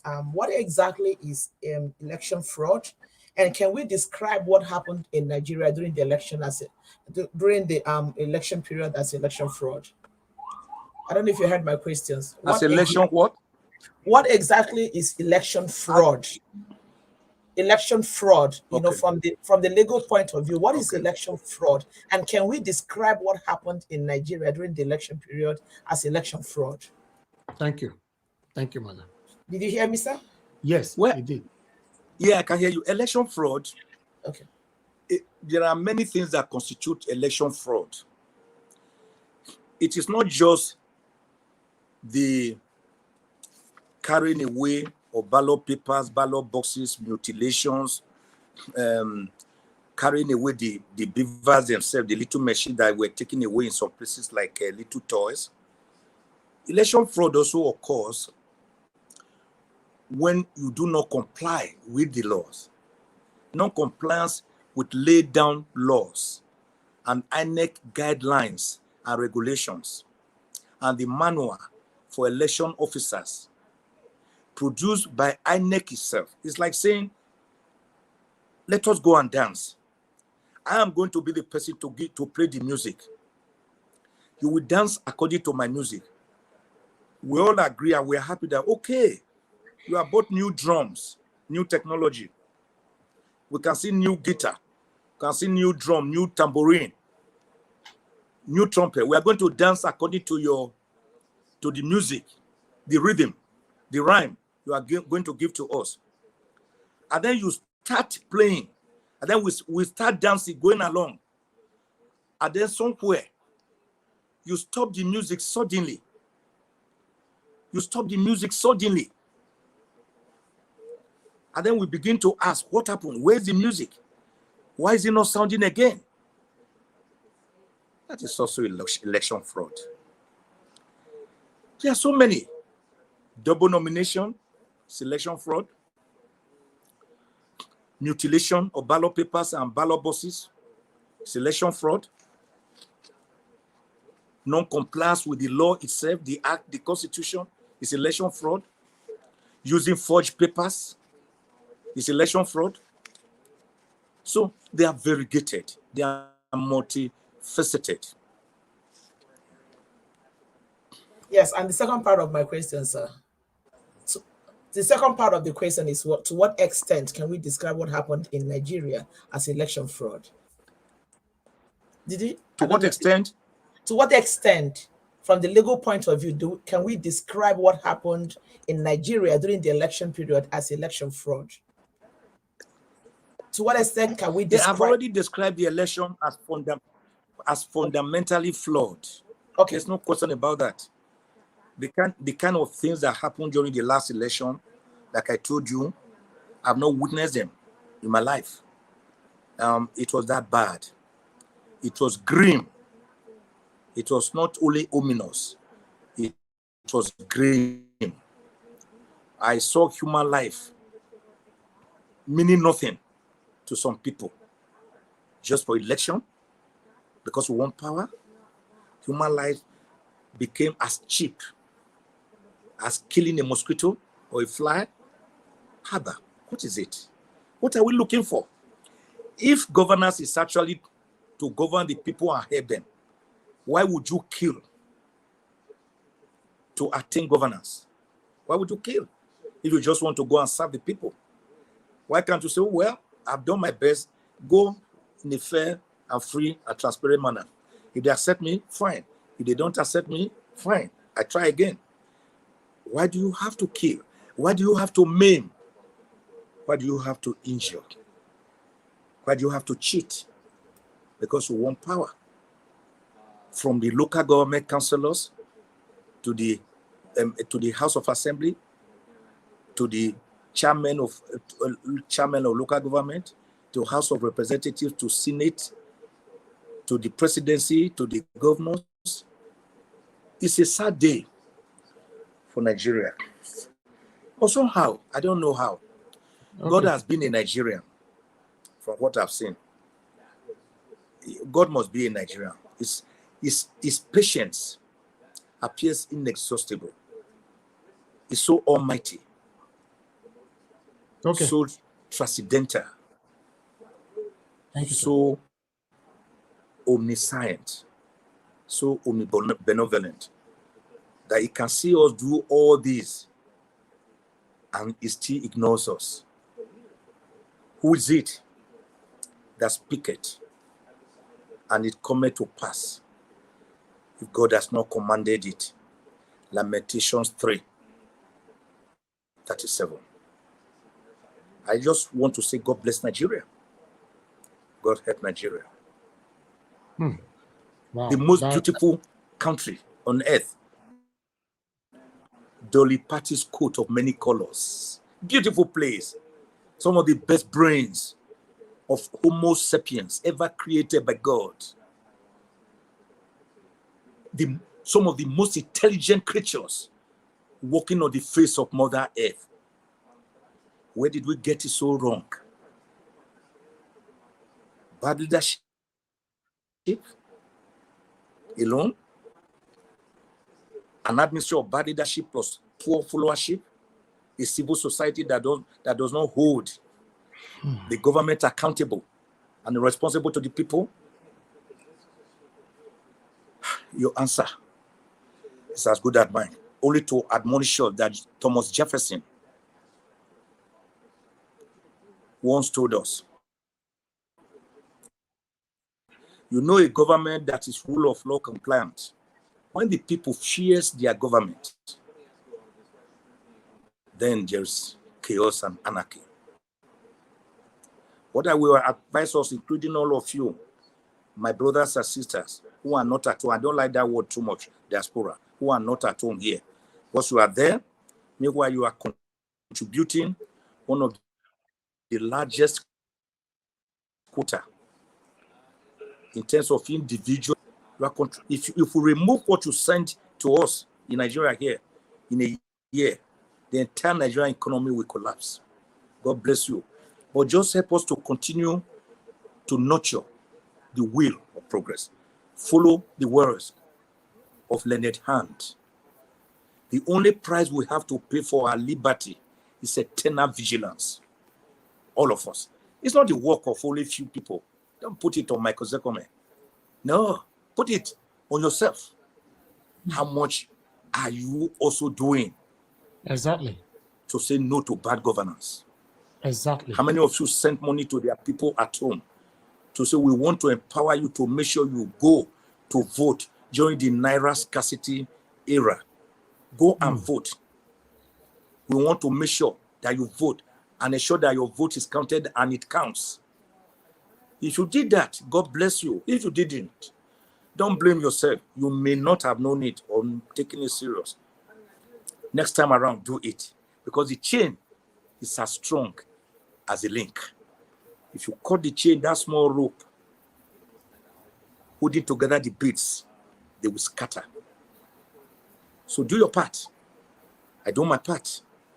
Then collectively, we can see an El Dorado. Thank you, sir. Before I let you go, I'm going to take straight 3 questions at the same time. I would like you to answer them in a short period. Okay, let me go on now to the next person here is Bob Victor. Please go straight to your question, and I'll go to Igbe, then to God's Power. 3 of you, go start with you, Bob Victor, please. What's your question? More grace to my son, Professor Ozekhome, the Okaigbe of SAN in Nigeria. And I want to throw this question.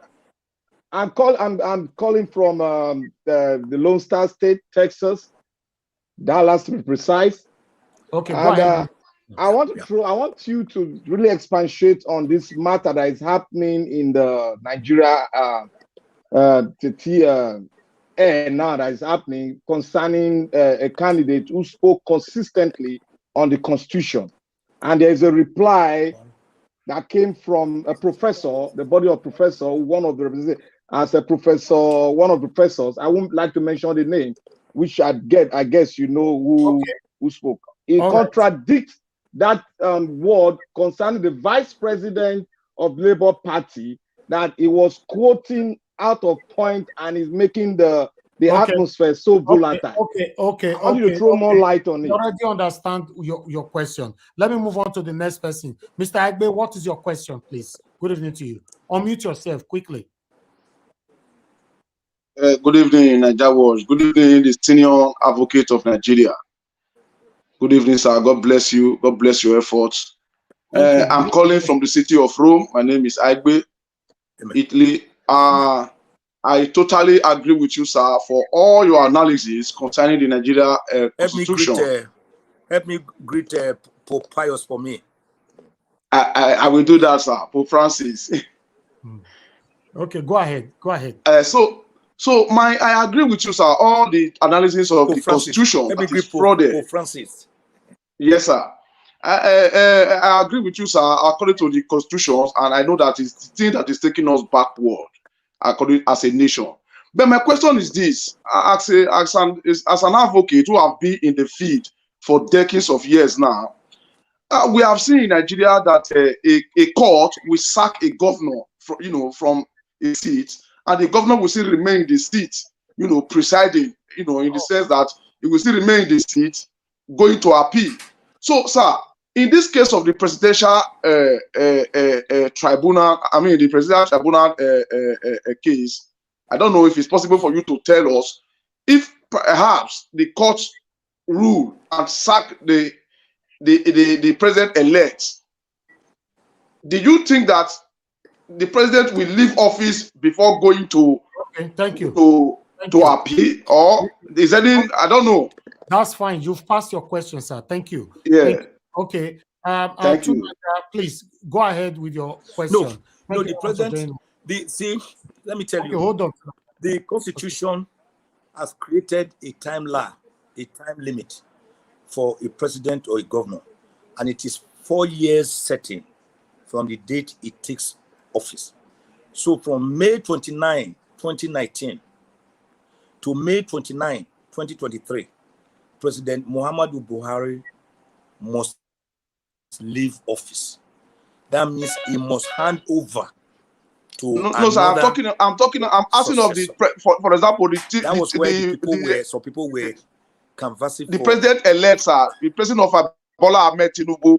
If, for example, the court rule and sack him, and sack him from office, did immunity cover him to sit in the seat to go to reappeal, or is supposed to vacate office before reappeal?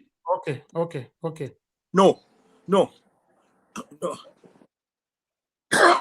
Okay, if that's what you mean, even when you are sacked from office, you stay in the office because nature abhors vacuum while you pursue your appeal. You must know that, for example, Governor Adeleke of Osun State was sacked as governor of Osun State, but he remained in office even after the tribunal judgment while he was pursuing his court of appeal matter that was finally decided about 2 weeks ago, this time to come to his favor. I think the Oyetola... Is that constitutionally, sir? Is that constitutionally, sir? No, Mr. Agbe, yeah, you cannot continue this. That's the Constitution. Agbe, please. Yeah, that's Constitution. Yeah, that is the Constitution. You remain in office until the last court of the land, which is the Supreme Court, finally removes you. When it removes you, then you are gone. But until then, whilst you are pursuing your appeal, you remain either governor or president, so that there will be no vacuum. Thank you, sir. The first question today from the previous person, Victor, I guess, he was asking because of the statement from Datti Ahmed and the response from the Wole Soyinka, Professor Wole Soyinka. So, what can you say about the comment from Datti Ahmed and the response from Professor Wole Soyinka?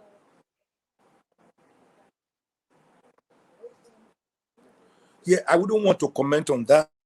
That's fine.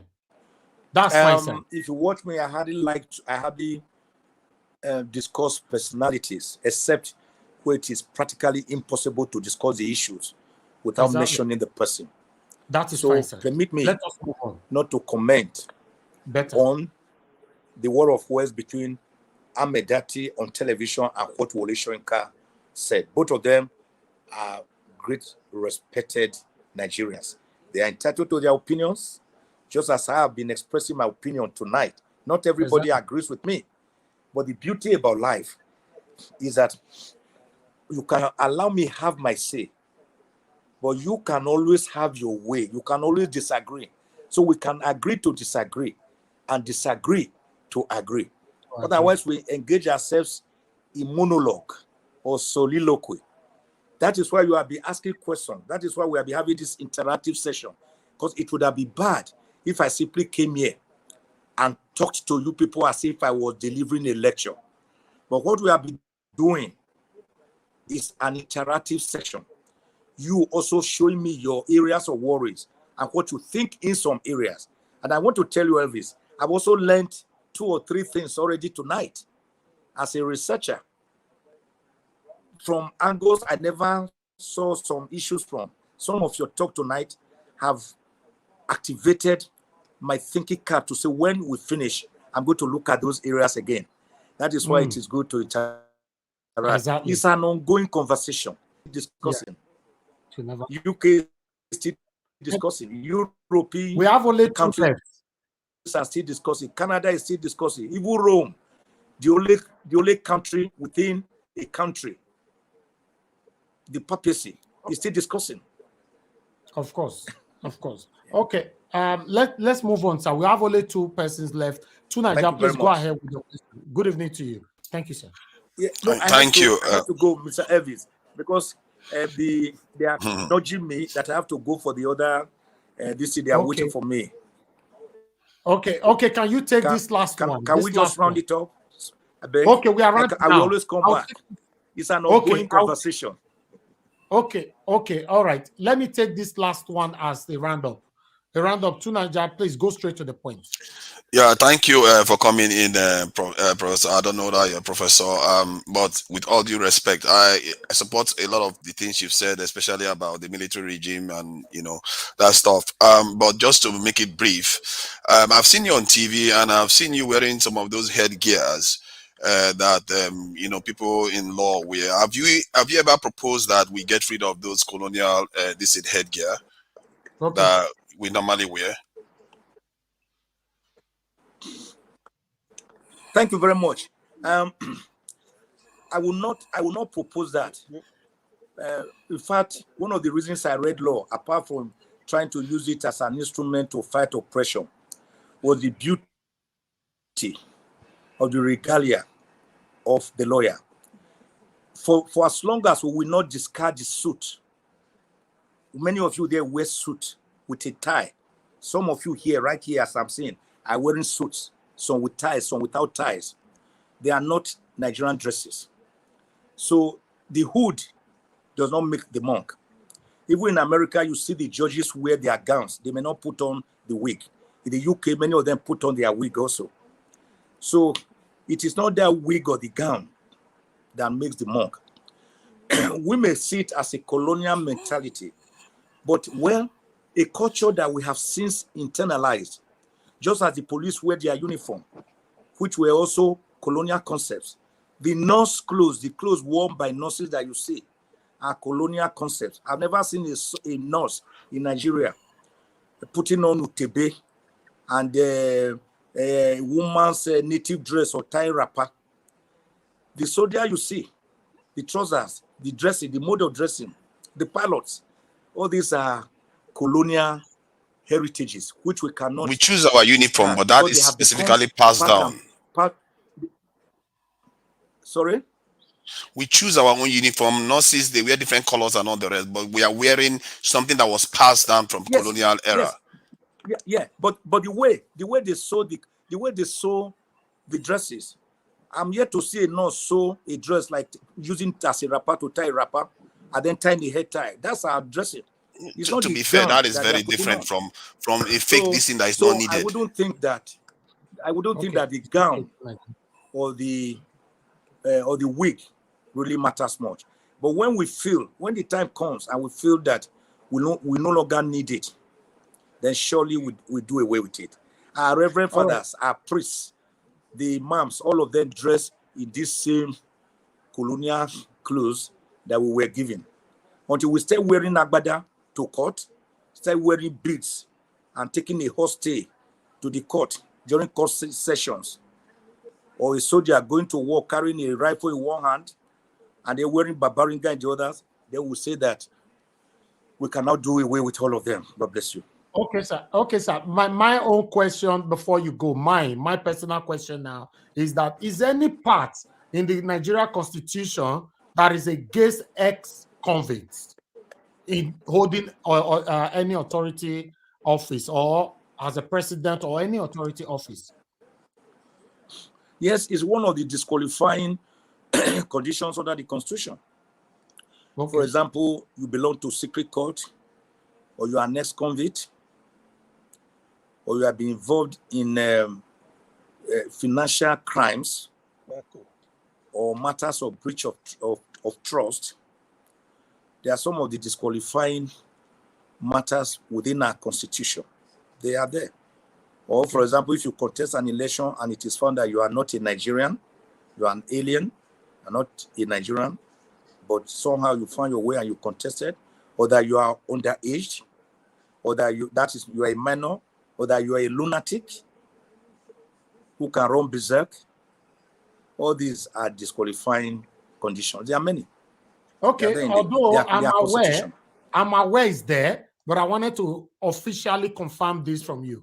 I want to appreciate you, sir. And although there's a lot of questions, we don't have time for that anymore. People in the comment section and all that. I will come next time. Yes, next time we'll bring you back again. Thank you very much, sir. I really do appreciate you coming today to take our questions. Please continue to stand for the people, not the satanic politicians. It's too late. It's too late now, Elvis, for me to back out. I cannot begin to learn how to be left-handed in my age. It's too late. The struggle has been my life. I'll be there. My first detention was actually in about April 22, 1986, under the Babangida military regime. I do not think at my age, it is now I will give up. It's my promise to God. For the rest days of my life, I will continue to fight for the people. Thank you, sir. And enthrone justice, rule of law, fundamental human rights of Nigerians, and good governance and democracy. I've made up my mind to do that. By the grace of God, I will not be deterred. I will continue to interrogate powers, speak truth to authority. I will continue to ask the questions and even question the answers. I will continue to fight on behalf of the people, leaving no stone unturned and no turn unstoned. It's too late today to back down. That I want to assure you. Thank you very much. God bless you, Nigerians. Once again, continue to be good citizens, good ambassadors where you are. Many of you are doing us proud. We are very proud of you people. We are very proud of you people. God bless you all. Thank you, sir. Thank you, sir. Thanks for coming around. Thank you, sir. Thank you for coming. Okay. Thank you very much, sir, Professor. Good night. Regard to the family, sir. Bye, sir.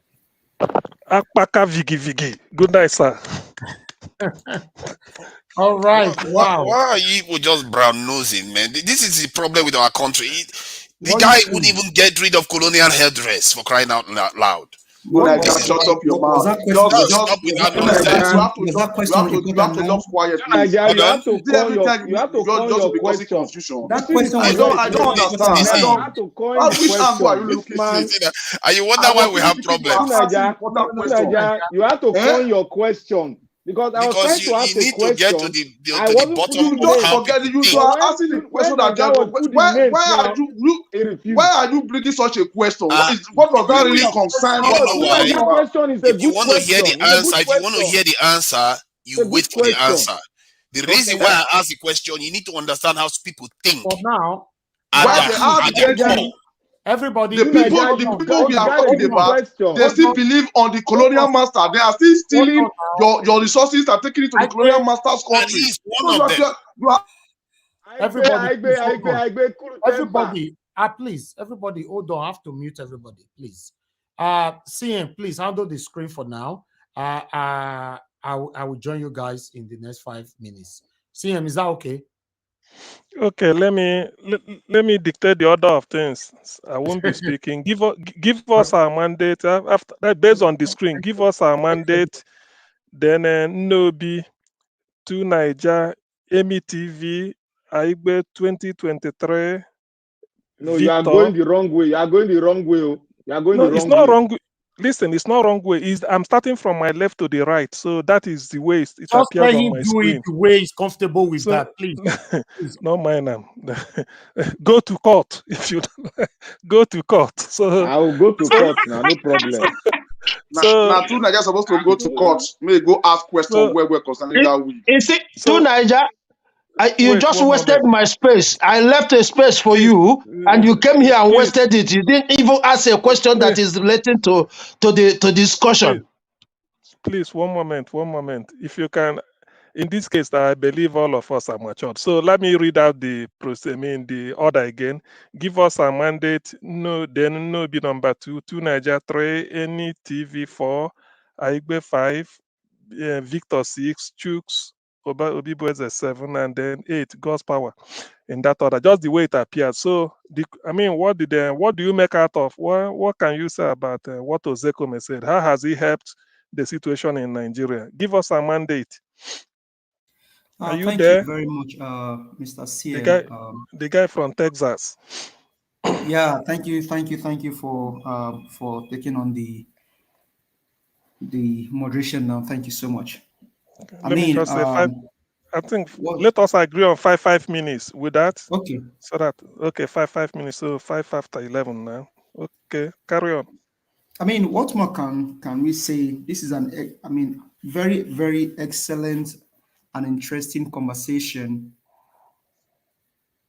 So, Dr. and Professor Mike Ozekhome, lawyer and son, coming here to speak just shows the level of dignity and then humility and the passion that he has for the people. That tells that all of these people, they know the truth. They also have, they were in Nigeria when this whole thing happened, and they know the truth. They know the difference between the technicality of the case and when you have amount of evidence to prove that this is just not right. He has a lot of words, a lot of things to say, but because it's an open platform, there are things that he will not want to mention or dive into. And Nigerians watching us tonight themselves, if they've lost hope, I think people should begin to pick back up their hope, because we have hope that the right thing will be done. And all of the hula baloo and all of the cries that APC and the wicked leaders are doing against the common man, even against the one that was elected, all of these things needs to stop. Mike Ozekhome says something which is very profound. And I think when I was making my comment in the first time I mention of that, if government is truly helping the people, why do you have to kill the people because you want to rule them? If government is truly helping the people, and I know that Tinubu, Remi, Gbajabiamila, Dele Alake, MC Oluomo, Sanwo-Olu, Festus Otokpokeyamo, For Food Fani Kayode, Ganduje, Shetima, Buhari, all of you are listening. This is what I took away from the statement, from the whole thing tonight. If government is truly helping the people, why do you people?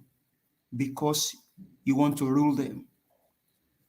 Literally, from what we heard, 88 people were killed during this past election. And I said that earlier. This is just simple transfer of power, electing the people that should rule us. And we have to go through this whole through this situation. Some even killed themselves. A 19-year-old boy killed himself in Jos because he felt that his hope is lost. Mahmoud Yakub, hopefully you are listening tonight. You see where you've put the country because of your selfish interest. And so Nigerians, there is hope. Let's not lose hope. If anyone should lose hope right now, it is Peter Obi. But he's not relenting. He keeps pushing. So regardless of where you are, please keep hope alive. Keep hope alive. Americans will not kill his own citizens because they want to rule them. The UK government will not kill their own citizens. Why Nigeria? Because you want power? Because you want to rule the people? You have to divide them to rule them? That is not how life operates. And you can see humility in the voice and in the charisma, in the demeanor of Mike Ozekhome tonight. How we align his word. There are things that he would have said if we were together in a room, but he won't be able to see them on here. A minute more. So, my people, all I'm asking for us is let's keep hope alive. Okay. Let's keep pushing. Thank you. Thank you. Nobi, it's over to you. 11:10. Hello. Okay, it's like she's not available. Nobi, she's not available. Then to Niger, you take over at 10 past 11. Thank you, CM. Yeah, see, the reason why I asked that question, people don't understand, because I heard him ask a question, why are we like this? Why are we having problem? And I was just notified that this man has been struggling for the oppressed in Nigeria since the 70s, and you wondered why we are still like that. Is he a success or a total failure? What we have now is a total failure, and you wonder why. He's asking the question why. Because somebody doesn't want to cut the apron strings of the colonizers that enslaved his own forefathers. He literally went on to argue for keeping it. Made a lot of examples to preserve something that even other nations have gotten rid of a long time ago. This is why our nation is not moving forward. They will ask themselves, I put earlier on in the comment, which is something I've seen, that 90% of Nigerians are technically traitors by foreign standard. 70% out of that 90 don't even know it at all. The rest actually consciously do it. People like him may not even know he is one of them, that are undermining the nation repeatedly because they sell out their mentality to foreigners. They don't think that, okay, let me put my nation first all the time. You have all the things that he is proud of, all the things he praises. You notice how he praising foreign capitals and all the rest, because we are the bottom, the backwater. They are in heaven and we are on earth, and they travel overseas. You wonder why our leaders travel overseas. This is an example. Why? This is why they go to overseas to rest. They die in foreign hospital. That's why you have to ask some of these basic questions, because what's the use of saying, why don't you notice that our nation is underdefended? One of the most underdefended in the world. Why are we not like other nations, like Singapore, like China, like even Hong Kong? Name it, South Korea, name it. Even North African countries, all the North African countries are different from us. Because of this mentality. Because they don't see us as a free people. They don't see us like that. They see us as hooked to foreign powers. They don't even see us as a sovereign nation. And this is the problem. They might profess it with their own mouth, but in reality, they are not behaving like that. And that kind of mentality is why they fail repeatedly, because they refuse to do the hard work. He went on, I just said, he could have said, oh, maybe it's something we can look into later on, Why are you spending time arguing about keeping a white man's this thing on your head? But can I ask Christian? Can I ask Mr. No, hold on. Let him finish. Please let him finish so that we allocate time to that. I agree with him when he said that military regime is a bad idea, because I was in Nigeria then. He was jailed several times, and I saw all the stuff that was going on. I was praising all these leaders. They are fighting for us. They are fighting for us. But how long will somebody fight for you before you know that maybe They are pretending for us. They are not actually winning. They are failing woefully. The needle is not moving. No power supply. Our life expectancy is about 53 years. There are countries that have been at war for 20 years. They have a higher life expectancy. What is wrong with our leaders? This is it. They fight for you, but they go to Western capitals all the time. They go and chill out. All of them. He does it. I can guarantee you he does it. So this is the problem with all of them. Wole Soyinka, the other day came back, he didn't even know, he said he didn't even read Nigerian newspaper for months. That is when he came to Nigeria, he checked it. When Nigeria was going, he knows Nigeria is going to election, but it was in foreign territory. IBB, foreign territory. This in the president so-called select, foreign territory. All of them. A minute more. How are we going to become free and actually govern for ourselves? It's not because we are not generating money. All our money is in Western capitals. And all our best mind, including myself, we have transported ourselves to Western capitals. What is the difference between now and during slavery? Tell me. The only difference is that before they used to buy us and force us. Now they put pressure at home and we flood foreign countries. What is the difference? The dynamics is exactly the same. He wouldn't even change the headdress. Okay, your time is up now. So who had a question? I hope people understand where I'm coming from. Yeah, who wanted to ask a question? Yeah, it's me that wanted to ask a question. Okay, I don't know. I'm kind of, I don't know, maybe other people understood what Tunaja is saying, but I'm kind of confused because we brought in Mike Ozekhome for us to ask Ozekhome, I'm so sorry. For us to ask some questions. I'm trying to avoid using some words so that that's not as if I'm being impolite to somebody. To ask questions that are pertinent to what we are currently going on at this moment that has to do with the just concluded election and the way forward from here. So I'm kind of confused what the wig of lawyers have to do with it. I'm kind of confused. I don't know, maybe other people understood it, but I personally don't, because I understand that, like we can say, okay, situation of Nigeria have forced most of us to go out. We all know that is agitation. That is what we all are agitating. Madam, go straight to your question, please, so that persons are waiting, please. Well, if you want to take over, take over. The last thing I want to do is to argue with anybody here. Mr. Igbe, if you want to take over, you can take over. You said you want to ask, just go straight to your question so that we can see. I wasn't asking the question to you. Can you please hold on? Please, just hold on. Thank you. I hope Tunaja is listening. Okay. All right. Thank you very much, everybody. Thank you, CM, for your time. He did a very good job. Pardon? I say CM did a very good job. He's always doing that. Precisely. He's always doing a very good job here. Because he allows you to talk. That's why he's doing a very good job. He didn't give me extra time. What are you talking about?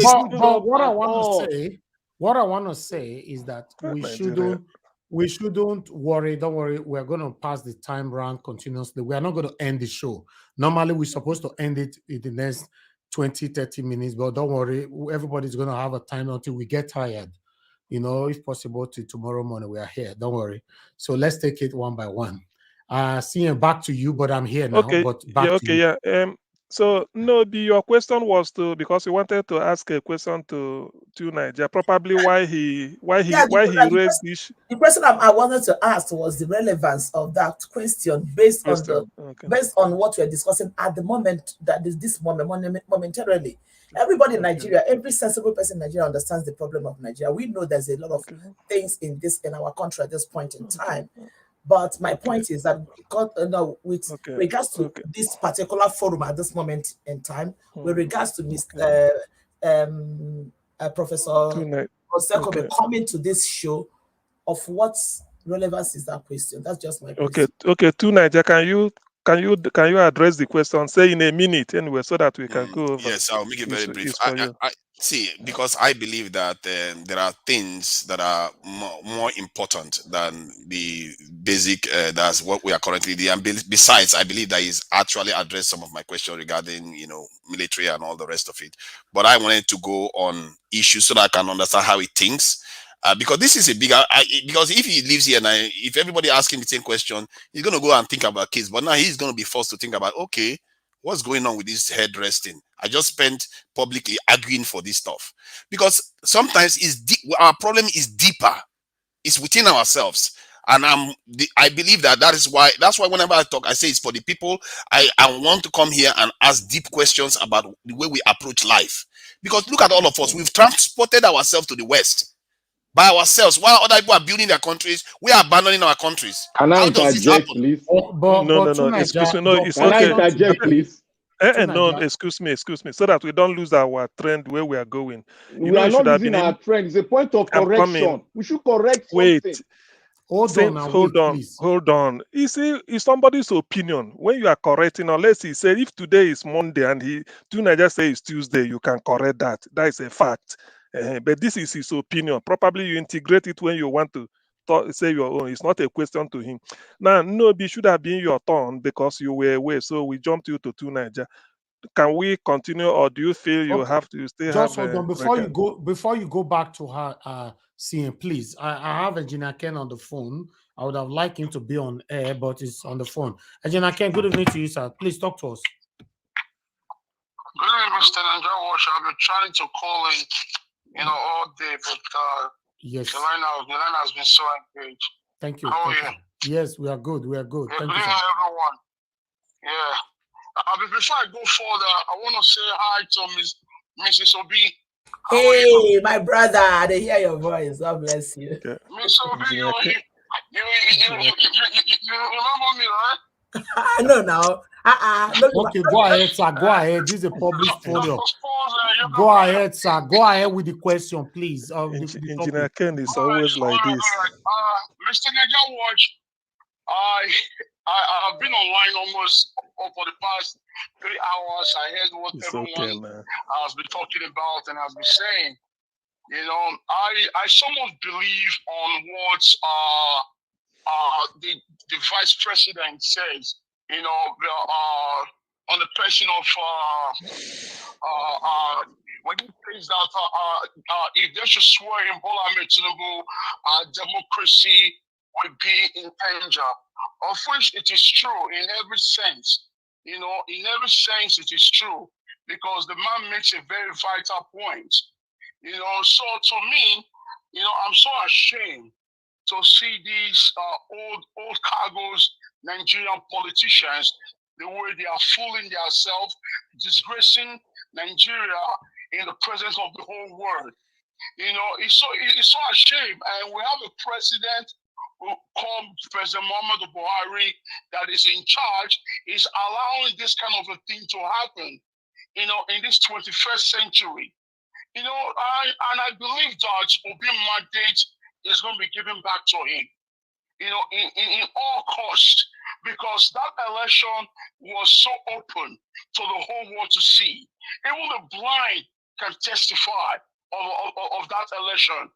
So saying this alone, hearing this, seeing it with my 2 naked eyes, watching every social media platform, I'm so ashamed to even identify myself as a Nigerian.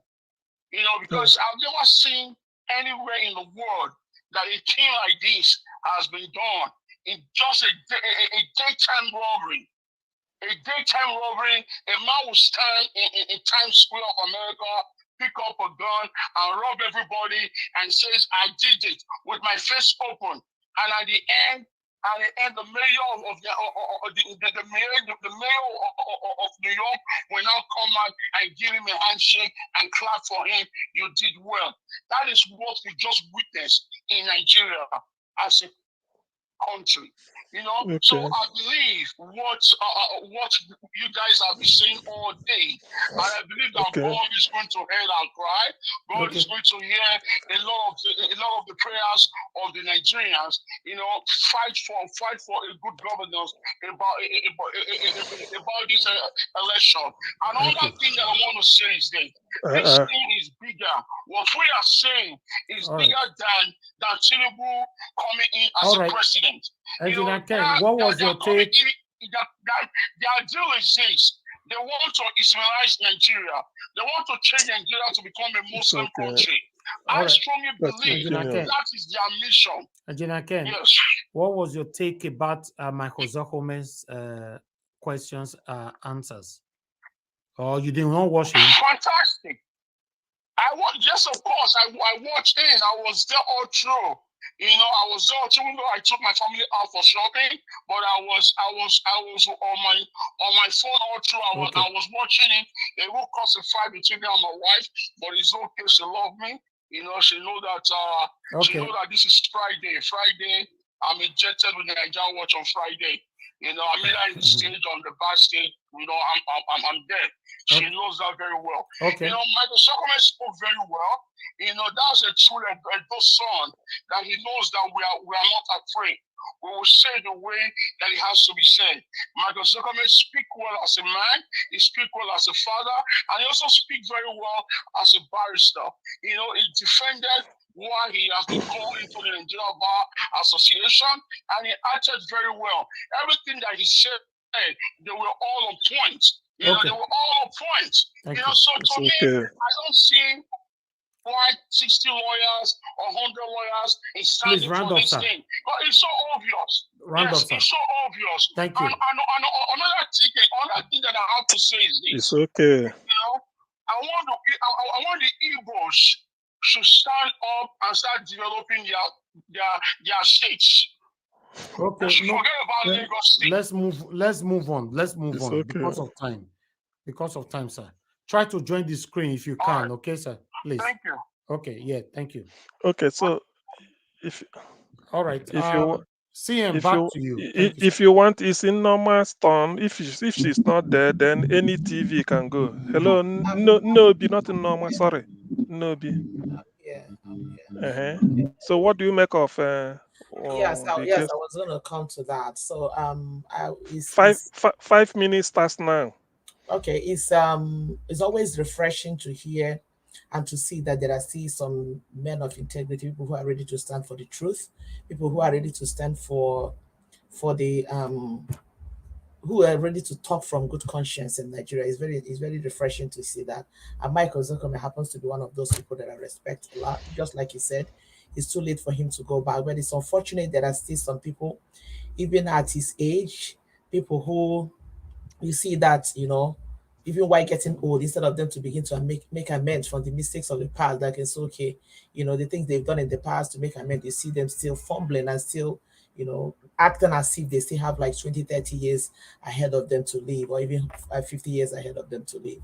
It's very refreshing. The man, he shed a lot of light to very interesting topics and interesting things. And he, educated a lot of us. I want to believe that a lot of people that are listening to him must have gotten a lot of things that we do not know, or maybe things we do not have much clarity about concerning the whole thing, the situation of the thing. There was one question I wanted to even ask, but I don't know. I think somehow he touched it, but I would have loved him to elaborate on it a little bit. But then, having said all we said, the only thing we still have to say, just like he said, the law is taking its course. These are people who respect the Constitution. They're still going by the constitutional stipulations of the country. We still have to do what we have to do. I love every of his submission, and he made it very clear. This is where the law stands, and this is what we have to do. And there is nothing we can do at this point, if not to continue to pursue things the way they ought to go, and then keep faith and hope alive that things are going to change. everybody's agitating for one thing or the other. Majority of us, we know what the problem of Nigeria is. We know what the situation of our country is. But the only thing we have to do is, at this point in time, when we listen to the voice of reasoning, like the one we just heard from this man, from Michael Ozekhome, we hold on to it, and then we continue to pursue what we are pursuing. With his final words, he said, let's keep doing what we need to do for the voice of the masses. The truth about it is that what we say, the voices that we hear goes as far as we cannot even imagine it. So the world is hearing the Nigerians are hearing, and a lot of people are getting. I mean, this is what we need in order to keep the momentum moving. I like his submissions, and we trust that the likes of him, will go there on that day in that judiciary and make a difference and show the world that Nigerians still have people who have a little bit of an integrity, So, I mean, that's just all I have to say. We just keep it at that. Can I ask you a quick question, since you asked me one? Okay, go ahead. Thank you. Yeah, what was the most important thing that you can pick out from what he said today? The most important thing I can pick out?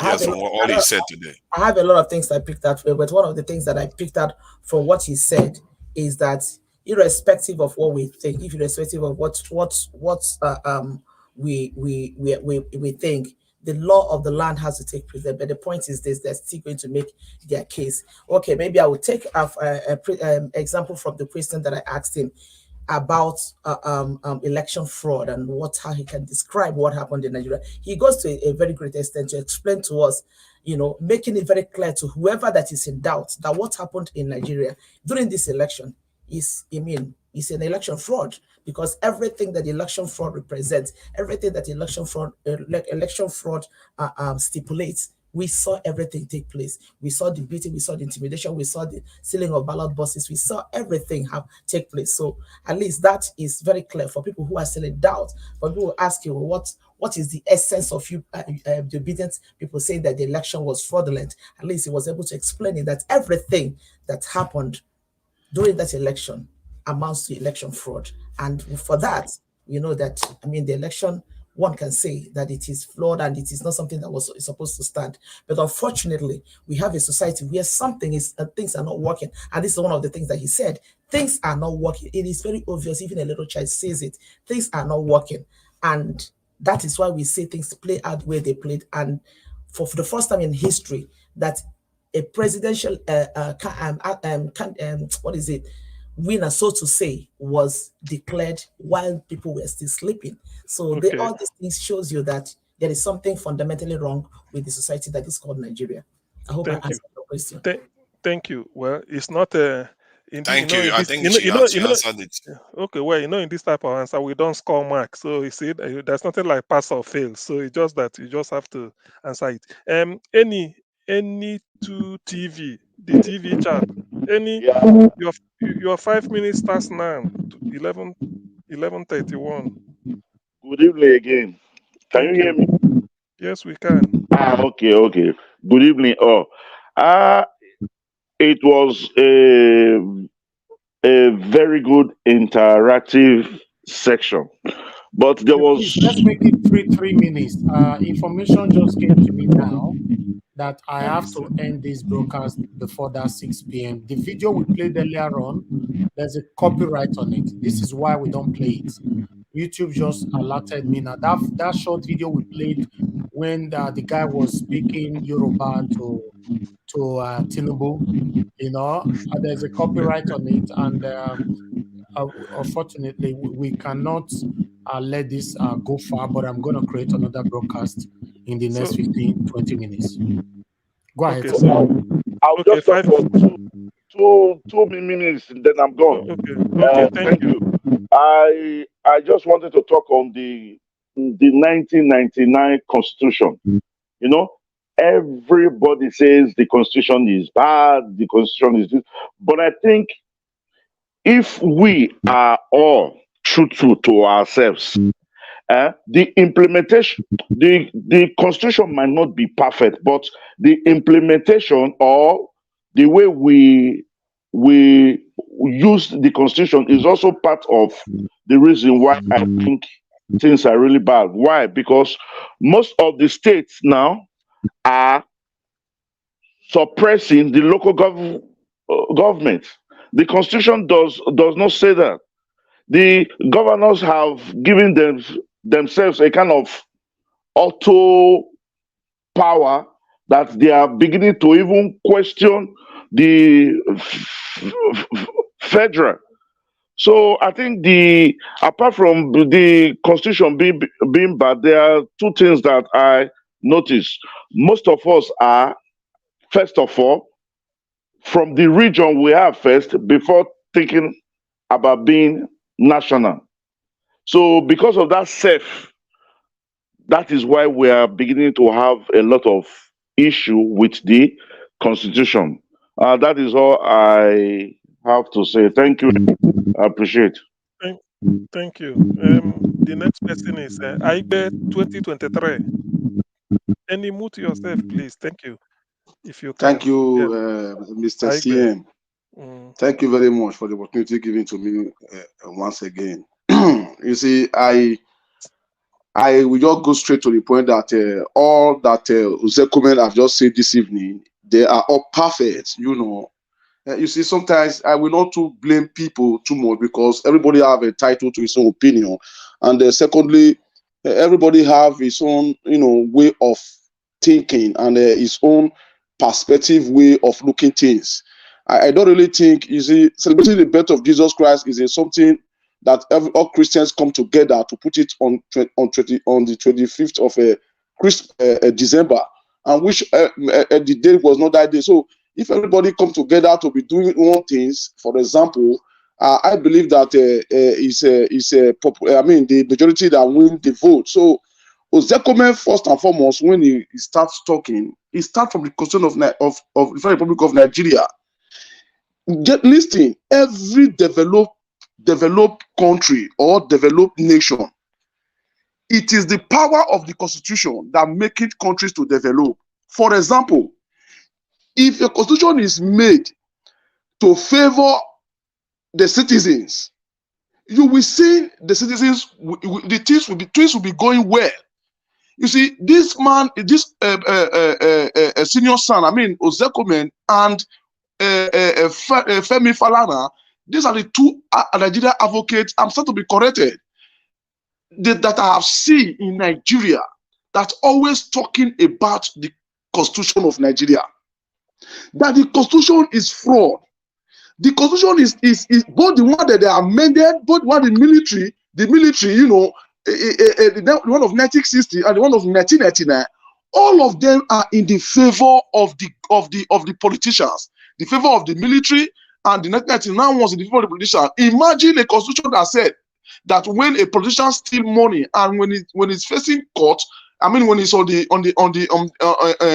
front of when his case has been taken to court, if he has a health problem, he will first and foremost go and cure this problem first. I mean the health challenge before they will look over that issue. And that makes people like Dino Milaisi on the feet today. That makes people like Jury Pondi are still going scot-free. Many of our Nigerian politicians are still going scot-free today because of the foreign constitution. So this man has explained 100%. When the first question they ask him, he goes straight to the constitution, the problem that is holding Nigeria back. And some people are coming to ask him about the question of wig. What does wig concern the brain or the person that's sitting down that want to give judgment to cases? Is the will cover the brain of the judge, or the wig cover the brain of the right thinking of the lawyer, or what the lawyer have studied? All right.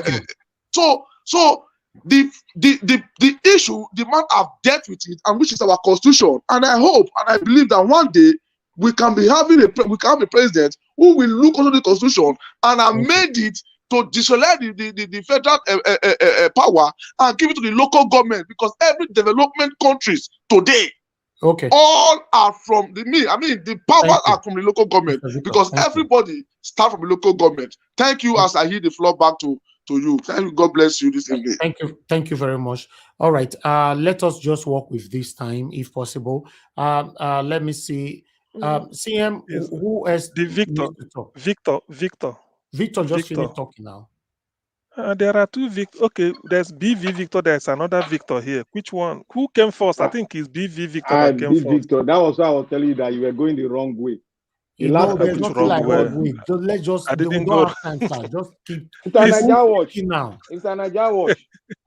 Who is talking now? It's B Victor that is talking. Okay, go ahead, sir. You have 3 minutes. It's a Niger watch. I think everybody have right. We should talk about right now. No, there's nothing like wrong way when I give platform. I'm trying to correct him. The way you were going before was different. No, but I say, listen, you are stressing this thing. I give a platform. I take him. Just follow. Okay, let that one be bygone. Let that one be bygone. Let that one be bygone. Go ahead, sir. You have 3 minutes.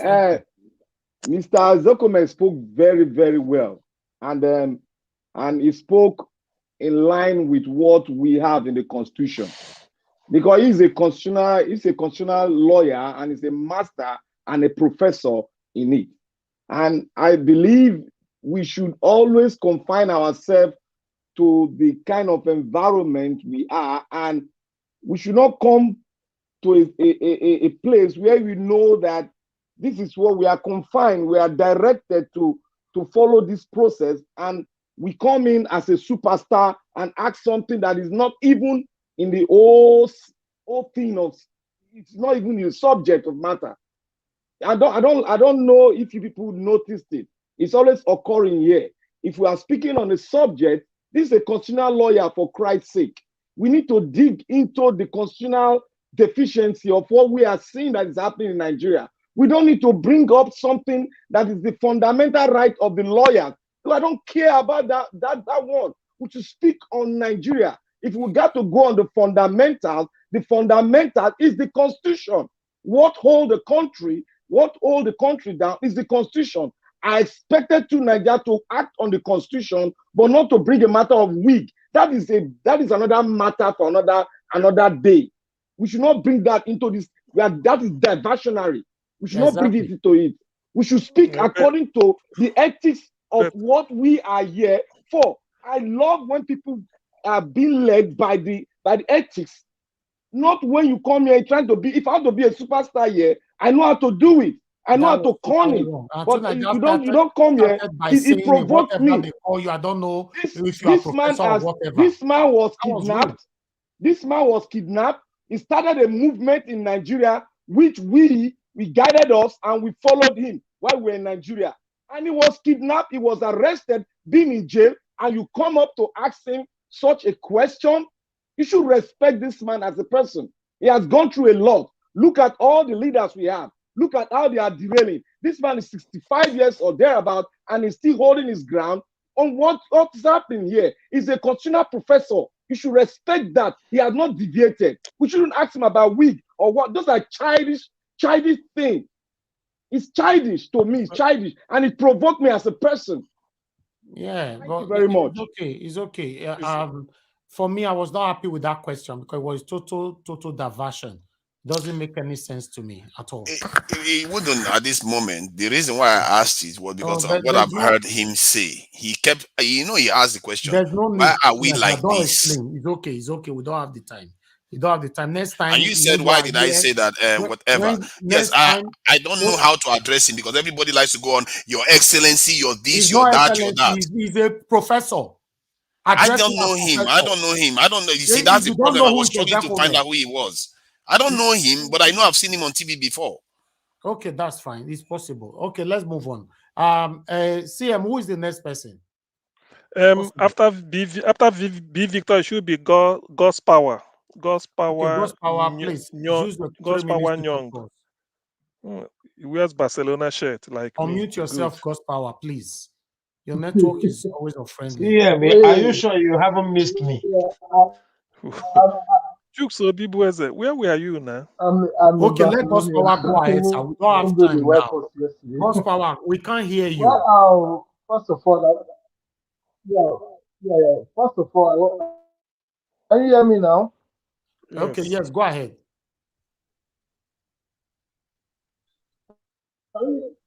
Okay, first of all, I want to say thank you to everybody, the lover of truth. I don't want to talk much. Like they said, show me your friend. I will tell you who you are. Immediately said is a friend to. Immediately professors. These are the ones that we should call professors. These are the ones that we should call our son. These are the ones that we should call barristers of integrity, that they can defend their certificate, what they are holding, not those ones that they drop for a piece of meat. That man spotted it. I know him very well.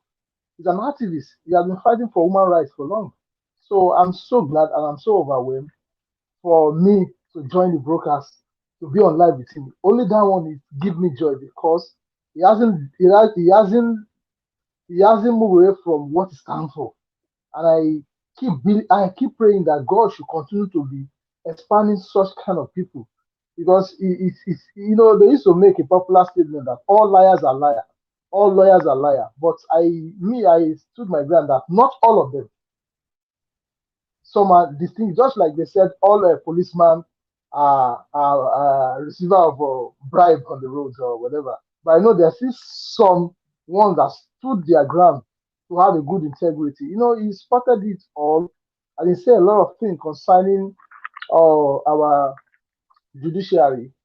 And one thing I noticed about him is a reflection of this Professor Olisa Abakova. They are just like better of the same feather. They spot everything all. And one thing that all Nigerians should be asking themselves, that we all know the truth that these people cannot offer us anything, and yet you will not see somebody that will still be dangly, that will be going up and down. The one that even pay me pass is people that comes to overs, that see development, that see everything, that that these people have been making their overs as their bed of rose. Let's assume the foreign country that all of them run to come and take medication and vacation did not make their house in order. Would they be proud to come there? This thing should be a shame of them. Sometimes when I see the way they travel, they troop out to go on medical trip, whether vacation, whatever. I always be ashamed of them. Like they said something, a madman does not have a shame. It's only the family of mad people that always gets ashamed. Okay, imagine all of them. Wole showing all of them. They know that the system is failed. That is all of them go on Ezra and go and run and hide here. Imagine, these are the people that they are claiming that they are fighting for a democracy. But you see all of them, they know within their heart, within their mind, that they don't stand to have a good quality or a good, what is it called? An integrity. That is why they give up. They only come and be used because of a pen, a penny. Sometimes I imagine myself when I see what professors stand for. A professor are kind of people that they lead people into a right direction. Just like I say, Professor Plum Mulumba, look at that man. Look at when he talks, when they invite him. He said it the way he is. He doesn't even care whether, and look at Melama of South Africa. Look, some of the professors, the ones that claim that they are professors, the ones that that claim they are lawyers, they stand for the right. But look at what we have in Nigerians. Most of them are still defending. You see somebody who come and defend a coup, a drug baron, and you call yourself to be a lawyer. Shame onto all of them. Are you there? Okay, I think the last person who is okay, Obibueze, I thought you've spoken. Chooks, Obibu. Okay, it's not here. No, I haven't. CM. Okay, yeah. Chooks is the final person now. But do you think we can work with this time? I have 15 minutes. I've created another one. Yes, we can. 5 minutes should be enough for Chooks. 3 to 5 minutes, then we move. Mr. Shoes, please use 2 minutes then. Yes, because I need time to round up. I will have a dinner here. Yeah, thank you, Mr. Elvis. CM, thank you. I think you are enjoying this job. Yeah, Mr. Elvis, thank you once again for making it possible for us, to speak to one of the great Nigerians. He spoke well. I remember the day you played the video where he talked about the guy that went naked, and the human form in him, showed on that day. And I remember everybody, spoke on it, and we prayed for him, and I will continue to pray for him, to give him life, give him health. You know, we all had him today. He promised to continue that fight. He will never stop. Yes, that's the kind of thing, you know, he came here to tell us. Give us that hope that one day Nigeria will be great. And we can see it. His final word is he advised whoever that emerges to look into the Constitution. Because that is the problem we have. Everybody knows the problem, but the will to solve it is what is not there. You know, to Nigeria, you asked the question, what did we no, I'm not going there. You know, you asked the question, what was the most important thing we take out of his statement? And that is a good question. You know, the most important thing I took out of his statement is he made us to understand that whatever happened, that place, the seat of Aso Rock will not be vacant. And he preferred democratic way. And I think that resonates with everybody right now. So we will continue our fight. It doesn't matter what happened. And like he said, those judges, they are human beings. They all have families. They all live there. So with this, I hope the right thing must be done. Thank you. I yield here. Thank you. Thank you so much. Thank you. We have Engineer Ken. Engineer Ken, please use 2 minutes to talk to us. We are rounding up now. I don't want us to continue with the second broadcast. Yes, Mr. Najawaj. Thank you, sir. Are you available to speak? There's some noise coming from you, sir. Yeah, I just left the living room now, so I'm available. Okay, go ahead. 2 minutes, sir. Only 2 minutes. Go ahead. Yeah, my 2 minutes is this. I don't like what CM said. You know, CM. Yes, please. Yeah, when I was talking, I was agreeing with Sobi. Nigerians is trying to like talk to me, tell me like I don't have enough time. You know, I heard you utter one word that Engineer Ken is always like this. What do you mean by that? No. He was playing. He was joking. I listen to what you said. You said Engineer Ken is always like this. Yeah. You know. So what do you mean by that, CM? What I mean, it was a joke. I just wanted you to. No, you don't joke like that. You don't joke like that. I'm sorry. I withdraw it. It's okay. Say sorry. It's okay. I do. Say sorry I do now. apologize. Please don't stop this. Engineer Ken, I do apologize. Say sorry. Please, let's move on. Please. I do apologize. Find it in your heart to forget it, please. That's okay. Thank you. Thank you. It wasn't meant to be. It's done. It's done already. Please. Malignant. Sorry, all right. Engineer Ken. For me, I see that as a joke. Once somebody says sorry, we just move on. I don't know why we have to create problem from it's a joke. Exactly. Me myself, everybody see that thing as a joke. Now, I don't understand sometimes. I'm sorry. We are lovely people. We are not a camp of enemies. We love our came because of that. Engineer Ken, don't take it to heart. I was just joking. Thank you very much. My people, I appreciate every one of you. We need to round up right now. I want to thank every one of you that exercise patience for us to have our senior advocate, Chief Professor Mike Ozekhome here today. I appreciate you all. Now, God will bless you now. Thank you so much. All my panelists. For those of you who will not pass your question, I beg no verse. You understand the guy in try, he spent almost 2 hours here, he never planned to do that though. But thank you very much. I appreciate every one of you. May God bless you all. And for those of you that super chatted us, Nigerians have been left behind though. I've not spoken sir, I'm so sorry. We'll do that next time, sir. We don't have time anymore. Please understand. I did not speak a single word. Who is talking? Who is talking? Victor. Oh, okay. Oh, Mr. Victor, so sorry. So sorry. I didn't notice they didn't call you at all. Oh, but I don't worry. I'll give you 2 minutes to talk to us. Just hold on. All right. I appreciate every one of you. Thank you very much. We'll have a poll here. I don't really want to continue with the second broadcast. If not, I would have continued, but I'm tired. I can't lie to anybody. So continue with the second broadcast now might affect us. So let appreciate every one of you. Please, you guys that shared, thank you. You guys that like the broadcast as well. Appreciate you all. Please press the like button before you go. I really appreciate every one of you that have already liked.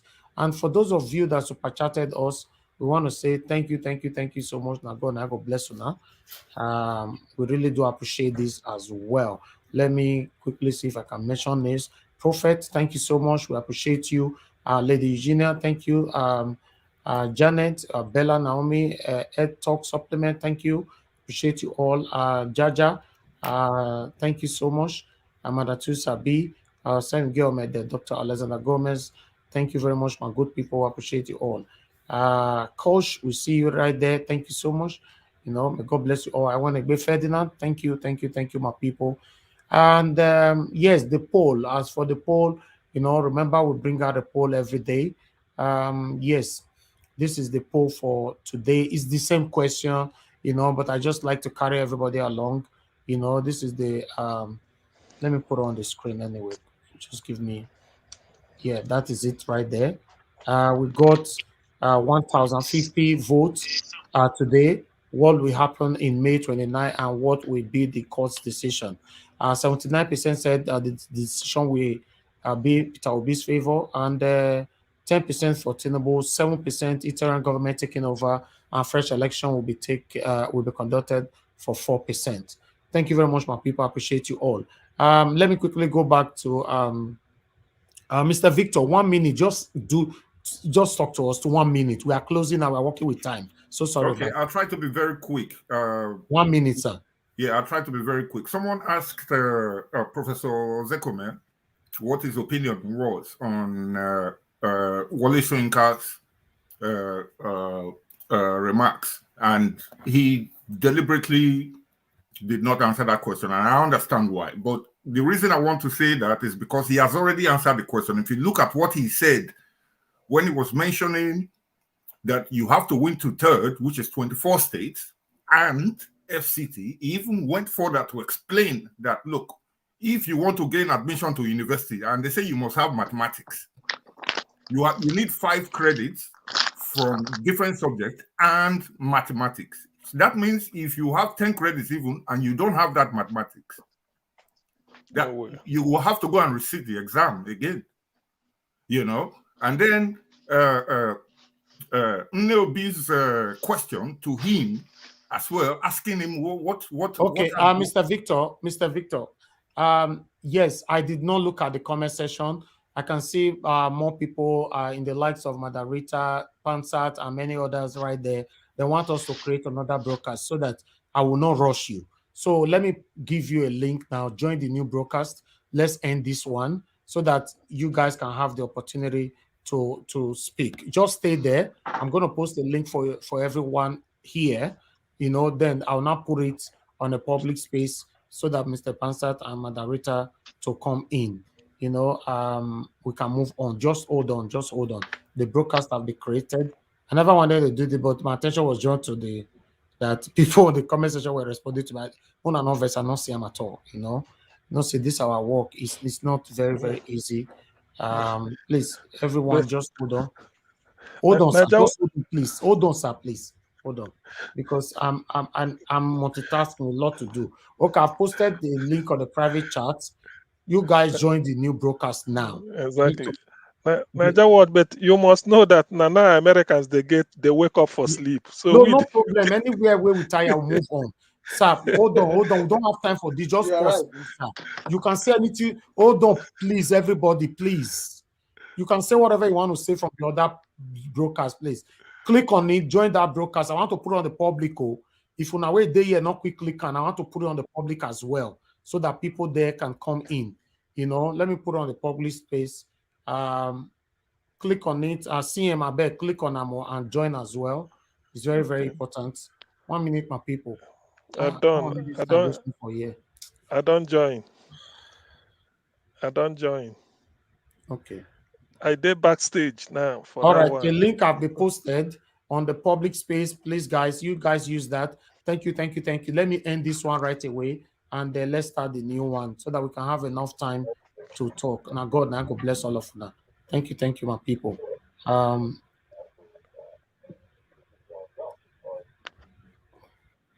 minute, 1 minute. Oh God, I'm trying to do this. This is everywhere to type. Okay, yeah.